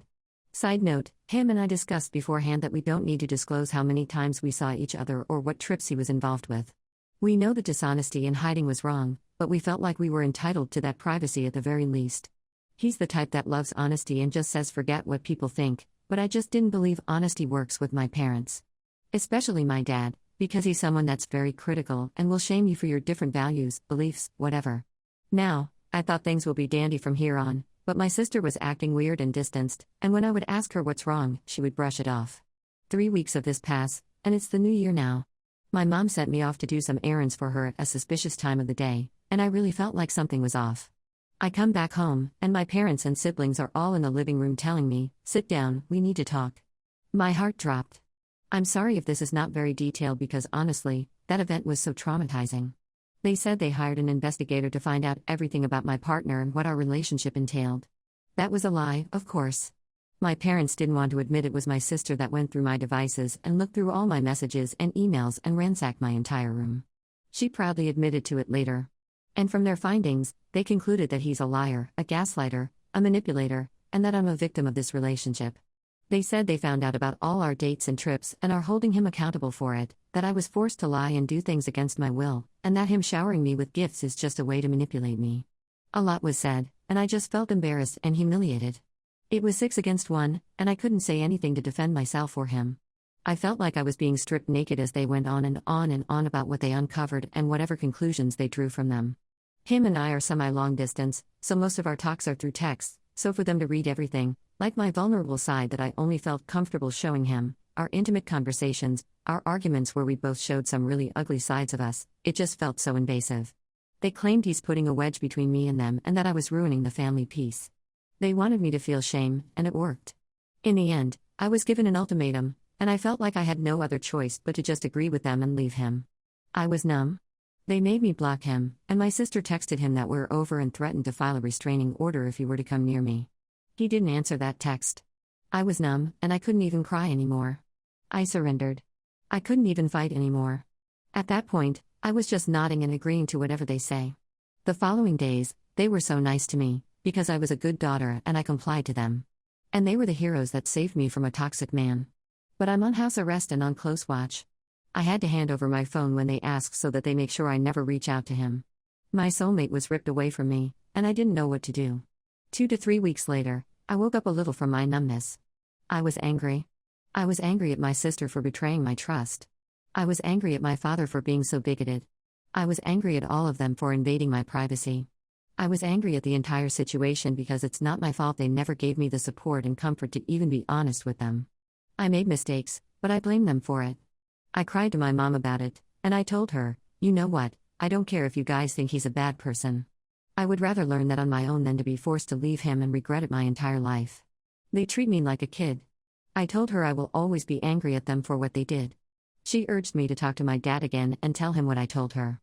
She told me I should just proceed with marrying my partner against their wishes and accept any consequences. She told me she'll be by my side. Before I talked to my dad, I sent him a letter through text. We're both non-confrontational people, so I felt like this would be a good way to express my feelings. I apologized deeply for everything. I clarified that I never meant disrespect to him or my family members. I put anger aside for this letter because anger doesn't work with a stubborn man like my dad. I try to be vulnerable. I try to tell him that all I want is their support and trust in me. My dad didn't give an answer to that letter, but he forwarded it to my sister, and she blew up on me by text and called me a manipulator for sending that letter. Her words were so nasty. She had never made me cry as much as she did back then. My dad came to my room afterward to talk, or rather yell at me. I had never cried so much. Whoever that was in front of me wasn't my dad. I never knew he could be so cruel. He threatened to leave my mom and tear this family apart if I chose to be with my partner. I'm broken and numb, and I've never felt so alone. I don't know what to do. Relevant comments. Commenter 1, your sister sounds toxic. She actively is trying to tear down your family. Go no contact. Ops response, this. While I can just accept that my parents are monsters and aren't as unconditionally loving as I thought they were, my sister's betrayal is what really gets to me. We used to be best friends. Text each other every day, travel together, tell each other everything. We can be honest with each other with zero judgment. We used to talk badly about our own parents to each other. And then this happened, and it honestly feels like she passed away because I seriously don't know who that is anymore. I've been in therapy since March, and while my resolve is stronger, I'm still mourning the pre-January version of her. Commenter 2, if this has been sitting in your drafts for 6 months, you've made a decision by now. If you let your family decide your fate, you don't deserve your soulmate, and hopefully he has moved on. You can just be happy with whatever marriage your parents choose for you. Commenter 3, I forgot about that part, but it's a good point. Has Op even talked to her ex in 6 months? Does he know what happened? Has he moved on? And is he willing to accept her toxic, controlling family and her weak, spineless nature, even if he's still single? Personally, I think Op's ex dodged a bullet. Well, a whole family of them. Op's response, nah, I could never do 6 months without him. I reached out to him maybe like 3 days later. But you guys are right. I don't deserve to keep him by my side. We've had that conversation many times, and I've always told him he doesn't deserve to deal with this, but he's willing to wait and fight this with me. So no, he's not my ex. We're still in contact, getting therapy, and making plans to get out of this. Thank you guys for the harsh words. I do need to hear them. Commenter 4, your sister has too much power. She is vicious, tyrannical, and is acting like her father. Is she married? It could be jealousy or trying to be a good son. Do you have a brother? Was she told as the oldest child she was supposed to be a boy and trying to make dad forget she is a girl? Op's response, she's married with a kid. I'd say she's settled. I do have brothers, but her attitude screams third parent. Commenter 5, what ethnicities though? That might change the perspectives in this story quite a lot. It would be good to have a semblance of context. Op's response, to avoid being very specific, Middle Eastern and East Asian. Take a wild guess of which one I'm from. Commenter 6, grow up. This is your doing. Your family does not own you or make your choices for you. You bend over for them. I'm sorry, I felt bad for you for a minute, but after you let them out of this conversation for years and broke up with your man for them, you deserve for that man to leave and never come back. You never chose him. You have always chosen your family. You don't deserve this man. Let him go and be your family's little good girl. Op's response, I never ended up cutting off contact with him. I couldn't do it. Told him I want to leave them and be with him. We're just figuring out logistics with our current lack of resources, my education, and his work.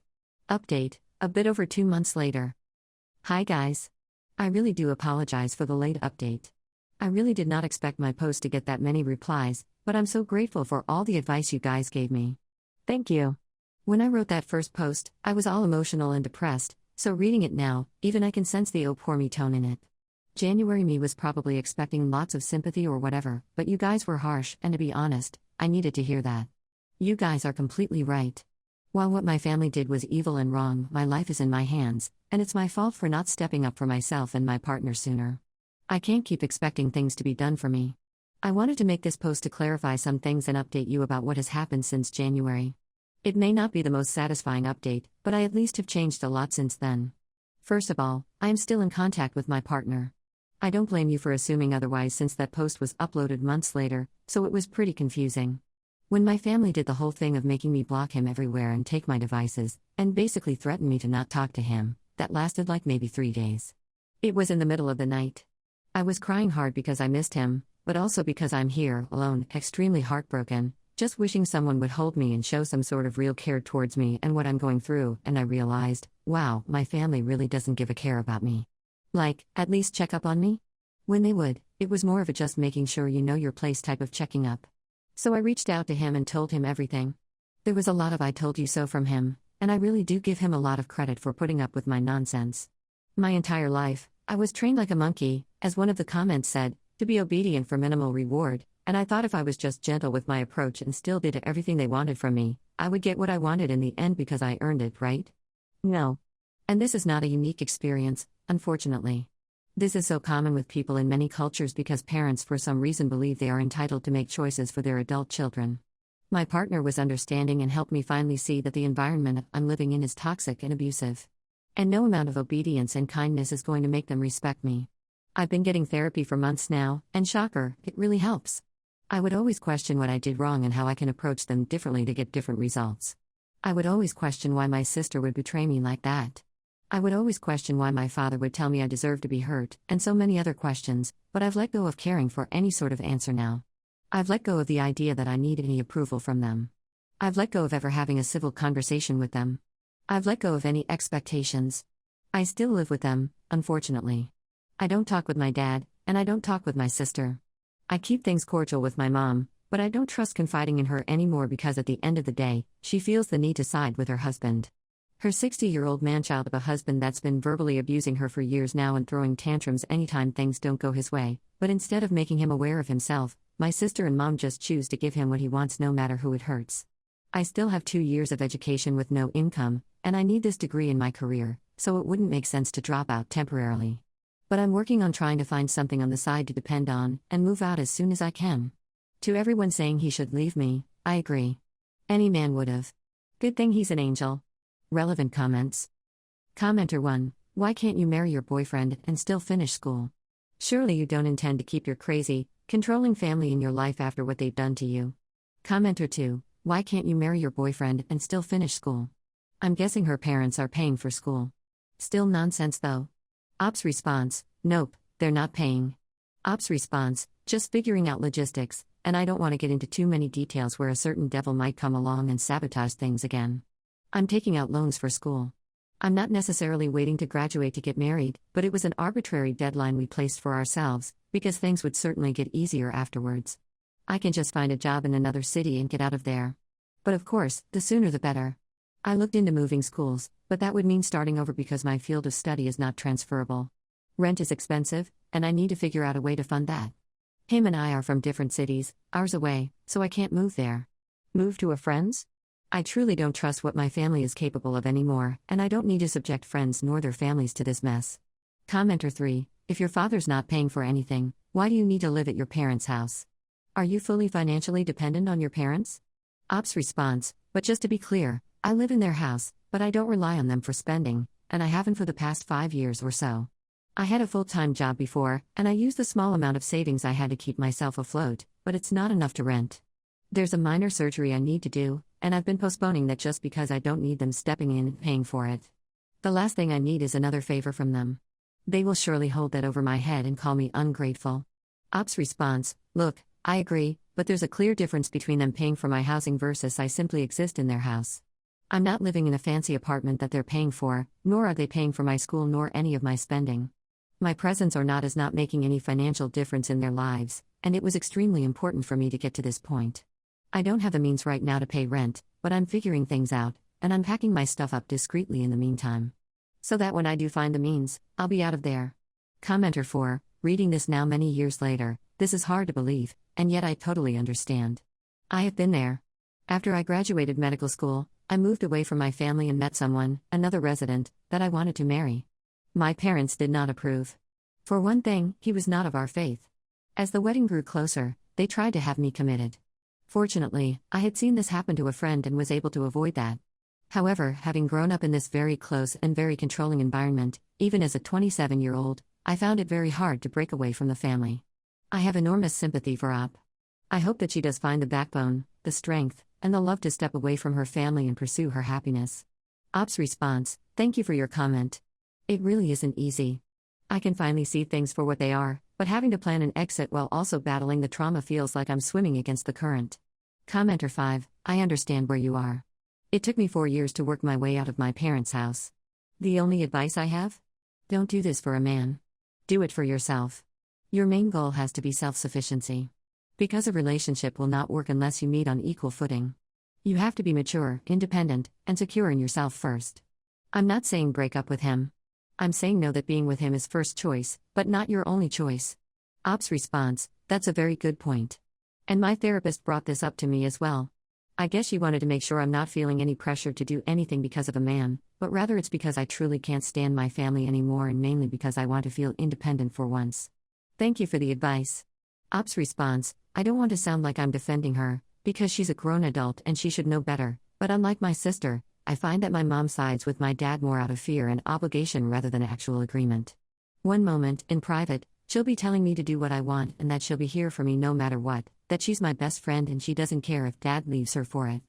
Then, when she sees Dad throw a tantrum, she switches tunes and starts telling me to do the right thing and choose family over a random man. I don't know why I'm telling you this, but it really messes with my head.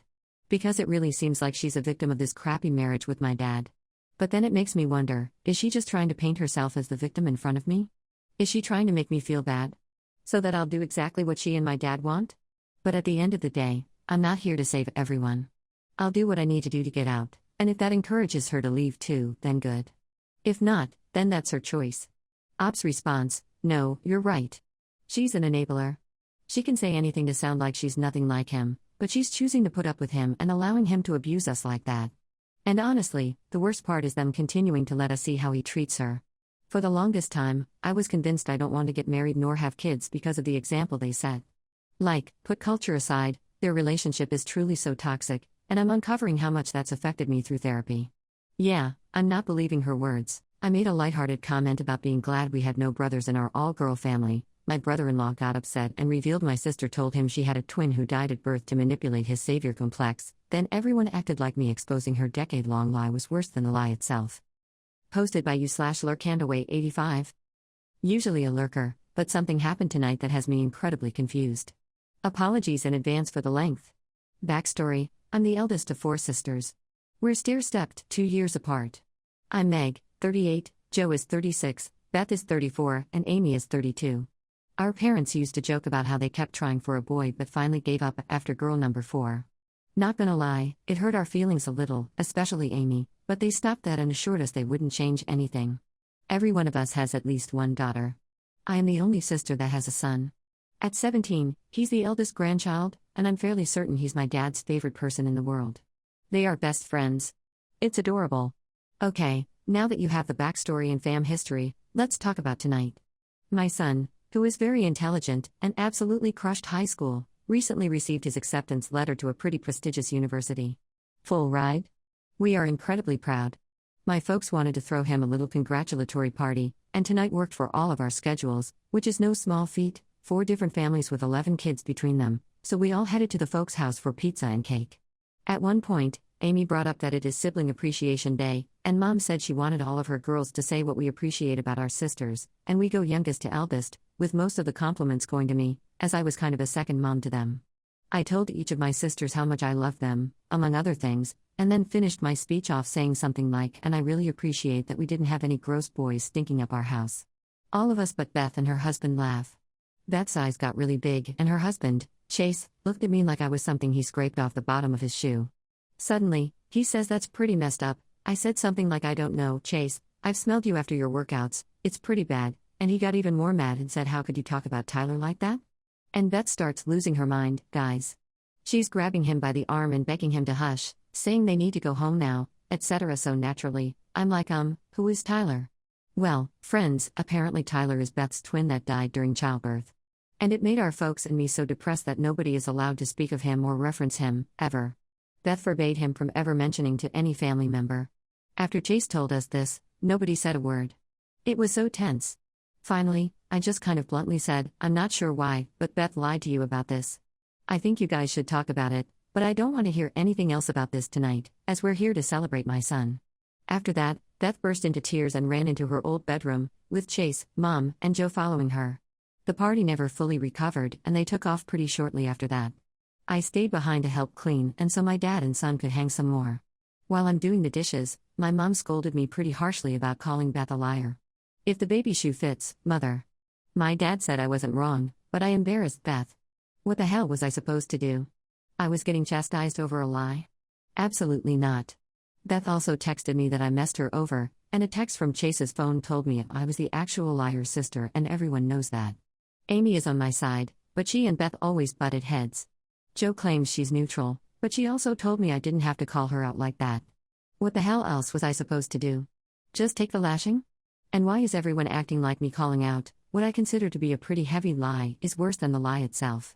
How do we resolve this situation? I love my sisters so much, they are my best friends, but this is so weird and so wrong to put on me. Relevant comments. Commenter 1, I can't imagine any other response. I really can't. Were you seriously expected to lie along with her? I think that is shocking.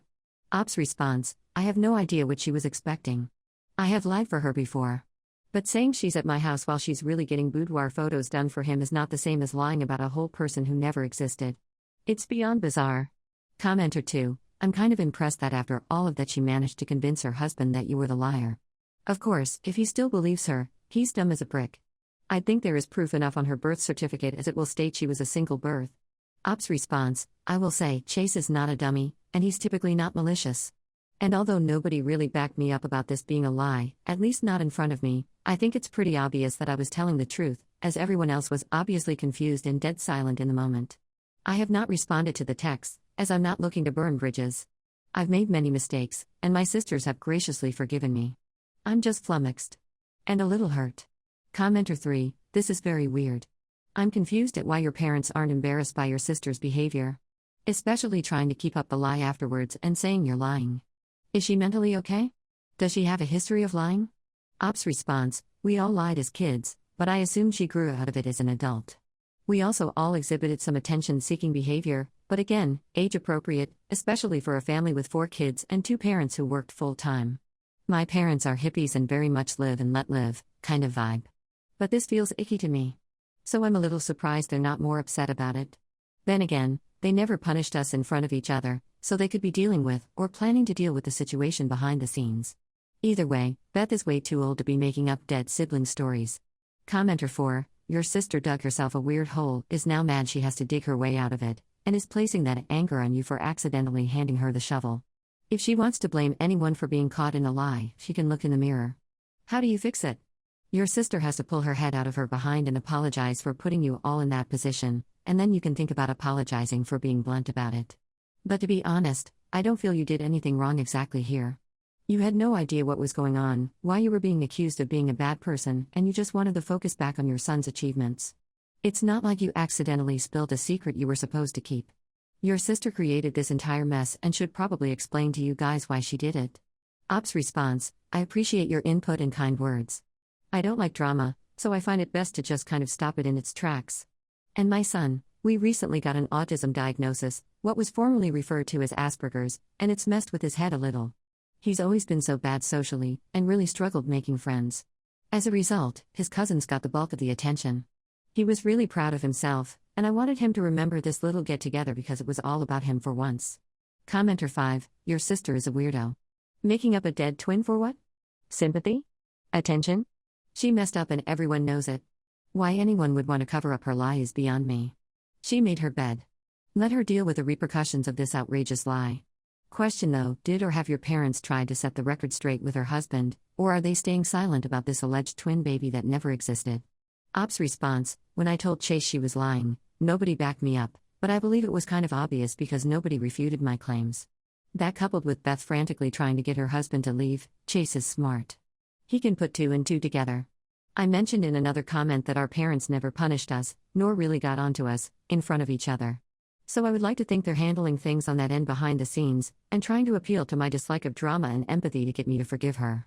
I don't find the lie unforgivable. I think it's bizarre, and I don't appreciate it, but I don't think our relationship is over. I love her. I took her on her first date, took her and a boy to get ice cream and they held hands. We lied to our parents about that one. I helped take care of her when she was postpartum because Chase had to work. She's got my heart, you know? Commenter 6, just to be clear, you do recognize this level of lie as a mental health disorder, correct? While I am not a therapist, this very much sounds like some strain of a certain condition. Again, not a therapist, just therapy adjacent in training and work, so I have some familiarity, so get her some professional help. This isn't just a cry for help. This is a sign of a broken brain that requires professional help and maybe even medical interventions. Ops response, I work in healthcare, albeit not directly in the mental health field, but I am a little familiar with various disorders. I actually do think she's a hypochondriac. One of my nieces is always coming down with something, they are not, or my sister definitely has Crohn's disease, she doesn't. She won't drink milk if it's within 3 days of the best by date. Refuses bread pudding because you use old bread to make them. Won't eat brownies I baked from scratch the day before because they're old. So I know she's got some issues. But hey, we all have issues. I'm pretty emotionally closed off except to my spouse and children. Some people think that makes me a jerk. I try not to be too judgmental because I'm definitely not perfect, but I'm judging this hard. Update, next day. Okay, I think we have some answers regarding the events that occurred last night. I do want to tell everyone who took time to give advice or kind words, thank you. I honestly couldn't read everything. I was, and am, exhausted. But I did get an idea of how I wanted to approach everything, thanks to the advice given. My post says it was removed, and I'm unsure why, so hopefully this one will stay. I'll get to the update in a few. I just wanted to answer some FAQ and comments real quick. This is fake. I wish it was. I really wish my mind worked in a way where I could make things up like this. Alas, my imagination is lacking. Your parents named you after Little Women? This is probably partially to blame for the fake comments. These are just placeholder names I used, as there are 4 sisters in that novel. My parents are hippies, and gave us some pretty noticeable names.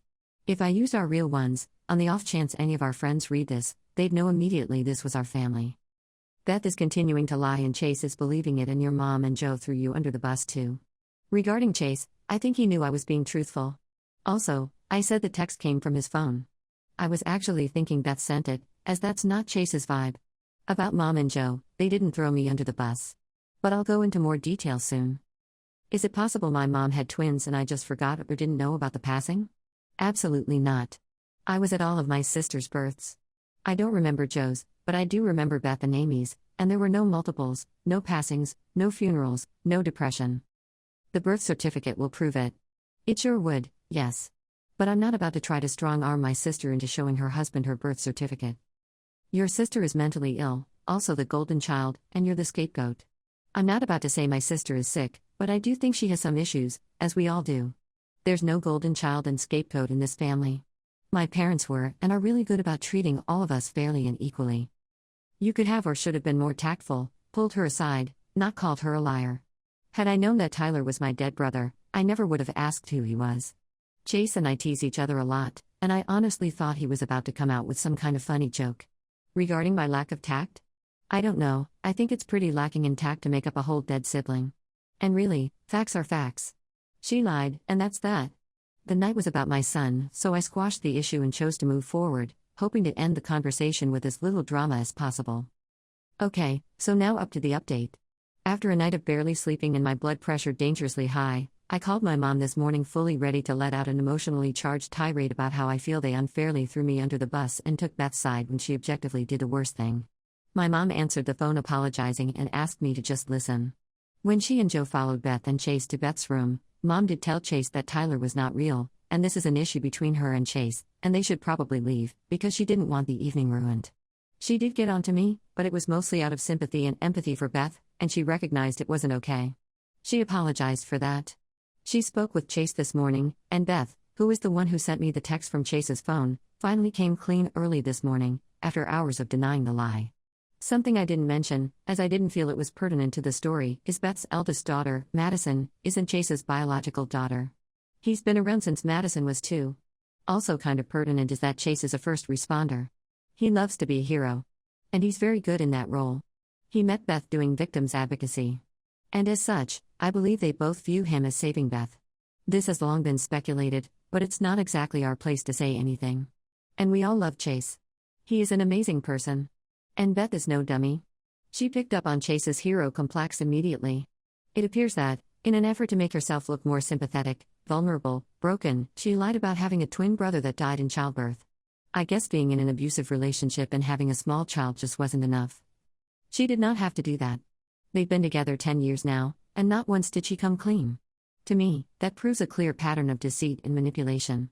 However, I'm not going to speculate on her mental health problems or reasonings for not coming clean. That is for her and her husband to deal with. Neither one of them have called or texted me to apologize, and I'm honestly unsure if they will. Beth is more of the rug-sweeping type, while I'm a confront issues head-on type. I will not be cutting my sister off for this, though. I love her, and at the end of the day, I just want her to be happy and healthy. I do hope that this whole issue will cause her to rethink some of her life choices, and maybe she can get some therapy. I think we could all use therapy, to be honest. That's where we are right now. My mom did not offer any information about how Beth and Chase are doing, and I did not ask. It's not my business. I have not heard from Joe, but Amy and I have been texting all morning, and she is being my best good friend right now and providing a lot of support. Hopefully we can all move forward and grow together in the future. Thanks again for the support you all have sent my way. Relevant comments. Commenter 1, I'm glad your mother apologized, but your sister really owes you, and the entire family, an apology. This was a really selfish and weird thing to do. She also owes Chase and his family an apology. I hope she gets some help for this. Good luck. Commenter 2, your sister could probably benefit from therapy. I will never understand why people think it's a good idea to lie about something so easily disproven. Don't lie about anything and you won't have situations blow up like this. I hope she comes to her senses and apologizes to you. Commenter 3, I think your family needs to do a sit down with your sister because this isn't normal behavior at all. She lied for 10 years about a dead brother. Y'all need to call this behavior out since she's way too old to be acting like this. And doing nothing is showing her that you guys will accept similar or the same type of behavior in the future. Commenter 4, Valp, this is why she continues to do this nonsense at her big age. No one holds her accountable. You can't move forward and grow together if people don't take accountability. Your entire family enables her in the worst way.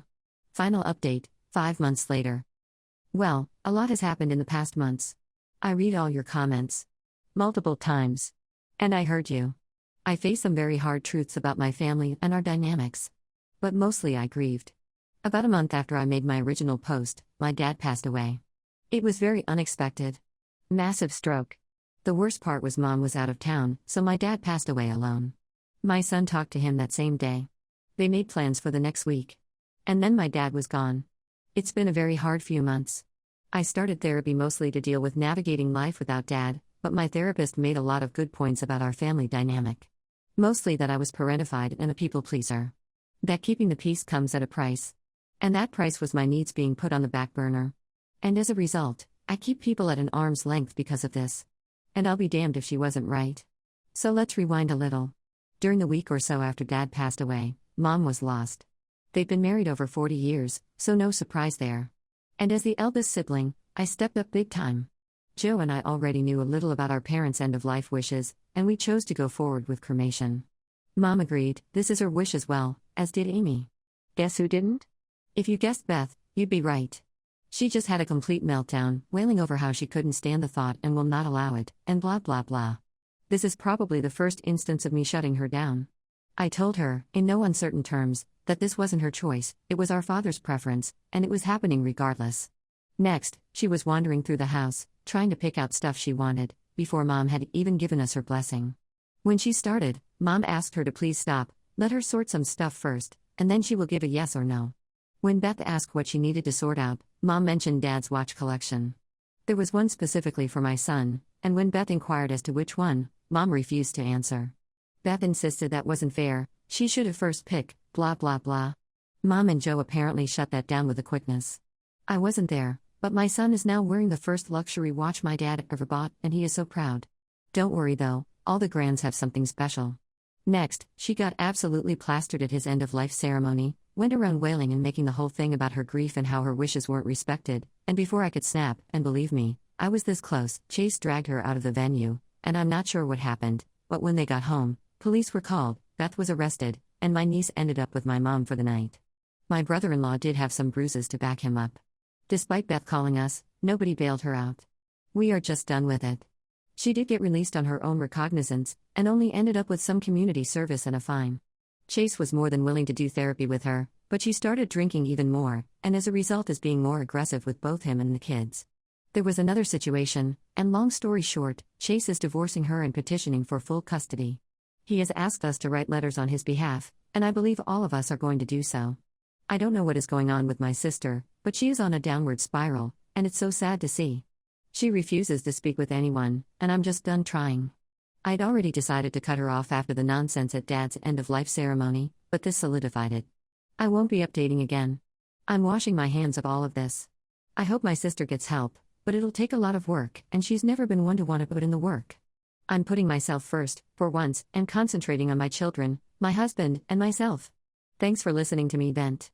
Y'all are almost as good as therapy. I got arrested when my daughter orchestrated lies about me after watching prank videos on YouTube, spent a month in legal hell before my son admitted they made it up, tried to fix our family, but then my ex filed for divorce and immediately accused me of giving our son a concussion in a grocery store with cameras. Posted by you/Returning Darkness. Hold on because this is a doozy. I'm going to omit some details to help keep myself from getting identified about this whole thing. Last year, my kids, 9F and 7M, ran away late at night, early in the morning. When found by some city officials, they claimed I kicked them out of the house. I woke up the morning of to the cops and CPS knocking on the door. I told my side of the story from what I knew, and they had my, now ex-wife tell her side while keeping us separated. The cops claim our stories don't match and end up arresting me. I bail myself out that same day and go live with my parents for a while. I'm dealing with court, scared that I'm going back to jail or prison and that I'll lose my job that I had only been at for a year. A little over a month goes by, and I get a phone call to have a meeting with the CPS woman in charge of our case. My daughter ended up making more allegations against me that did not make any sense to the CPS people, and when they asked her questions, she was unable to give them answers. My son ended up breaking first and admitting the whole thing was made up and that my daughter was the one to orchestrate everything. This reveal led to the charges being dropped and my daughter getting counseling and psychiatric help. For a while, I thought things were good. We were on our way to fix things. I kept trying to get all of us into therapy, both individually and family. I was already in therapy due to this whole situation anyway. My ex kept dragging her feet, and it never went anywhere. After some other situations with being displaced due to a natural disaster and me trying to get things packed up in our old apartment, I get told by my ex she wants a divorce, so now I'm having to rush and try to find a place to live, which I did luckily. I actually move in tomorrow. On the 14th of June, I get served an emergency protection order by the county sheriff's office. I'm told it's because I allegedly hit my son and gave him a concussion while in the grocery store, where there are cameras. He had been taken to the emergency room by my ex on the 14th, but this event allegedly happened on the 10th. I had told my ex that due to me having to get this house to rent, along with utilities in my name, adding up to over $2,000, that I wasn't going to be able to pay certain bills this month but that I'll get them caught up as soon as I can to get everything paid off and even. I signed for the deposit on the 11th, and the kids had been with her while I did this paperwork, and there was no issue. On the same morning, I had taken my kids to the park so they could play and recorded videos of them being silly and having fun. I was talking to my therapist this week, and I told her what was going on and how I felt about being around my ex or the children. It's 2 years in a row of false allegations. I want nothing to do with any of them now. I'll pay child support gladly. I had an agreement with my ex before this all happened of paying $1,000 a month, $500 per paycheck, for child support. After all of this, am I the jerk for not wanting to be around the children and my ex after everything gets settled and found out to be lies again? Additional information from Op. I posted this before I clocked in at work, so let me give some more details. My ex-wife and I were still together when the kids ran away last year. My side of the story during that was that I came home from work, talked with the kids and wife, gave the kids their melatonin gummies before sending them to bed, after which I took a shower before making me something for dinner and cleaning up afterwards. By this point, my ex was asleep already, and so were the kids. When CPS and the mental health professionals were talking to my daughter after everything got cleared, she was saying the voices she was hearing were telling her to do things. The mental health professionals said this sounded too rehearsed to them. It later got revealed that she was watching videos on YouTube about kids pranking their parents, and she wanted to try it out herself. She had access to YouTube due to tablets that my mother-in-law had given the kids for Christmas back in 2023, which I disagreed with, but I was ignored. At the time, and to this day, I do not believe my ex had a hand in the running away situation. On to this year, my son went to the ER on the 14th because he had, and I quote from the paperwork I was given, dizziness, lightheaded feeling, and a nosebleed. I am not sure how he received a concussion. Nothing is finished with this situation yet, and nothing has been decided in terms of child support. We go back to court next month to revisit this after the investigation has finished. On the day I received the EPO, I talked to a state trooper and told him the kids' history, showed the videos of my kids playing, and showed receipts on my banking app from when we were at Walmart and at what time we were there. As of right now, I haven't heard anything else. I have already been interviewed by CPS and informed them of the same things I told the state trooper because it is a different person on this case, as my ex and kids live in a different county at the moment. This time, I firmly believe that my ex is behind this due to my telling her some of the bills would have to wait because I'm having to pay approximately $2,500 to move, put down deposits, and pay first and last month rent. I haven't seen my kids since I dropped them off to my grandparents on the afternoon of the 11th. I have not made a decision about staying away from my kids, but I do plan on talking to a lawyer in the next couple of days, and I'm looking into security for my house and a discreet body camera to wear like many other users have said. I'll try to answer any other questions that I can, but I move tomorrow, and I have some last-minute things to pack up and place in my car and move downstairs. Thank you for all of your insights and words and thoughts and prayers. It means a whole lot to me that I can't put into words. Relevant comments. Commenter 1, are your children your biological? Ops response, well, considering they look like I just clicked copy and paste. Commenter 2, did something happen at the grocery store that caused the son to have a concussion? Ops response: nothing happened at the grocery store is a thing. We went in, picked up some sweet tea and ramen, then left. Update 1, almost 1 month later. So I have an update, along with answering some questions better from my previous post. When I first posted this, I was not in a good headspace, and I realized that I wasn't very clear. To be honest, I'm still not in a good headspace, but it's a little bit better. For starters, these false allegations started last year when my kids were 9 and 7. When I said 2 years, I meant calendar years. When I said I spoke to the police about my side of the story last year, I meant what happened the night before the police and CPS showed up at the front door. I had gotten home, spent some time with the kids and my ex, then wife, before giving the kids their melatonin gummies. This was done on an as-needed basis, mainly 2 to 3 times a week at most. After that, I went and took a shower, made myself some dinner, then ate and cleaned up the kitchen before spending more time with my then-wife before we both went to bed. Due to a contraction happening when she was being given the epidural, she sleeps better propped up, so she slept on the couch while myself and the kids slept upstairs. The next morning is when I woke up to the cops at the door with CPS. I was charged with child abandonment and arrested. It took over a month for the truth to come out about my kids making this up due to the fact my daughter was saying I was having inappropriate relations with her. The CPS agent conducting the investigation tried to ask more details, and that's when my daughter started crying and admitted she made it up because she couldn't give details. The only reason my daughter even knew what that was is because my ex and I were in the bedroom, and we both thought the other locked the door, and my daughter walked in on us. Moving to now, I don't know how my son got this supposed concussion. We had court again on Monday, the 21st, and when the judge asked her, she told him that after talking with the state trooper, we have decided to not press criminal charges. I asked the judge if there was any evidence that they had about what they're claiming I did, and he told me that since no charges were filed, there's no evidence gathered to give to me. I want to thank everyone for their answers on my last post. Thinking about those feelings was making me sick to my stomach, and I just needed some perspectives from people who weren't emotionally involved. I thought about this since last month, and I made the decision to tell the judge I want the divorce process and this EPO to be over and done with and that I just want to be left alone. I'm still questioning if this was the right decision or not. I'm just not sure what else I could do. I work 12-hour days, 5 to 6 days a week. I have no way to take care of the kids, so I can't take them in.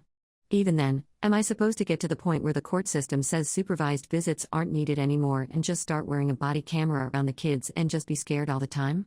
Looking over my shoulder constantly just to make sure that I'm not going to end up in jail again?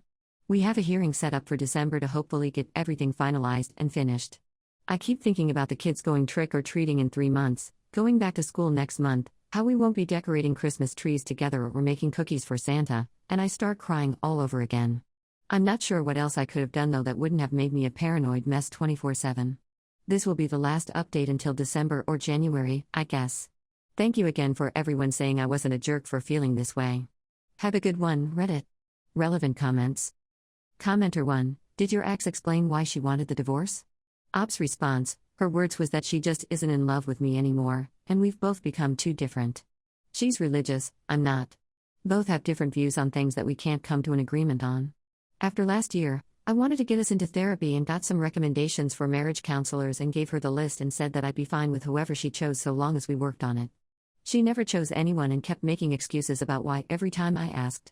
Commenter 2, your daughter lied about you assaulting her, among many other allegations, and she says that she was motivated to behave the way that she did after she apparently watched a YouTube prank video? There is more to this story than your daughter is letting on. Either your ex-wife has coached your daughter well, or your daughter is incredibly manipulative at a very young age. Ops response, everything I know I included. I'm dead certain there's stuff I don't know about like you said.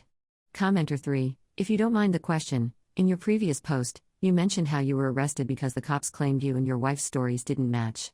Did you find out why they weren't the same, and why your wife wasn't arrested as well? Sorry you're going through this, Ops response, no, I didn't. I have the police report, but all it says is when asked if she believes he's capable of this, she answered I don't know, I don't think so, I don't want to think about it. Commenter 4, did the daughter's tablet, from mother-in-law, have parental controls? Ops response, she apparently somehow found a way to get past it from what I know about it. Like I mentioned in a different comment, I told everything that I know about the situation from my end. Commenter 5, Op needs to get his kids in therapy, especially his daughter and himself. Ops response, I agree about both and luckily I'm in therapy already. I've been in therapy since August or September of last year. Update 2, 8 days later. So this is a really small update that I wasn't expecting to make. I had left a voicemail for the CPS agent assigned to the current situation with my son asking for an update on everything because I haven't heard anything since June.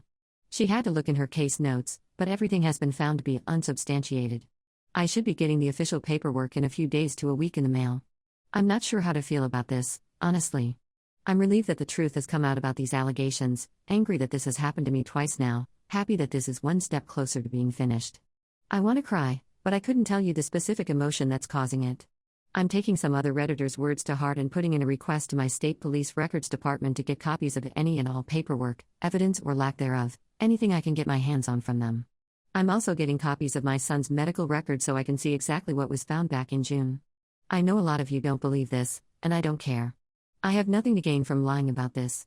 I'll gladly post pictures of the paperwork from CPS when it comes in, with all private information redacted, of course, to protect myself and my children. I know some of the details don't make sense between the original post and the update, but like I saw one person mention in Best of Redditor Updates, which I love to read posts from and didn't expect my own to end up there, I'm just going on survival mode. I only just got a full-sized fridge 2 days ago. I only have an air mattress for a bed. I'm just tired. I want this over with. I want things to go back to January when all I had to worry about was the fact I was recovering from a car wreck and couldn't even help take down the Christmas trees and get a new car. Relevant comments. Commenter 1, I think it's good you're getting those medical records because, if he really did have a concussion, it's possible that your ex tried to pin it on you to hide who really did it. And that's something that CPS should actually be looking at. Commenter 2, also, are we exploring the option that someone else may have assaulted the daughter? I think it's actually kind of common for abused children to accuse someone other than the actual abuser. It feels like ops should be pushing for someone to look into the kid's situation. Even just getting them a therapist or someone to talk to that is a mandated reporter and can keep an eye out. Commenter 3, if you have issues obtaining any information, you can try a private investigator. I have never used one, but I have seen many comments praising them for the help. Commenter 4, buddy, it's clear your ex-wife is more involved with all of this than you think. I document everything with her and keep your kids in therapy. If you have custody of the kids, get cameras around the house too. She's poisoning them against you. Update 3, a bit over 1.5 months later. So I didn't think I would be back with any sort of update until December, but here I am. First, I want to thank everyone for their comments, the ones who tell me I'm not the jerk for feeling this way, the ones who said this was fake AI nonsense, which got me laughing a bit, and for all the advice everyone's given me. Second, for the ones who DM'd me, I also want to say thank you for reaching out. I may not have answered, but I really appreciated reading the messages. After my last update, I tried looking for something to do on my days off of work. My first thought was the animal shelter nearby because it's not even a 5-minute drive from my house. Turns out it's closed on my days off. I looked around for neighboring counties, and those were even less helpful. A lot of them required I attend some sort of orientation, but there's no set day of the week for the orientations. I know it would be good for my mental health in the long run, but in the short term, taking a day off from work, potentially, to attend the orientation and making my paycheck smaller isn't helpful. So I decided to try dating. I wasn't going into this looking for anything serious. I was wanting to try some casual dates to just get out of the house and meet people. That's not what happened. I made a profile on a dating app and kind of just left it alone. One of the pictures I had put on there was of my cat. He's an orange cat presenting as a tuxedo cat. No brain cell whatsoever. I got a message, and this woman was talking about how cute my cat was and how he matched one of hers. We talked about our cats for a while, then things got flirty, and I asked her out on a date. I feel like it went well, since she stuck around anyway. We found out that there are so many similarities between what we like and our senses of humor that my friends think I found a female version of myself, which I think is funny because when she meets them, that means they're screwed. After almost a month of us talking and going on the occasional date, I told her I had some things to tell her and then something to ask her. I was upfront with everything that happened last year and this year, showing her the paperwork that I had to show that I was innocent in all of this.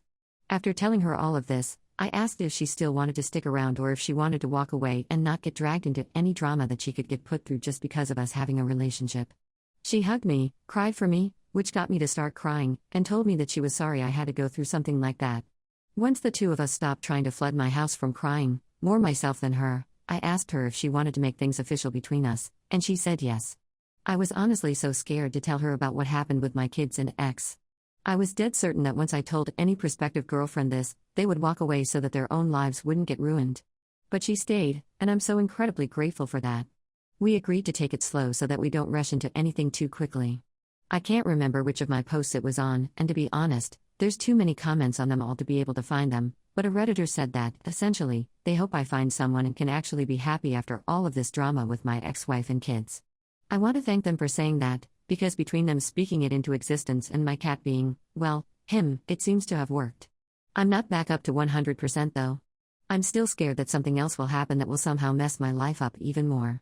I'm scared of the cops showing up at my house with new allegations even though I haven't done anything. I'm scared of running into my ex or the kids in public just by going grocery shopping and somehow getting arrested over it. Every time I drive home and a sheriff, state police, or city police vehicle comes down towards me or drives by the house, I can feel my anxiety spike. I have cameras up that record my front door, back door, and where I park my car outside my house and cameras inside that cover my front door and my back door. I have other means of showing my location on my phone and where I've traveled, if I've traveled at all that day. I keep any receipts from shopping or even grabbing something to eat while in town just so I have timestamps of where I've been and when I was there. It's a mess, but I'm doing what I can. I'm looking forward to learning more about my girlfriend that my dingus of a cat helped me meet. I'm looking forward to being able to not live in fear of police. I'm looking forward to being able to live and not just not pass away right now. Again, I want to thank everyone for their thoughts, advice, comments, everything.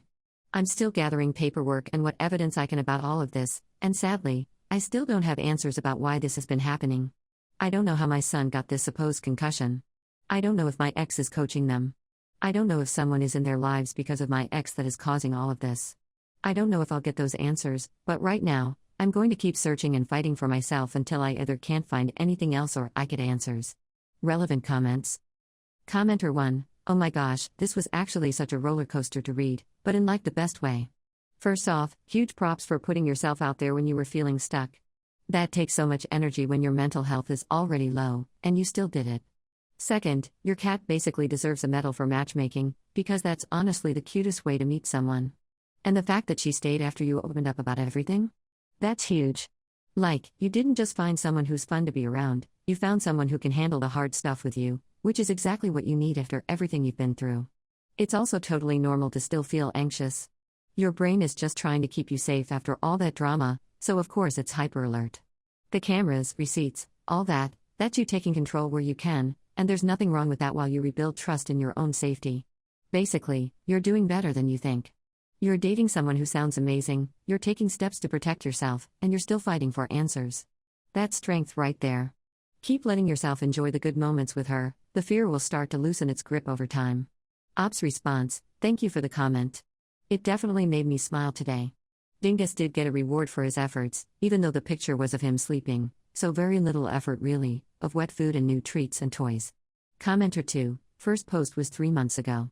You've been dating this girl for at least a month, so you went from that traumatic end to jumping into a new relationship in 2 months? If you're gonna move away from trauma at warp speed, don't be surprised when you end up with more. Ops response, that's why I'm making sure to take this slow and not jumping into the deep end.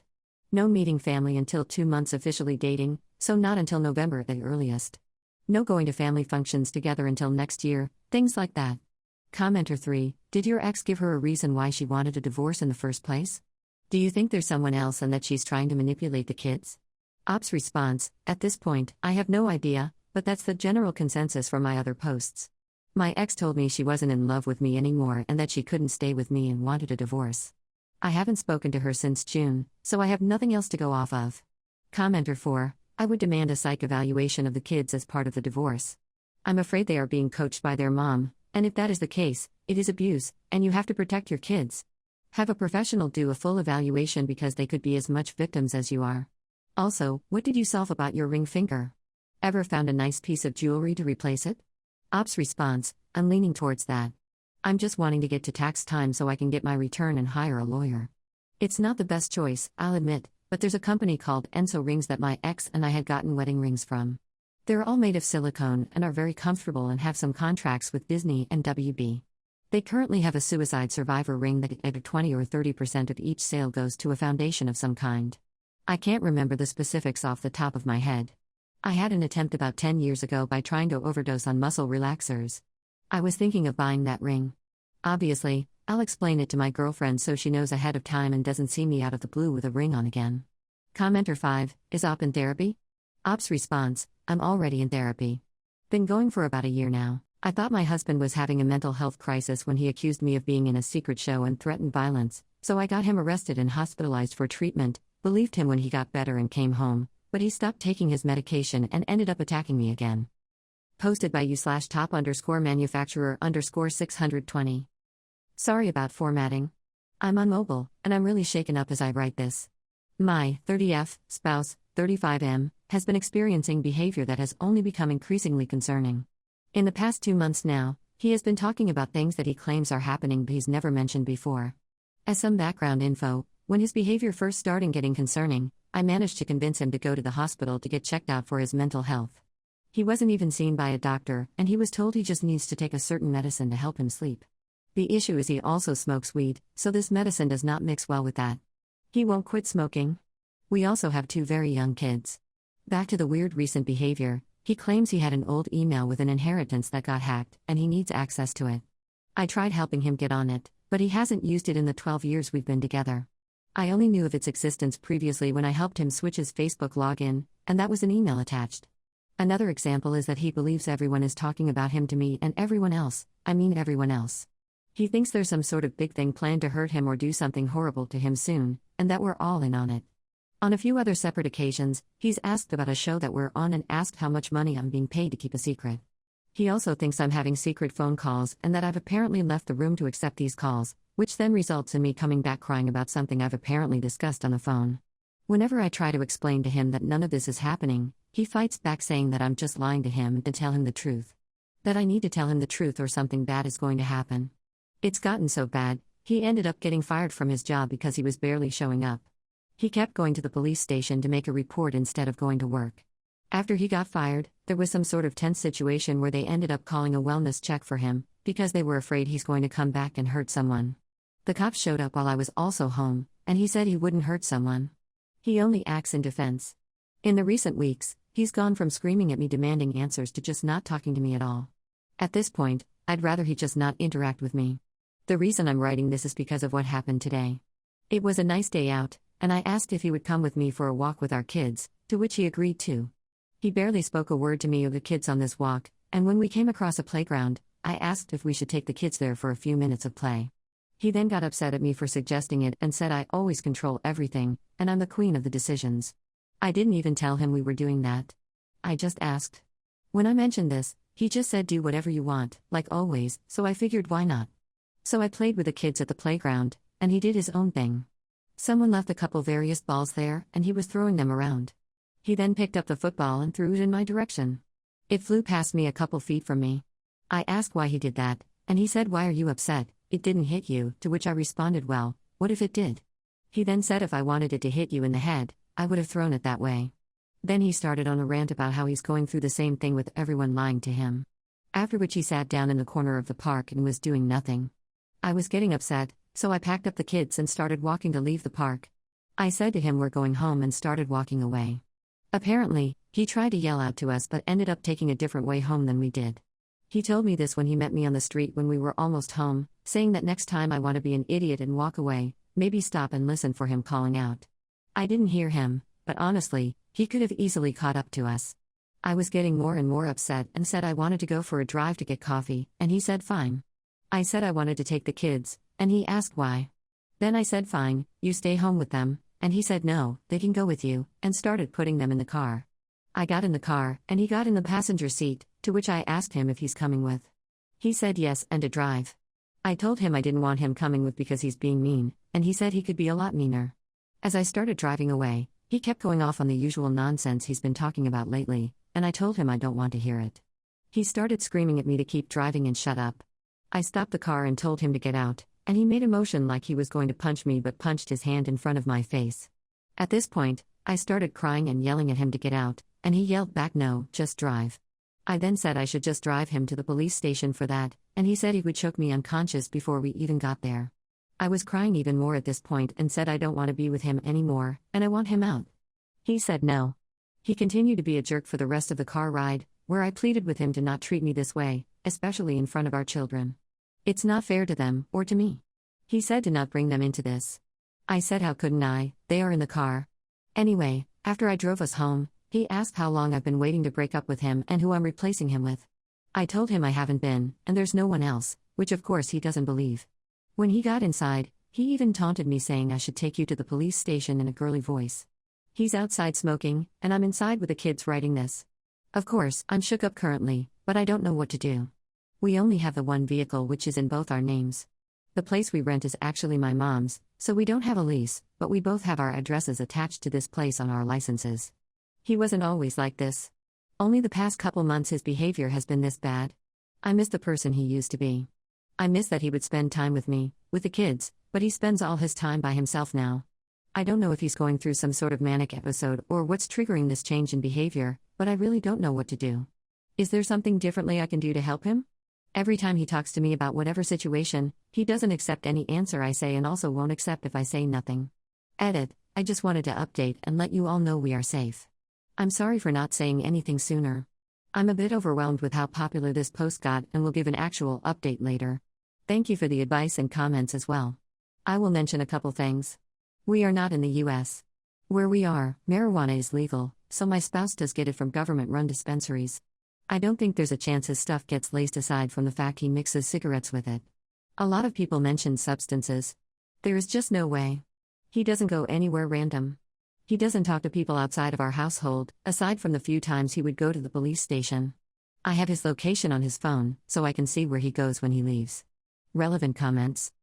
Commenter 1, I just want to say, I was that terrified kid in the back seat. Absolutely traumatizing. My mom always came up with an excuse as to why we couldn't leave the house or leave Dad. Made me suffer for many years of my life, and I'm 28 years old trying to deal with the trauma it has given me. Please stop making excuses and leave. Get out for the kids. My mom never did, and it truly has ruined my mental health.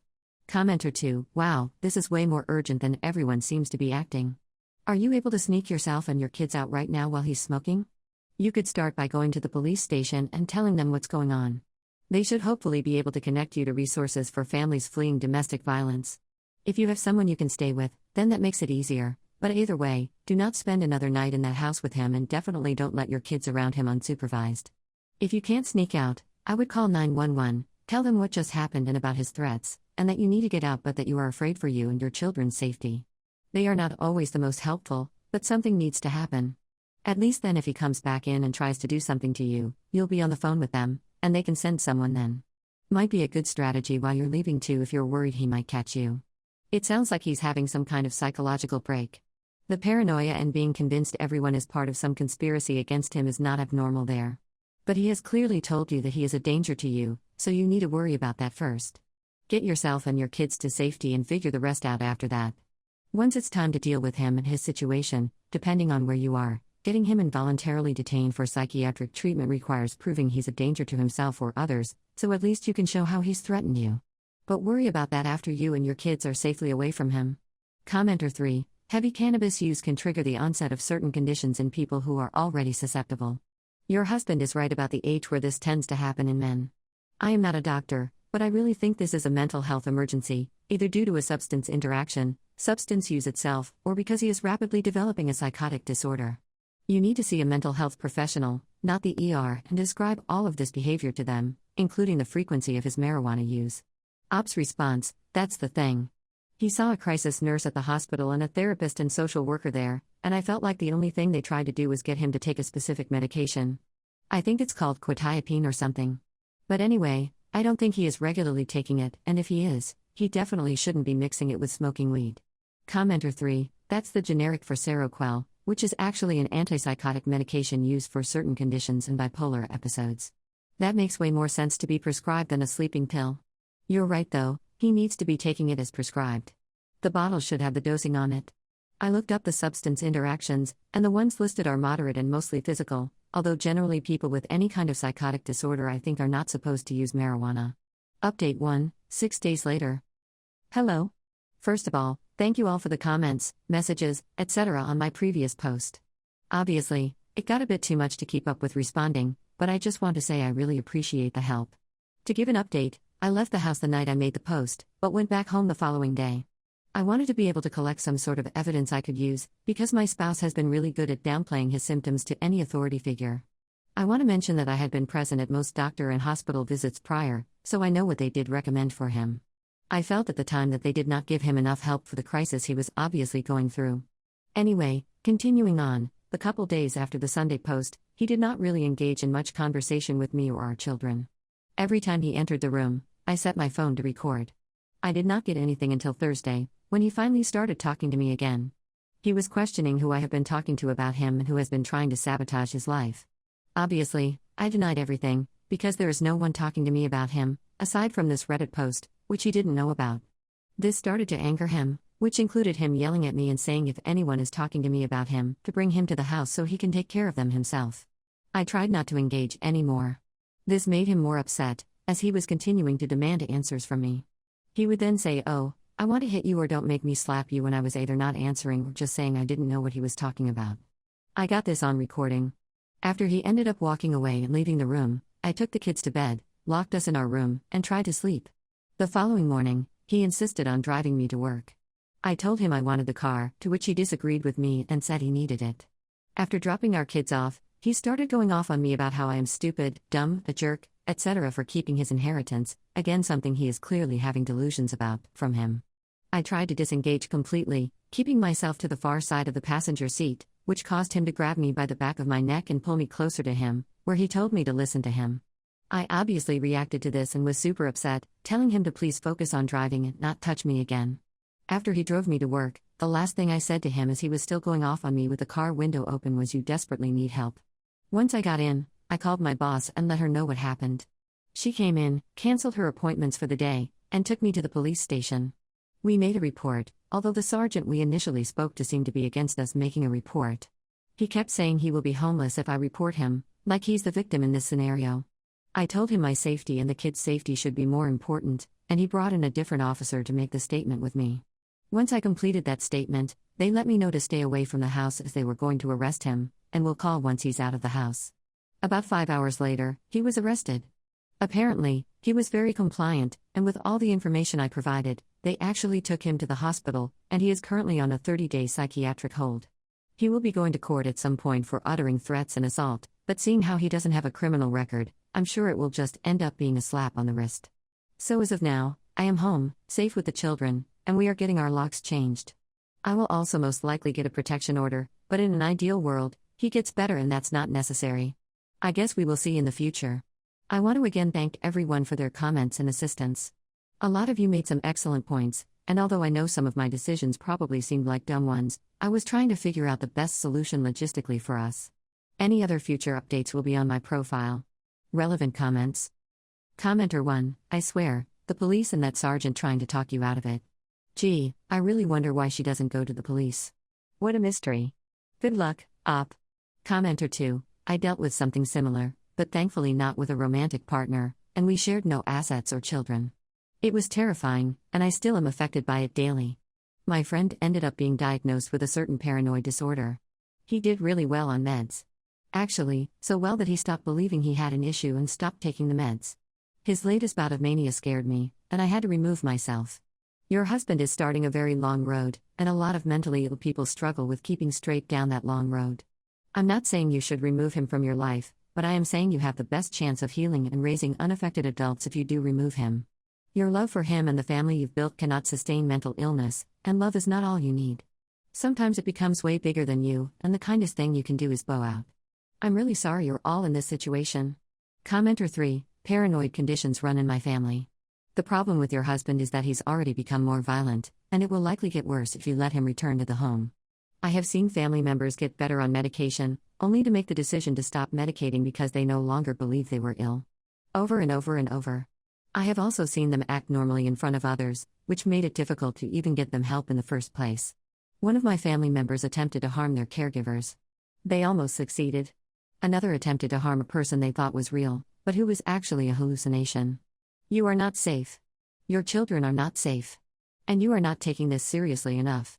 Commenter 4, I'm very proud of you for taking the first step towards a new healthy life for your kids and yourself.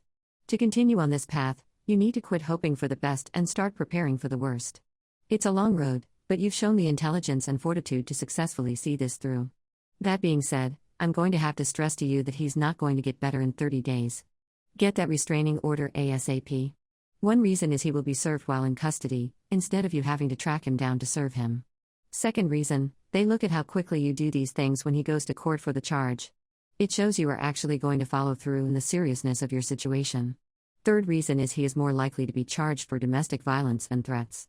Fourth reason is it will usually make custody and separation move faster. This is one of those situations where hoping he miraculously becomes mentally healthy in 30 days, which fills up quicker. Good luck, and don't stray from your path to safety and happiness. Ops response: thank you. It's definitely wishful thinking that he will get the treatment needed to go back to normal. I don't want to think of this as the end of our relationship, but at the same time, I don't know if he would want to be back with me since I got him detained. Right now, the only thing I'm thinking about are the kids. Commenter 5, make sure as soon as the protection order is in place to let the school know that he isn't allowed to take the kids out. Find a therapy place for you and the kids and have them help you explain to them that it's not safe to talk to dad at the moment. That way he won't try to get his revenge through them. And good for you. And you're right, him ending up homeless is not your concern. Ops response: they are toddlers, so a bit too young to understand. Their daycare is aware as well. Commenter 5, I work in a daycare, and unless we have a restraining order on paper, if the other parent shows up, we have to release their child to them. There's nothing we can do. And children are smarter than you give them credit for. Just because they can't say everything doesn't mean they don't notice everything. Commenter 6, I think something to note is to keep a close eye on your kids in their early 20s and teach them the signs. It could be hereditary, but with enough foreknowledge can be caught early and treated. Update 2, 4 months later. I don't know if anyone will even see this. It's been a while since I updated. I still get messages asking how and to update again. I apologize for the delay, but I've been a bit deterred from making another post due to coming across a TikTok video of one of those AI voices reading my post over a Minecraft video. If one of those channels decides to post this one, please don't. But if you do anyway, blah blah blah blah blah, we can't make our own unique content. Anyway, onto the actual update. My spouse is doing a lot better. He received the treatment he needed in the psych ward of the hospital, gets a shot every so often instead of taking pills, and only smokes cigarettes now. He's back to his normal self, engages in conversation with myself and our children like he did before this crazy stuff happened, has a job, and honestly, is being a better partner overall. It took a lot of time for me to feel like I could trust him again, but we've taken a lot of time to work on things and get back to how we should be. I know a lot of people wanted me to leave and never look back. But you have to realize how he acted in my initial post was nothing like how he is as a person. Obviously, he had some sort of weird psychosis happening, which could have been a result of a high intake of marijuana, plus a couple added stressors. I don't want to go into too many details because it will give away where we are, but basically something traumatic happened under 10 years ago that happened again a month before he started acting strange. It was one of those types of events that forces you out of your home for undetermined amount of time. Anyway, that's all the detail I want to go into that. Obviously, he was affected by it more than I thought, because when this event happened, I was the one having a difficult time, and he was my rock. But after we were able to go back home and have some normalcy, that's when things started changing for him. It started with him randomly needing to gain access into an old email, to thinking he was being recorded all the time like he was on the Truman Show or something, to thinking that everyone, including me, was out to get him. This is when the threats of violence started happening. I was obviously in disbelief because in the entire time we've been together, nothing like this has ever happened. I never once felt like I was unsafe. I never felt scared. Until the threats continued to come, and he started to escalate. After he made excellent progress in the hospital, and I had many reassuring conversations with the psychiatrist, I allowed him to come home when he was discharged. It was so hard not having him around. I cried all the time. Our kids really missed their dad, and he really missed us. He needed to get help, and I'm so thankful I was able to find an effective solution. This will most likely be my last update. I don't really think I'll need to add any other details, but again, I just want to thank everyone for their messages and comments, even the ones who called me an idiot. Relevant comments. Commenter 1, I only wanted you to leave if he refused to get help. He got the help he needed and seems to be back to his normal self. Just keep an eye out for any changes in behavior. Commenter 2, this is a great update. I hope things continue to go well. Do not forget to take care of yourself and your mental health. What you went through must have been so scary. Wish your family all the best. Update 3, 10 months later. Another update. Hello all. It's been almost a year since my last update. To keep things short, things went wrong this year. He didn't take the medications he was supposed to, reverted into another major psychosis episode which ended in him attempting to strangle me after I disputed his delusions. He was removed from the home, and there's a protective order against him for myself and the kids. This happened earlier this year. My kids and I are safe, and haven't heard from him since. Don't be like me. Don't trust that someone will get better or attempt to work on their horrible mental health when they haven't proven to be reliable in other parts in their life. Don't try to fix someone who can't be fixed, or rather, just don't try to fix people. Thanks everyone for their comments, whether they were good or bad. Shout out to Baruch community that will eat me alive after reading my update. My future sister-in-law threw tantrums because I didn't make her a bridesmaid even though my fiancé has 4 siblings and none were in the wedding party, but apparently the real issue was that she needed my wedding as the backdrop for her boyfriend to propose with both family rings so she could pick one and give me the other. Posted by you/OracleFX. Hi all. Wedding planning has been exhausting for me, and I'm close to giving up and eloping. I just can't handle all the pressure. My fiancé and I have been together for 2.5 years. My issues with my future sister-in-law started just after my fiancé and I got engaged last year. Future mother-in-law had remarried earlier the same year, and I also think she never expected her little brother to get married before her. She freaked out and pressured her boyfriend to propose, but he wouldn't, and they split for a while, then got back together. For that period, we were not allowed to mention our engagement in front of her, or she would be very rude and passive-aggressive. There was also the issue of the ring. My fiancé's family has 2 heirloom rings, one for my fiancé and one for my future sister-in-law. When my fiancé asked his grandparents about it, they could not remember which one my future sister-in-law had chosen and had to call her about it. She couldn't pick which one she wanted, so now both rings were off the table until she decides which one she wants. My fiancé said forget that and bought me a different ring, which I love, but the whole situation was hurtful. Now, my fiancé and I want a very small ceremony and large reception afterwards. We also want a small wedding party. I decided I only wanted 2 bridesmaids, my sister and my best friend. My fiancé will have 2 groomsmen, his best friend and my brother. My future sister-in-law is of course invited to the ceremony, but completely lost it when she realized she wouldn't be a bridesmaid. She called my fiancé screaming once, then went in denial and kept texting me about bridesmaid duties. My fiancé called to tell her to leave me alone, and she screamed and hung up. Now apparently she's been ranting at my future mother-in-law, who is in turn trying to talk my fiancé into it. My compromise was that she be on my fiancé's side, but I was told by my future mother-in-law and future sister-in-law that that was unacceptable because it would make the sides uneven, and it was untraditional for a woman to be on the groom's side. My fiancé got upset and said that was fine, he didn't want her on his side either, and she wouldn't be in the wedding party at all. That cued another freak out. I don't want to give in, because I know she will make a day about my fiancé and I all about her. She always does. But I'm tired of the wheedling calls from my future mother-in-law to invite her back in. There was already drama with my family. The guest list on my side is very small because we are having a pagan ceremony, and I know my family would disapprove. Doesn't what we want matter? I don't know how to handle all this. Thinking of my wedding makes me feel nauseous now. Edit, my fiancé has 4 siblings. They are all invited to the ceremony. Relevant comments. Commenter 1, your biggest mistake was offering to let her stand on your fiancé's side, because now it's a question of letting her back in when she was never really in the wedding party to begin with. It sounds to me like letting your future sister-in-law in your wedding party won't actually relieve any of your stress, but will instead just invite more.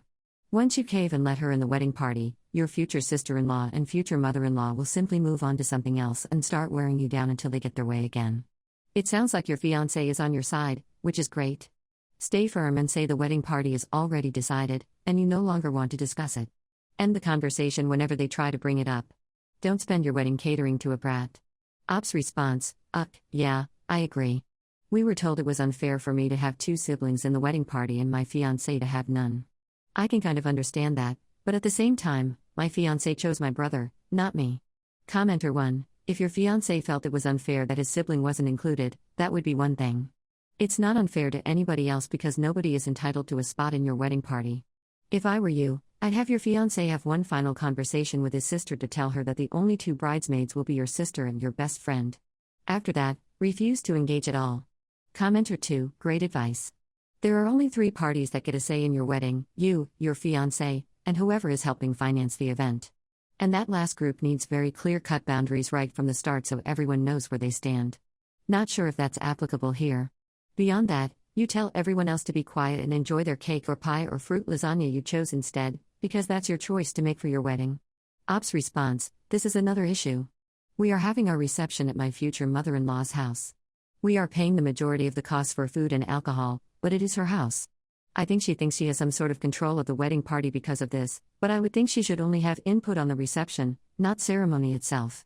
Commenter 3, My suspicion is that if she doesn't get to be a bridesmaid, or even if she does, she might try to steal the day by pressuring her boyfriend into another proposal on the day of your wedding. You may want to head that off by having a chat with said boyfriend.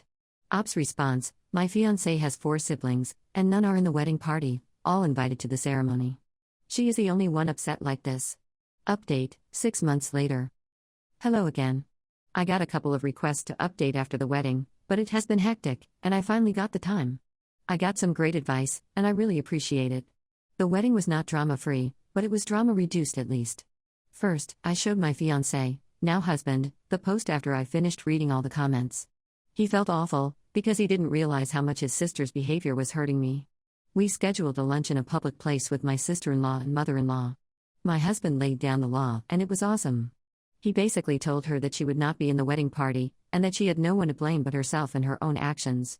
He raked her over the coals a bit.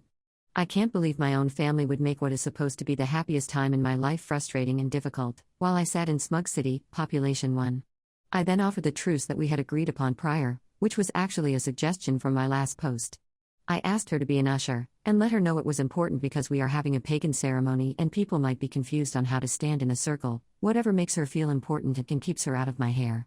She had been crying for a lot of this talk, but stopped to ask if she could still wear a bridesmaid dress. I told her absolutely not. She then asked if she could at least get ready with me and the bridal party. That was another no. She started crying more, but my mother-in-law clearly understood that this was an olive branch, and told her she would be crazy not to accept. She finally did, begrudgingly. Then she went home and posted all sorts of congratulatory things on her Facebook.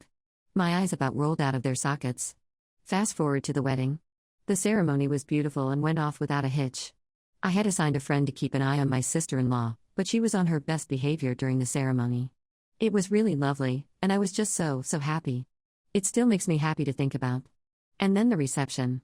The first hour and a half are going great. Everyone's getting suitably boozy and dancing and having a great time. At one point, there was a quiet lull between songs, and I hear a harpy screech. Goddess help me. My husband started to go wrangle her, but his stepfather steps in and says he will handle it. He's such a great person.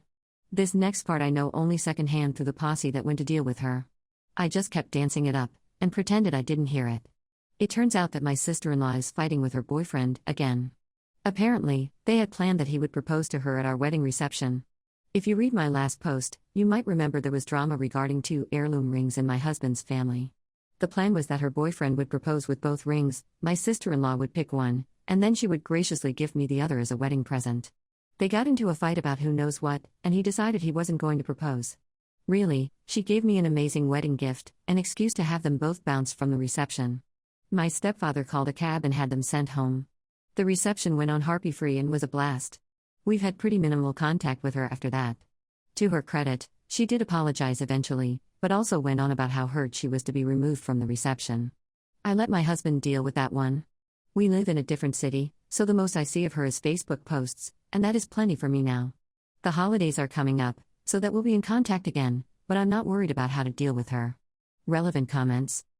Commenter 1, what the heck? She was going to have her boyfriend propose to her at your wedding reception and then give you the other ring? Well, la-da-da, how big of her. Congratulations on your wedding. I wish you a long and helpful marriage. I hope your interactions with her settle over time. Ops response, she apparently thought it was a way to bring our families closer. Commenter 1, in the sense that both families would have to remember the time sister-in-law and her boyfriend did something so tacky and attention-seeking at someone's wedding? Story in common, maybe. Commenter 2, gobsmacked. Absolutely gobsmacked. I honestly don't have the words to describe how disgusted I am with your sister-in-law's histrionic, self-centered behavior. On the bright side though, it sounds like you and your now husband, congratulations, make a good team and know how to deal with this entitled brat in future. The in-laws sound like they'll be pretty tired of her nonsense soon too. Enjoy your newlywed life. Edit, oh, just curious, did sister-in-law's boyfriend end up staying with her after that ridiculous proposal garbage? Ops response, they are very on again, off again. Not sure if they are still together. Commenter 3, did you know he was going to propose, and were you going to be cool with it? Congrats on your wedding.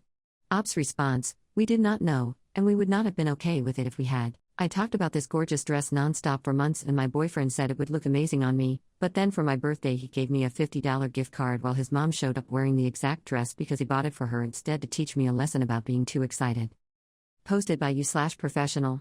I-9680. I, 23F, have been dating my boyfriend, 26M, for the past 3 years. About 2 months ago, while we were out shopping, I saw this really gorgeous, amazing dress that was just perfect for me, and in my favorite color. He looked at the dress and said it was beautiful, but it was rather expensive, $200, so we didn't end up getting it. For weeks after this, I would constantly talk about the dress to him and how I couldn't stop thinking about how beautiful it was and hope one day I could save to buy it since we've been budgeting a bit lately. He would hear about this dress from me all the time and talked about how great he thought it would look on me. So yesterday was my birthday, and we had a little get-together with some members of both of our families to celebrate, except when his mother arrived to our house, she was wearing the exact dress in the exact color. I was stunned. I thought that he must have told her about it and she went and got one, but it turns out that wasn't the case. In my surprise, I said, "Oh my gosh, there's no way. That's the same dress I was looking at and dying for months," and she replied saying, "Oh really? Zane, my boyfriend, gave it to me as a gift last month." I was shocked and confused. Even more so when my boyfriend gave me the birthday gift he got me, and it was a gift card for Sephora for $50. For the rest of the night, I sat quietly in a corner in silence and confusion. I felt hurt, and was lost in my head as to what was going on. My boyfriend and everyone was blissfully unaware and happy the entire night, and I didn't want to ruin the mood, so I started to try to put on a good face, but I can't shake this feeling of being hurt. A part of me feels like I am overreacting and acting spoiled and entitled. Am I? Just need to know if I need to calm down and not be upset about this. Relevant comments. Commenter 1, babe, there is no way a 26-year-old man is this oblivious. He is treating you like dirt. It's not about the dollar value of your birthday present. It's that it was just a gift card with zero thought. Then for him to know how much you've been banging on about this dress and to randomly buy it for his mother is beyond strange. You are 23. Just quietly end the relationship. You don't even need to cite this as the reason, he and his mama will gaslight you anyway. Just say you don't feel the same and are ending it. Don't say more. Ops response, I had the thought of is this worthy of a breakup after this, but I always have a habit of doubting my feelings as being valid. I spent most of the night thinking I was being a brat about it, so thank you for the kind words and encouragement. Commenter 2, it's actually so odd that you talked about this dress so much and he went out of his way to buy it for his mom. I genuinely can't even imagine a good excuse for this. I would be so weirded out. Also, I feel like I had been with a sociopath or something because that's an insane lack of empathy or understanding on his part. Ops response, what is even more odd is this. The shopping area we saw the dress at is a good distance from our home, and the dress is not his mother's taste at all. So this means sometime after the fact of us being there, he drove all the way back there and for some reason bought the specific dress I wanted and gave it to his mother for no reason, as it wasn't her birthday nor any special occasion for her. According to her, he just randomly said, "I have something for you, Mom," and he brought the dress over to her house. She didn't know any of the other details about that being a dress I wanted. Commenter 3, I would be upset too. It's okay that he gets his mother a present more expensive than yours, but buying the thing you wanted so much for his mom? And letting her wear it at your birthday? That's either stupid or really mean. Ops response, yes, exactly this. I wouldn't mind at all a guy buying his mom gifts. I strongly believe good moms should be cherished, but why this gift? Why was it the dress that I wanted? I have been trying to make it make sense. Commenter 4, sounds like he did it on purpose. He probably knows you have good taste and used that to get a present for his mom. Was it for anything or just a gift out of nowhere? He had to know you'd see her wearing it. What was he thinking? Sounds like he wasn't, to be honest. Sounds like he's a mama's boy and didn't put in any effort for your gift. I'd be livid. Don't put up with this, girl. You deserve better. If you want to talk it out with him, do that and see what he says, but I don't know, it doesn't seem worth it to me. But if you do, mention how it was obvious that you wanted that dress and how hurtful it was that he gifted it to his mom and not you when he knew you loved that dress. Ops response, a part of me also had this thought. Was this intentional and planned? Then I thought I was being paranoid and they would never do that, but then thinking more, I then thought it had to be done on purpose. My head's in circles trying to piece it together. Commenter 4, sometimes it's hard to believe the worst thing, but a lot of times it's the truth. It could be that maybe he thought, oh, my girlfriend likes this dress and she is young and has good taste. That means my mom will like it too, and didn't even think about how you mentioning the dress to him over and over is you hinting at the fact you love and wanted that dress, even though this is unlikely and he's probably just a jerk. Even if that's the case, I wouldn't want to be with someone who doesn't pick up those hints or completely ignores them, and gifts them to someone else. Do you know why he gifted his mom the dress? Was it her birthday last month? Ops response, that's the even weirder part. It wasn't her birthday, or any special occasion for her. He just gave it to her randomly. Update, 1 day later. I finally got the nerve to straight up ask him about everything, and his response, summary, was he thought I had to be humbled a bit because I got way too overly excited about something as trivial as a dress.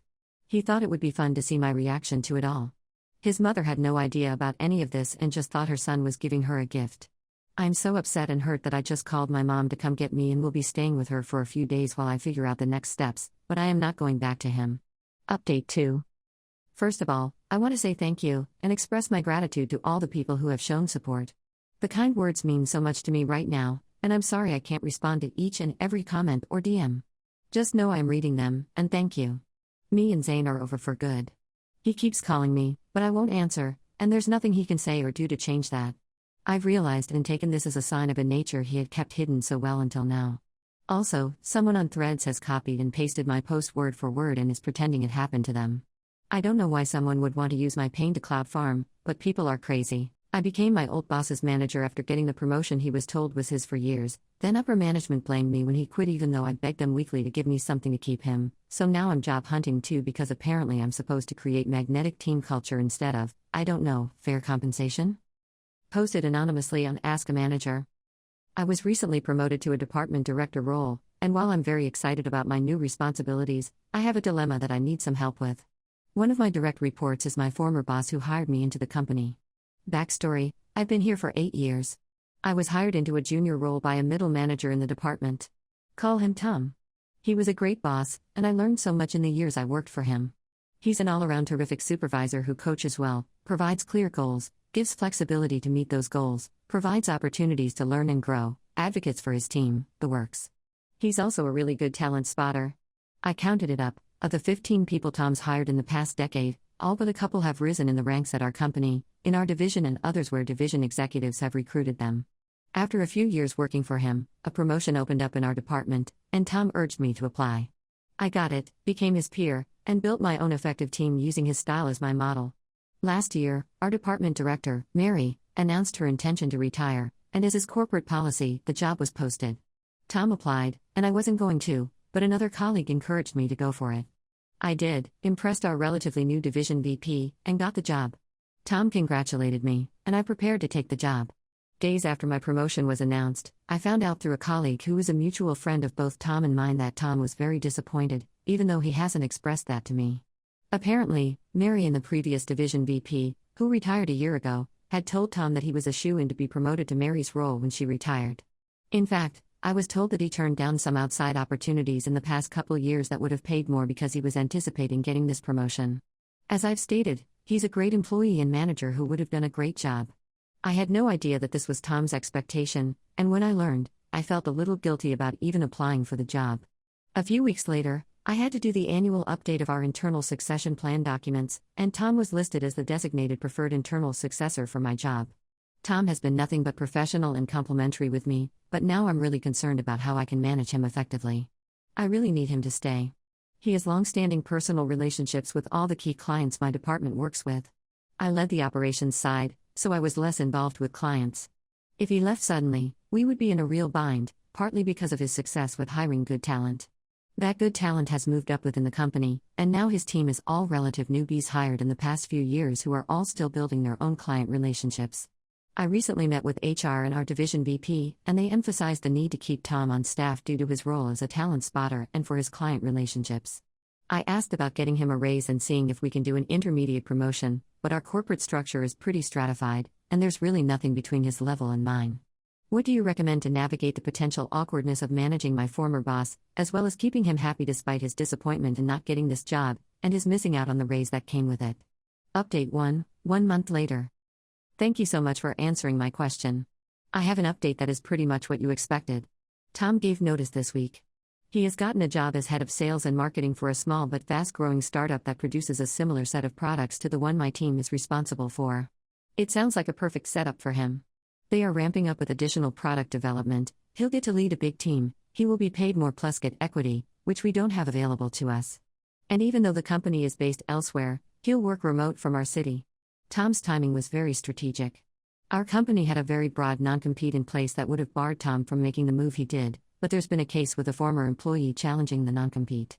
A week before Tom gave notice, the non-compete was invalidated in court, and Tom gave his notice before the company was able to draft a narrower one for everyone to sign. It seems clear he was waiting for that decision to make his move. I'm actually worried. He knows our clients really well, and Tom's new company's product is frankly superior to our legacy product. I had hoped to get more client exposure for my newer team members, but there's only so much opportunity in the space of a couple months. We'll see what happens. For what it's worth, I kept trying to get my boss and HR to give me something tangible to incentivize him. I raised this with my boss in person at every one-on-one and documented my concern that Tom was a flight risk in emails at least once a week. And I'm more than worried.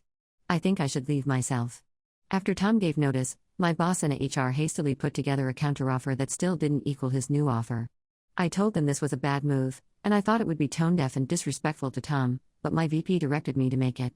Tom obviously refused. Then the COO, who my VP reports to, came to my office and said that Tom was very important to the company and asked why I hadn't done more to keep him. I was so frustrated with this. I told her that I had been pushing and pushing for something to offer Tom and had been turned down, and that I would be happy to share the email back and forth. She responded that money isn't everything. If you want to succeed, you need to create a team culture that is magnetic to people like Tom. Well, that sealed it for me. I'm a manager, not a miracle worker. I guess I wasn't exposed to this kind of weirdness from our higher-ups before my promotion, but I don't want to stick around if those are the expectations I have to labor under. I'm trying to figure out my own exit now. I'm really grateful in all this for the grace with which Tom handled this. When he gave notice, he confirmed everything I'd heard from our mutual friend but emphasized that he had no hard feelings against me, and that he thought I was a great team leader and manager.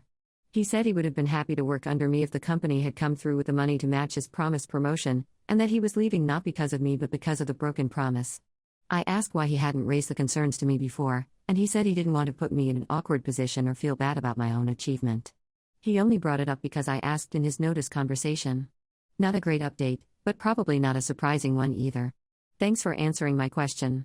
Update 2, 8 months later. Over the 6 months since I last wrote to you, things deteriorated for my team. We lost about a quarter of our contracts that were renewing during this period and only won a single new one. While half-heartedly job searching during this time, I built out a strategic plan for renewing our product and recapturing market share from Tom's company and other competitors, but had a hard time getting buy-in from my still fairly new VP and division chief, who was concerned about the top-line revenue figures. My argument was that we weren't going to beat a new competitor without investing in a new version of our product. But VP and management spent too long, in my opinion, weighing all the options. The virus ended up making the decision for us. Management entered extreme cost-cutting mode, looked at the trend line for my product, and put it in maintenance and legacy mode. They laid off the entire team of 16, except for 2 product engineers who will continue to maintain the software during the legacy period with our existing clients. On April 15th, I was out of a job. Not a week went by when I got an email from Tom. His startup has been growing like crazy, bringing in new clients over the past 6 months, and in response to the pandemic, they built, in a matter of days, a new software product to help our clients streamline delivery of a big part of the federal relief funds. New clients are joining even faster than before. The company is now 100% remote and bringing on new staff and needed someone to bring some order to the behind-the-scenes chaos, so Tom recommended me to be head of internal operations, overseeing HR, purchasing, facilities, systems administration, that kind of thing, a role, as in many startups, previously divided between several executives who were now too busy and needed to focus on their core duties in engineering, design, sales, etc. I started 2 weeks ago and have been loving it despite some 60-plus hour weeks bringing order to the chaos. Not to mention I got a big pay raise, equity, etc., and I get to keep working in my city indefinitely. I never expected that I would end up Tom's peer again at another business, but I feel so grateful for the chance to build something new, and I am very glad I invested in keeping a good relationship with Tom despite the awkwardness of the situation last summer. It paid off. I thought my friend was asking me to be a bridesmaid, but instead, she wants me to play violin at her wedding even though I've literally never played before, claiming God gave her this vision in a dream, and now she's spending her student loan money on castle venues and screaming at florists because apparently mental breakdowns look a lot like wedding planning. Posted by you/breezeblocks_. So my friend from school asked me to be in her wedding over lunch today. I have known this girl about 2 years, and because we have the same major, we are school friends. We partner up in classes, do projects together, etc., but I don't really know or hang out with her outside this setting. Anyways, she asked me to be in her wedding. I assumed as a bridesmaid. But I was wrong. She said she had had a dream of her perfect wedding, and it was so beautiful she woke up crying, wrote it all down, and cried for hours because it was just so beautiful and perfect. She even made some sketches and said this was a vision from God of her wedding, and she couldn't even explain the warmth and ecstatic love to me because she didn't have the words, but that she would do anything to capture it perfectly. She then likened herself to an artist with divine inspiration and went on for about 20 minutes about the details of her inspiration and how beautiful and uniting this wedding would be. That it would change lives and be so much more than a ceremony, and that the execution was so perfect it would be more of a visual statement, an artistic dedication to love that everyone would be a living part of. In this beautiful, perfect wedding, I am to the front left on the aisle, playing violin as her guests arrive. In a long white gown, feathered and beaded and soft, very romantic. I'll know it when I see it. I laughed and told her I've never played the violin before, and as such, may have a hard time performing for her guests. She told me that I had a year to learn and that this was extremely important to her. I looked at what I could of her beautiful wedding notes. They seem really insane. Lots of stuff feverishly circled or written over and over, like inspect what you expect over and over, and all in white scribbled over other words, all in the margins, copied into big paragraphs. The part she showed me of my role just said my name, violin, soft and complex, beautiful and intricate, a concerto, lots of detail. Wow, the guests. I don't know how to play violin at all. I've literally never touched one. She sounded like she was on substances talking about it. She was feverish and flitting from topic to topic and talking about how maybe I could compose something, but she wanted it to sound so intricate that no one would believe it was just one person playing it. It seems beyond normal bride stuff, and when I told her even if I did have a year to learn to play, it would be basic at best, she slammed her hand on the table and said stop. Then went right back to her cheery, excited talk about her divine wedding. I very gently tried to refuse, and told her that this wedding sounded really important and that I would be happy to try to find a professional to play for her, and she just said no, it has to be you. I'm sure of it. And went right back to talking, as if I had suggested wearing a hat to the beach. Just really casually dismissed. Then she dropped a bomb. Besides, I already bought your violin, and it was almost $2,000. What? I don't know how to play. I told her she was being insane, but she just kept making no noises or putting up her hands or saying enough. Eventually, she just said the violin would be here in a few weeks and that I needed to find someone that gives lessons and learn, and that she believed in me. She told me that worst case scenario, I get to learn a skill most people would love to learn, and that if I do well, I can have the violin as payment. I don't want a violin. I don't play. Then she left, and here I am, dumbfounded. I can't exactly cut ties and run. It is summer now, but we have a class together currently, and 3 classes together in the fall. I can only see her getting crazier about this. She is scaring me, and while she's always had a flair for the dramatics, she's never been this crazy before. I'm not really sure if this is just Mega Bridezilla and she will get over it, or if I should just pretend I don't know her, or if I should call someone to come pick her up. Or just take up the violin and hope whatever god of weddings visited her grants me magical powers. Relevant comments. Commenter 1. Honestly, she sounds like she's dealing with a mental illness. This is typically the age that certain conditions kick in. She likely doesn't know she has it, nor does anyone else who loves her and can help her. If I were you, I would approach her fiancé, her family, and school mental health. She's not Bridezilla. She's a very sick woman in need of help. You didn't ask to be put in this position, but you are. You need to get other people involved in helping her. Ops response, I guess I can try. I'm Facebook friends with her fiancé. I could shoot him a message. Commenter 2, I think you should mention something to her fiancé and her family. This sounds like it is potentially very serious, not a temper tantrum or demands. Something is very wrong. Ops response, I'm Facebook friends with her fiancé. What do I even say? I'm sure she's told him about this dream of hers. Commenter 3, yeah, but does he know that she spent $2,000 on a violin to give to a friend who has never played the violin and has no desire to learn? At the very least, you could contact her fiancé and ask for help in refusing. Say that you have tried to refuse this request, but she is really steamrolling you. Tell him that you are not going to be playing the violin at the ceremony, and you need his help getting that information through to the bride. I mean, that way you're getting the fiancé involved with the crazy that's affecting you. From there, hopefully he can notice the more crazy things that are happening, or rein this girl in a bit. Commenter 4, okay, she probably has a mental illness, but why not go with it? Hear me out. Motivation to do extraordinary things is hard to come by. We normally go through life with some vague goals to better ourselves. Progress is measured and slow. Learning the violin normally takes years. But now you have a deadline and a crazy person who believes in you. This is gold. Grab the opportunity. You can do this. When it's done, mount that violin on the wall. It will be a symbol throughout your life that you can draw inspiration from, that one time when you did the impossible. Ops response, but I don't want to learn the violin. I could not care less about it. I have very little free time, a pretty stressful life, and am a full-time student. I don't want to put the time in, especially for someone with some pretty crazy expectations. Ops response: she is not rich, that I know of. Her fiancé is in the army, and she is a student who works part-time at the sandwich shop on campus. I really don't care to learn the violin, even if she wasn't expecting some kind of magic. I don't think she is sane enough for me to take her up on the offer, and $2,000 on a violin seems exorbitant for a beginner anyways. Ops response: at first, it was kind of funny imagining the awkward sawing that would commence. Then it was horrifying. Then it was troubling and really, really sad. I sent her fiancé a message on Facebook. He has seen it, but he hasn't responded. I also can't believe she spent so much on a violin for someone who can't play. Even in a year's time, how can anyone play so well they'd fool people into thinking multiple people were playing? Is that even possible? Update, 2 days later. So I sent a modified original post to her fiancé, and added after, I'm really worried because this seems pretty mentally unstable, way beyond normal bride stuff. I got this reply on Facebook from her, not her fiancé, at about 2 p.m. today. I didn't see it because she deleted me from her friends, and it went to a different mailbox. Facebook is weird. Thanks so much for trying to tell my husband I'm crazy. Thank God he understands what it is like to love someone and what planning a wedding is all about. Excuse me that I have a dream I am passionate about. Trust me, if you ever get a ring with that attitude, you will understand too, but I doubt it.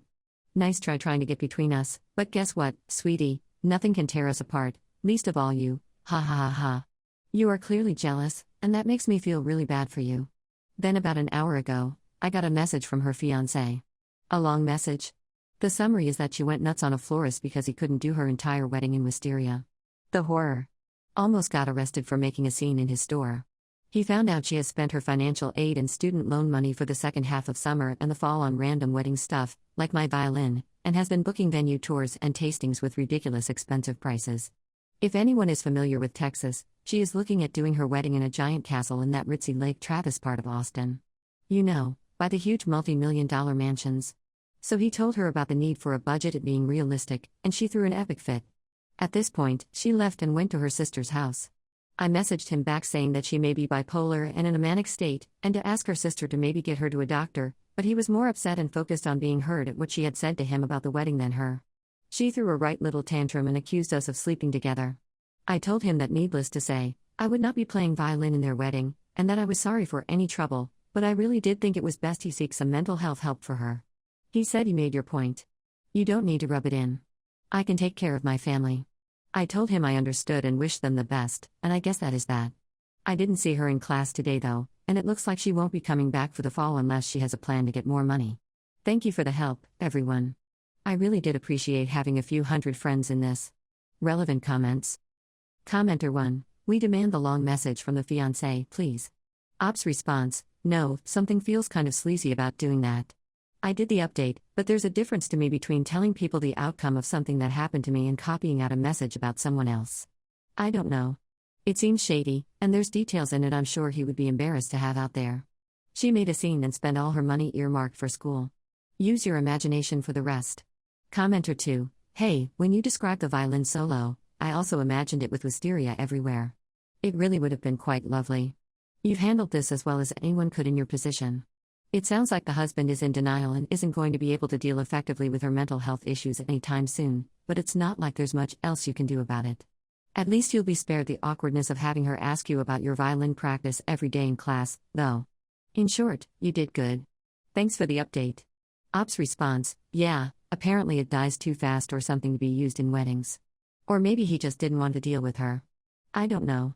Commenter 3, and it's not as if wisteria is grown in a greenhouse and available any time of the year, as with more popular hothouse flowers. The window for wisteria blooming naturally is a couple of weeks in spring.